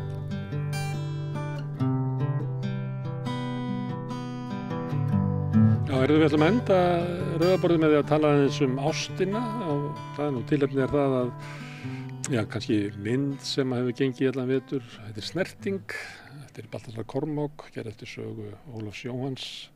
Margir séð þessa mynd og hún fjallar ástina, en það vil svo til að í Bíó Paradís, þar sem að Snerting núna til sýningar, það var líka verið 2 aðra myndir ástina, Past Lives eða sem til að heita svona fyrri líf eins og þeirra ríkisútvarpið þýddi heiti á myndum eftir Shelling Song sem að fjalla líka ástina. Og svo var ákaflega falleg lítil mynd eftir Áki Kaurismäki sem að myndi heita líklega Fallin lauf á íslensku. Og svona til þess að aðtók að við getum aðeins fjallað svona framlag þessara mynda í samfélagsumræðina ástina, þá var hingað komin einn af félögum okkar hérna á Samstöðinni, Oddný Eir Ævarsdóttir, sem rithöfundur hefur svolítið fjallað ástina, ekki? Jú. Það verður ekki lygi að segja það? Nei, það er svona eitt af aðal bara subjektunum held ég hjá manni. Af hverju ert þú að fjalla svona ástina? Já, bara, mér finnst það að vera svona, ég líti á lífið bara sem svona ástarkærleikskóla og þannig held ég að sé nú kannski margir sem lítið þannig á, en það er... Ástin sem mikilvæg. Já, en bara meira, þú veist, ekki bara svona ástin sem einhver lag ofan á annað, heldur sé hún svona útgangspunktur eða... Eins og Páll Póstur segir að kærleikur sem grundvallur, en ekki svona ef maður á efni á honum þegar maður er búin að redda allu hinnu. Já, það er svolítið, sko. Ég er að reyna einhvern veginn að skrifa mig þangað, sko, eða skrifa þangað og þess vegna hefur maður áhuga á bíómyndum og bókum auðvitað sem að fjalla ástina, það er nú kannski Þessar 3 fjalla ástina. Þessar fjalla ástina, það er bara megin verkefni þessara mynda er ástin, eða ekki? Jú. Og það vilja allar gera það, eins og ástin sé mikilvæg og... Já, eiginlega allar það sem er eiga saman, það er eiginlega engin, sko, þú veist, það eru ekki svona eins og marglaga, það eru ekki, þú veist, það er eiginlega engin pólitík í þeim, má segja bara. Pólitík? Nei, þú veist, það er eiginlega engin voðalega lítil, þú veist, í Snertingu er náttúrulega verið að tala sko svona sögulega atburði Hiroshima og það verið að tala svona það byrjar í stúdentuuppreisninni 68 eða þú veist, leifanum að henni. Já, og stéttaskipting kemur allavega fram í tveimur af þessu myndum. Sko, mér finnst svolítið gaman að koma á Samstöðin og tala sko ástina og bíómyndir, en að því að við erum að reyna alltaf að hugsa hvernig maður bara geti talað lífið og við atburðina og einmitt pólitík, hvernig maður getur talað pólitík, sko, og setja kannski meira svona samúð inn í þá samræðu, minni reiði, meiri samúð og hvenar, þú veist, list, og hvað getur list, eins og við rættum einhvern mann í sumarþáttunum minna, hvenar getur listin verið einhvers konar andofsafl og hvenar er listin bara eitthvað skraut sem að ríkjandi fyrirkomulag getur gert að sínu og nota til að raunverulega sanna það gott það er. Eða við að nota listina til þess að hverfa aðeins inn í hana til þess að geta farið aftur út í samfélagið og haldið áfram að vera skepnur. Já. Mér fannst reyndar, þegar ég gekk út af Kári Smaki myndinni, það fannst mér að vera alveg rammpólitísk. Og það er út af þessari, sko, hann er eiginlega að spila með Chaplin eiginlega alla myndina. Og svo náttúrulega ganga þau á móti sólarlaginu þarna í lokin sem er nú bara Chaplin. Og þá fór ég að hugsa, þú veist, svona húmanisman í Chaplin og hvernig hann leggur hann fram, það sem hann er eiginlega alltaf með þessa sögu flækingin og stúlkuna, hvað líf flækingsins er vansælt þegar hann er að þráir ástina en fær hann ekki og svo hvernig allt bjargast eða vonin verður til þegar þau ná saman, svo fylgir þetta sjaldan lengra það. Þá fannst mér þetta raunverulega vera svona svo pólitísk skilaboð að við ættum í bara hvernig við nálgum samfélagið að byggja á maður getur tekið þetta væri samfélagið að án kærleikans sem svona grundvöld þess sem við byggjum samfélag á millum okkar að þá erum við eins og einn vansæli flækingur sem hefur ekki enn fundið stúlkuna sína. Og þráin eftir því að byggja gott samfélag er alltaf leitað ástinni. Þannig að mér fannst þetta... Jú, það er alveg rétt og þegar þú segir að þá var auðvitað þessi mynd meiri segja inn í myndinni þá kemur fram að sem sagt konan í myndinni hún á ekki fyrir mat, hún er rekin, þetta eru svona, þau bæði eru raunverulega, já og hann er kljást við alkohólism og er algjör raunverulega svona... undirhundur greið og hefur ekkert svona nema bara þetta attitúd að vera dálítið töff. Sem er svipað Chaplin gerir, sem að hann setur upp þessar sögur og þú veist alveg að þetta er kreppan er þarna og óréttlæti kapitalismans, getur maður sagt og Kári Smaki notar óréttlæti kapitalismans og minnir á það í hvaða heimi þau eru að leita að einhverjum sannindum sem er ástin á milli þeirra. Jú, þannig ég bara snýst að þetta er umverulega algjör vitleyst að síðan, þetta eru allt mjög pólitíska myndir eiginlega, ég tek aftur þetta séu ekki pólitíska, en ég er að meina, kannski akkurat, nú er ekki svolítið á okkar tími nú, þú veist, að blörra, það er svolítið að breytast línan á milli þess sem er svona persónlegt og listrænt bara eða póetist, þess að maður hefur oft haft svolítið svona ás, annarkvort er að, þú veist, pólitíst, svona pólitísk list, pólitískt erindi, pólitísk og svo svona bara alveg póetískt eða ljóðrænt og svona hinum einn á ástnum og svo þú veist en núna jafnvel hugsa maður með sér að þetta er að svona myndir sem eru mjög póetískar eða ljóðrænar svona eru oft mjög pólitískar líka en mér finnst eitthvað mér finnst svolítið gaman að hvað maður á erfitt með að maður á svolítið erfitt með að njörfa þær niður eða setja þær í box sem að ég held að sé jákvætt Ég held að höfundarnir allavega veit ekki alveg með snertingu hvað þeim gekk til, ég held að það verður svona bara að segja ykkur að sögu en mér fannst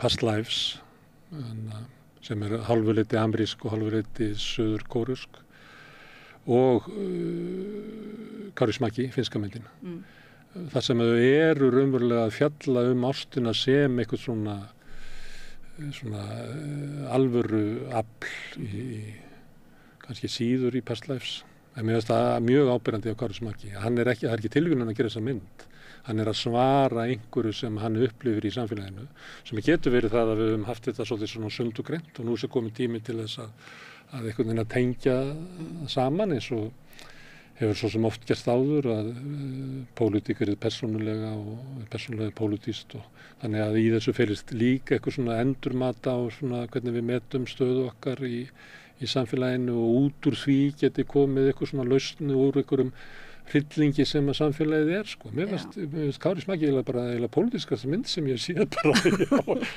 ég held að sé alveg rétt það er svoleiðis tími núna, það sem pólitískt er persónult og persónult er pólitískt og þess vegna saga hvers og eins líka þú veist þessi áhersla á að saga hvers og eins þú þarft ekki að segja hana á pólitískan hátt eða setja hana beinlínis í pólitískt samhengi, hún er bara pólitísk bara í sjálfu sér, þar að segja hún talar þín rödd talar inn á einhverjum aðstæðum, þannig bara aðstæðunar komi ef þú einhvern veginn varpar ljós á aðstæðunar, en má ég spyrja mig eitt, talandi umræðu þetta, hvernig þú veist, dagskrárliður þetta, við erum að tala bíómyndir sem kannski hlustendur og áhorfendur hafa ekki séð og en nú svolítið leiðilegt sko, mér finnst ofboðslega leiðilegt útvarpsefni þegar við að lýsa, eða bara þegar fólk að segja manni. Þetta ógeðslega leiðilegt útvarpsefni. Nei, ég ætla að reyna að leggja mig þetta mörgum þótt að mér finnst óþægilegt að því ég sko hef alls ekki vita kvikmyndum þannig sé og get alls ekki verið svona kvikmyndagagnrýnandi en það er gaman að hlusta á góða kvikmyndarýna og maður ég held að við séum það hvorugt sko, en og svo annað það svolítið leiðilegt þegar fólk að segja manni söguþráð á myndum, eða finnst þér ekki? Svona söguþráð, að segja manni plottið. Stundum það, þú veist, þarf maður að gera það og stundum ekki. Og til dæmis eins og núna, myndur þú segja að það myndi bæta þetta sem prógram að við myndum, ég held að vera ekkert gott að við myndum fara að segja hlustendum hvert verið sagan í þessu. Það sem við höfum gert þetta við Rauðaborðið að fólk setur upp leiksýningar, gefur út bækur, heldur myndlistasýningar og ef við metum það sér svo að svona erindið og þá út frá svona okkar sjónarhorni, þá var það bara erindið svona inn í samfélagsumræðuna, þess virði að við ræðum það, þá fjöllum við það hérna við Rauðaborðið. En við erum ekki að leika það að vera að fjalla svona listræna gagnrýni eða eitthvað slíkt sko. Heldur Kári Smaki hann leggur hérna fram að hvað ástin sé svona mikilvæg og okkur ættum við ekki að ræða það, það þannig að ástin sé svona mikilvæg og vanti meira ást í samfélagið. Það hún sé kannski eitthvað svona grundvallaratrið í til þess að við getum bara ratað út úr það þannig að ást á milli manns og konu að í einhverju þeirri reynslu eða þú veist getum við bara tekið það og búið það til sem svona góðsögn geti hjálpað okkur til þess að skilja af hverju við erum í vanlíðan eða búum við samfélag þar sem að virðist vera að andástin hafi fengið að drottna ansi mikið yfir. Það er öll samskiptin sem að þeir eiga, persónunar eiga til dæmis við vinnuveitendur og fleira eru andstyggileg og það bara manngildið er óljóst, það er ekki fyrir að hann leggst inn á spítala og eins og er reynsla marga sem hann leggst inn á spítala þá heitir það fólk sem hefur valið sér starfsfátt og út af bara löngun til þess að gera öðru fólki vel, þá hittir hann góðmennskuna. Hann Kári Smaki myndinni. Já, hann Kári Smaki myndinni, sem ég tala eitthvað mest við núna, en ég ætla að skipta aðra mynd. En hvernig fannst þér Kári Smaki myndinni? Mér fannst hún vera mjög skemmtileg. Myndirðu mæla með því að fólk fara að sjá hana? Já, ég finn mér nú ekki, þú veist, að vera eitthvað að mæla með. Ef ég myndi hitta á götu og segja, ég er að fara hérna í Bíó Paradís, ætti ég að fara og þetta myndi eftir Kári Smaki, heitir Fallen Leaves á einsku, ætti ég að fara á hana, hvað mér segja. Nei, ég myndi segja bara, ég veit ekki hvar þú ert stattur, hvort þú... Þú ert ekki bara ábyrgð. Ég komi brjálaður með búin að eyða 2000 krónur í bíó. Nei, þetta er ekki með ábyrgðina, ég bara einhvern veginn, maður veit aldrei hvernig svona, mér finnst það svo sko langt í frá yfirleitt að maður átti sig á því hvort allir listaverk sem manni líkar við, hvort þú hafi eitthvað sko almennt sem erindi. Þú svara fyrir þig. Já, að því líka ég er sjálf að búa. Ég býð til þess list og þá þarf maður alltaf svolítið að hætta að hugsa það hvort að það falli inn í samtíman eða hvort að maður virkilega, þannig ég get ekki beint svona séð þannig ég svona, ef ég er að horfa á bíómyndir til mér, þá reyni ég að slökkva á þessum svona gagnrýn, svona editor heilanum, ég reyni það vegna þess að ef maður er nýbúin til þess að vera að ganga frá texta það sem maður, já þessi setninga hefði nú átt að koma þarna framar og svona, að þá eða horfa á ræður Trumps, þá reyni ég að slökkva því, þannig ég get bara sagt, mér fannst mjög gaman að horfa á þessa mynd, já, mér fannst mjög skemmtilegt, ef þú myndir spyrja mig, þá myndi ég segja bara já, ég myndi endilega fara á þessa mynd, en mér hefur alltaf fundist Kári Smaki vera góður, þannig að hann er alltaf alveg á toppnum, sko, hann er orðið svo góður í að vera Kári Smaki. Já, hann liggur við ofgóður samt, hann liggur við að vísa í sjálfan sig svona, þú veist, þetta er svo grín af honum sjálfum. Þetta er svo vel pússað allt saman. En það mér finnst það bara ógeðslega gaman að sjá hann, þetta er eins og að hitta svona gamlan vin. Sem segir góða sögu í þetta skipti. Og í gamla þetta voru svona þær myndir sem mér fannst gaman að sjá aftur og jafnvel aftur. Persónur? Það veit ég ekkert ég pæli ekkert í því. Já, mjög skemmtilegt. Parið og vinirnir, mjög skemmtilega persónur. Já, kallinn sem að rak nætuklúbbinu var handtekinn, mjög skemmtileg persóna. Mér finnst það að vera frábæra persónur. Herðu, Past Lives, hún fjallar svolítið kannski svona hugmyndina ást. Því að sömuleyti gæti maður sagt það með Kári Smaki, að ástin, það er ekki eins og höfundur hafi einhvern síðan að lýsa persónuleg reynslu sinna ást, heldur stillir hann upp ástinni sem einhver svona valkosti. Í Past Lives er að vera að fjalla svolítið ást, sem þetta er unglinga, eða ekki, þetta er barnást, þau eru ná saman, allir ekki svona 11-12 ára gömul. Í Kóreu. Og stúlkan flytur með fjölskyldu sinni akkurat þegar að kvikna eitthvað svona, er ekki svona eitthvað þar þetta leiti, svona 11-12 ára sem að maður verið fyrst svona alvarlega skotin eitthvað. Svo kallar hvolpavit, vaknar. Já. Og þá fara þau til Ameríku og þetta er allt voða fallegt sem eiga, en svona klárast ekki. Og það svona býr með þeim, þessi ást. Og ég er að tala svona þetta vegna þess að sumuleyti er sama þemað í snertingu, sem er svona ást sem er ekki kláruð með einhverjum hætti, en sem að lifir þá með. Það er svona nostalgía, já.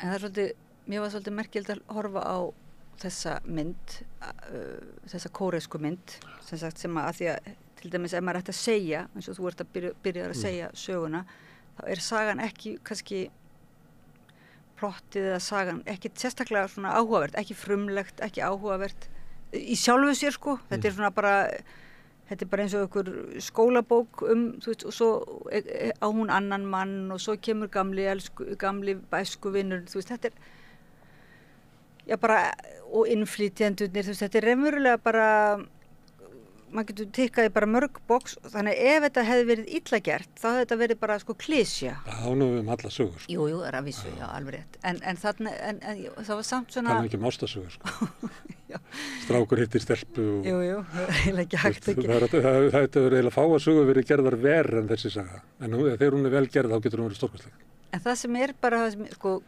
gjörðin að horfa á, þá fer maður einhvern veginn inn í þessa tilfinningu, þessa ástatilfinningu og einhvern veginn auðveldar manni eins og að dvelja aðeins inn í því ástandi og inn í svona þessari þrá og maður algjörlega hættir að pæla í því hvort þessi góðsaga eða vondsaga, það er ekkert sem truflar, fannst mér fannst það svo opaslega gaman að horfa á þessi mynd, það var ekkert sem, ég fór ekki þessi greinandi þarna, ég fór ekki að halda að ég var einhver kvikmyndagreinandi sem þyrfti að eða rithöfundur þyrfti að bara pæla í sögunni eða orðunum eða handrit, ofta náttúrulega pirrar handritum alveg svakalega og en þarna ég hugsaði mynd bara, er ég voru svona gagnrýnislaus eða þú veist, ég bara datt alveg inn í mér fannst það svona galdur í henni að hún líður svona áfram ef við byrjum saman við Kári Smaki sem er svona full af svona stælum og fiffum og svona, en þessi líður áfram af svona rosalega fallegu látleysi, það sem að segja söguna. Og það sem er líka fallegt á hluti af myndinni sem er svona ansið nútímalegt, að þá eru þessir gömlu vinir, þau eru að tengjast í gegnum fjarskiptamiðla, þau eru í sitt hvorum heimshlutanum og eru að raunverulega reyna að búa til einhverja tengingu, svona í misgóðri nettengingu og bara á skjánum og slegir. Það var, mér varst að vera svona, einmitt eins og það getur nú verið líka tuggið. Maður sé það oft mjög illa gert í bíó, en þarna tókstum að gera það mjög vel. Já, mér fannst það, og hann, þessi maður, hann, ég man ekki hvað hann heitir leikarinn, en hann, mér fannst hann vera svo rosalega hann fór út í Chaplin og japanska Kurosawa, hann fór alveg út í Idioten, hann var svona þessi típa, þessi svona einhvern veginn hreini sem bara, þú veist, geymdi ástinni innra með sér alveg saman í hverjan lendi. Hvað er það sem það verður náttúrulega til svona tenging á milli þeirra þegar þau eru bara 12 ára og þau opna svona eins og það gerist í ástinni, allt einu bara opnar fólk og tengist og þótti séu bara börn, þannig þetta er eiginlega bara þau eru ekki orðin kynþroska og þetta er með honum allan tíð. En þegar hann leitar að henni, en svo vill það til að hún líka leita að honum af svona einhverjum ástæðum og svo hittast þau löngu seinna.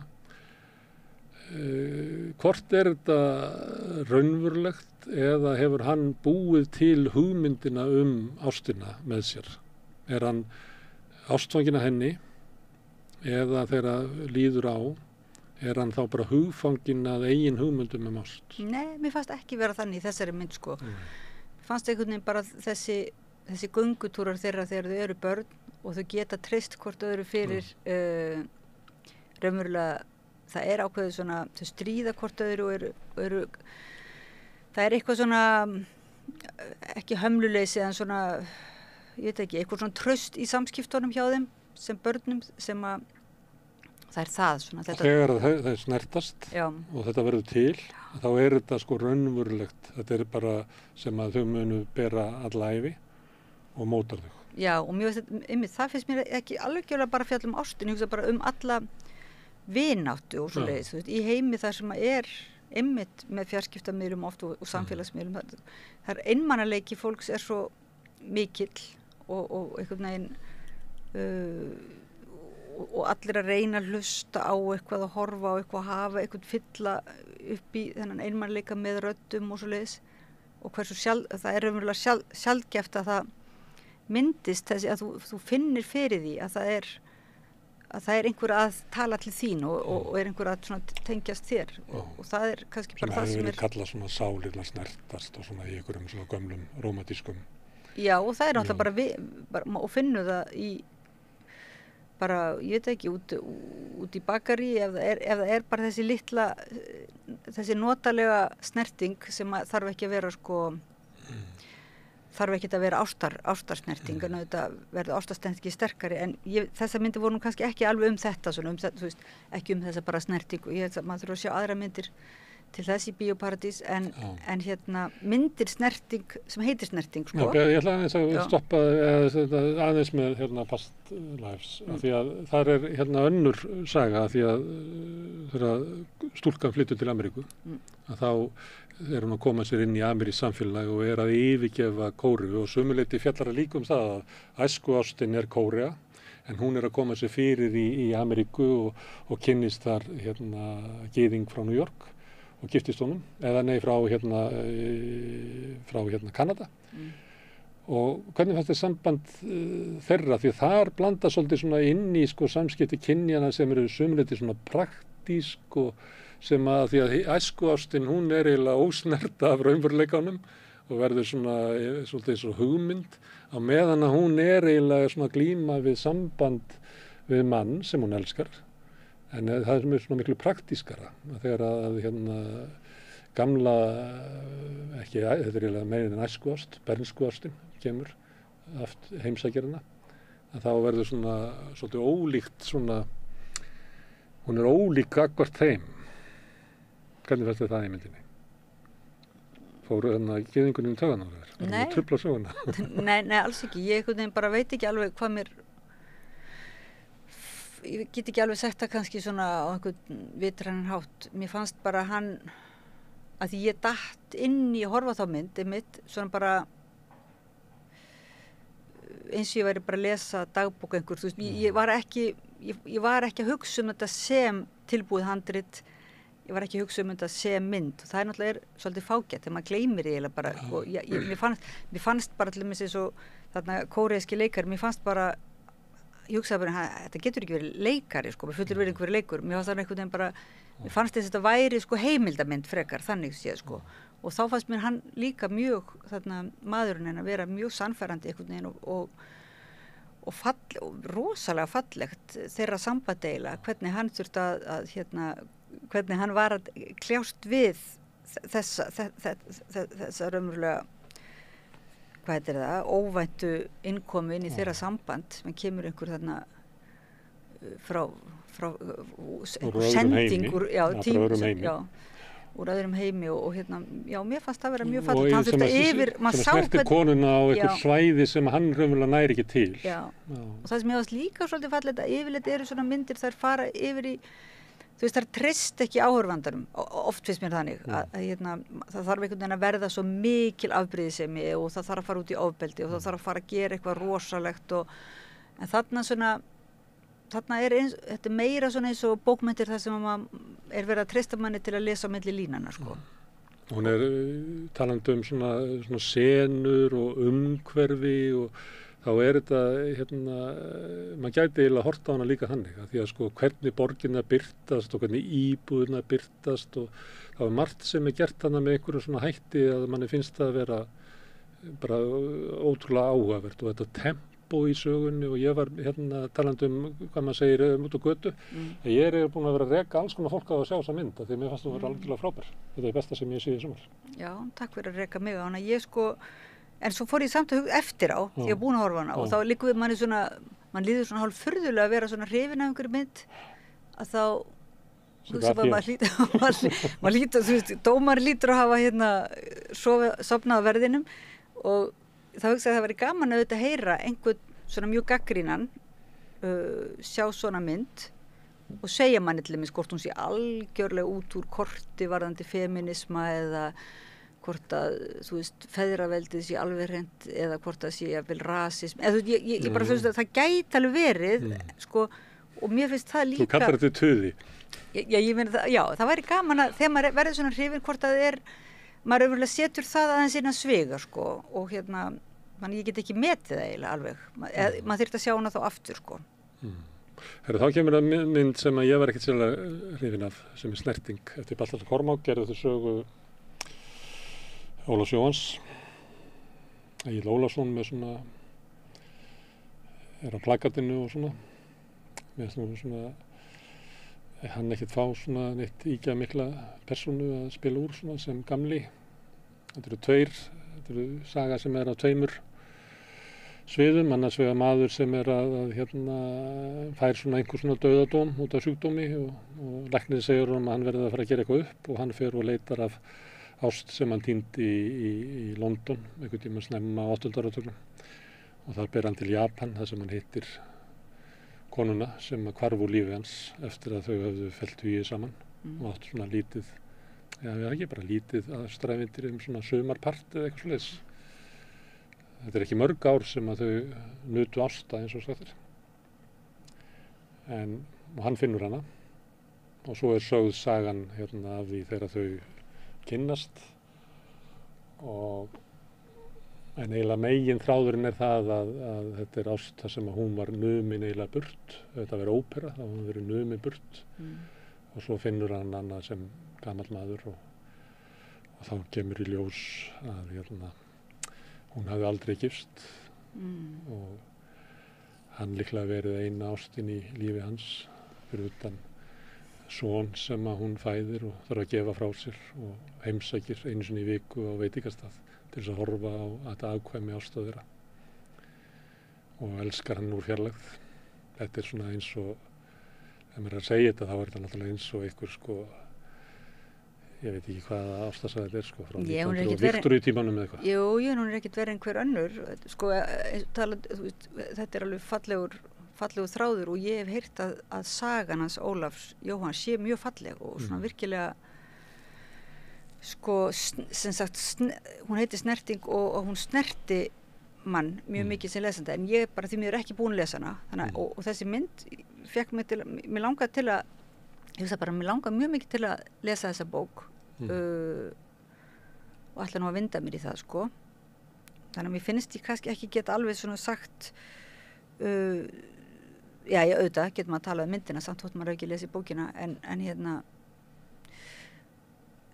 það var kannski svolítið svona ósanngjarnt gagnvart þessari mynd fannst mér að maður væri nýbúin að sjá þessa kóresku mynd sko og að maður skildi lendi því sko að detta alveg inn í tilfinninguna einhvern veginn detta bara inn í svona ég var eins og að bíða eftir því að það gerðist líka sko þarna og mér langaði svo til þess að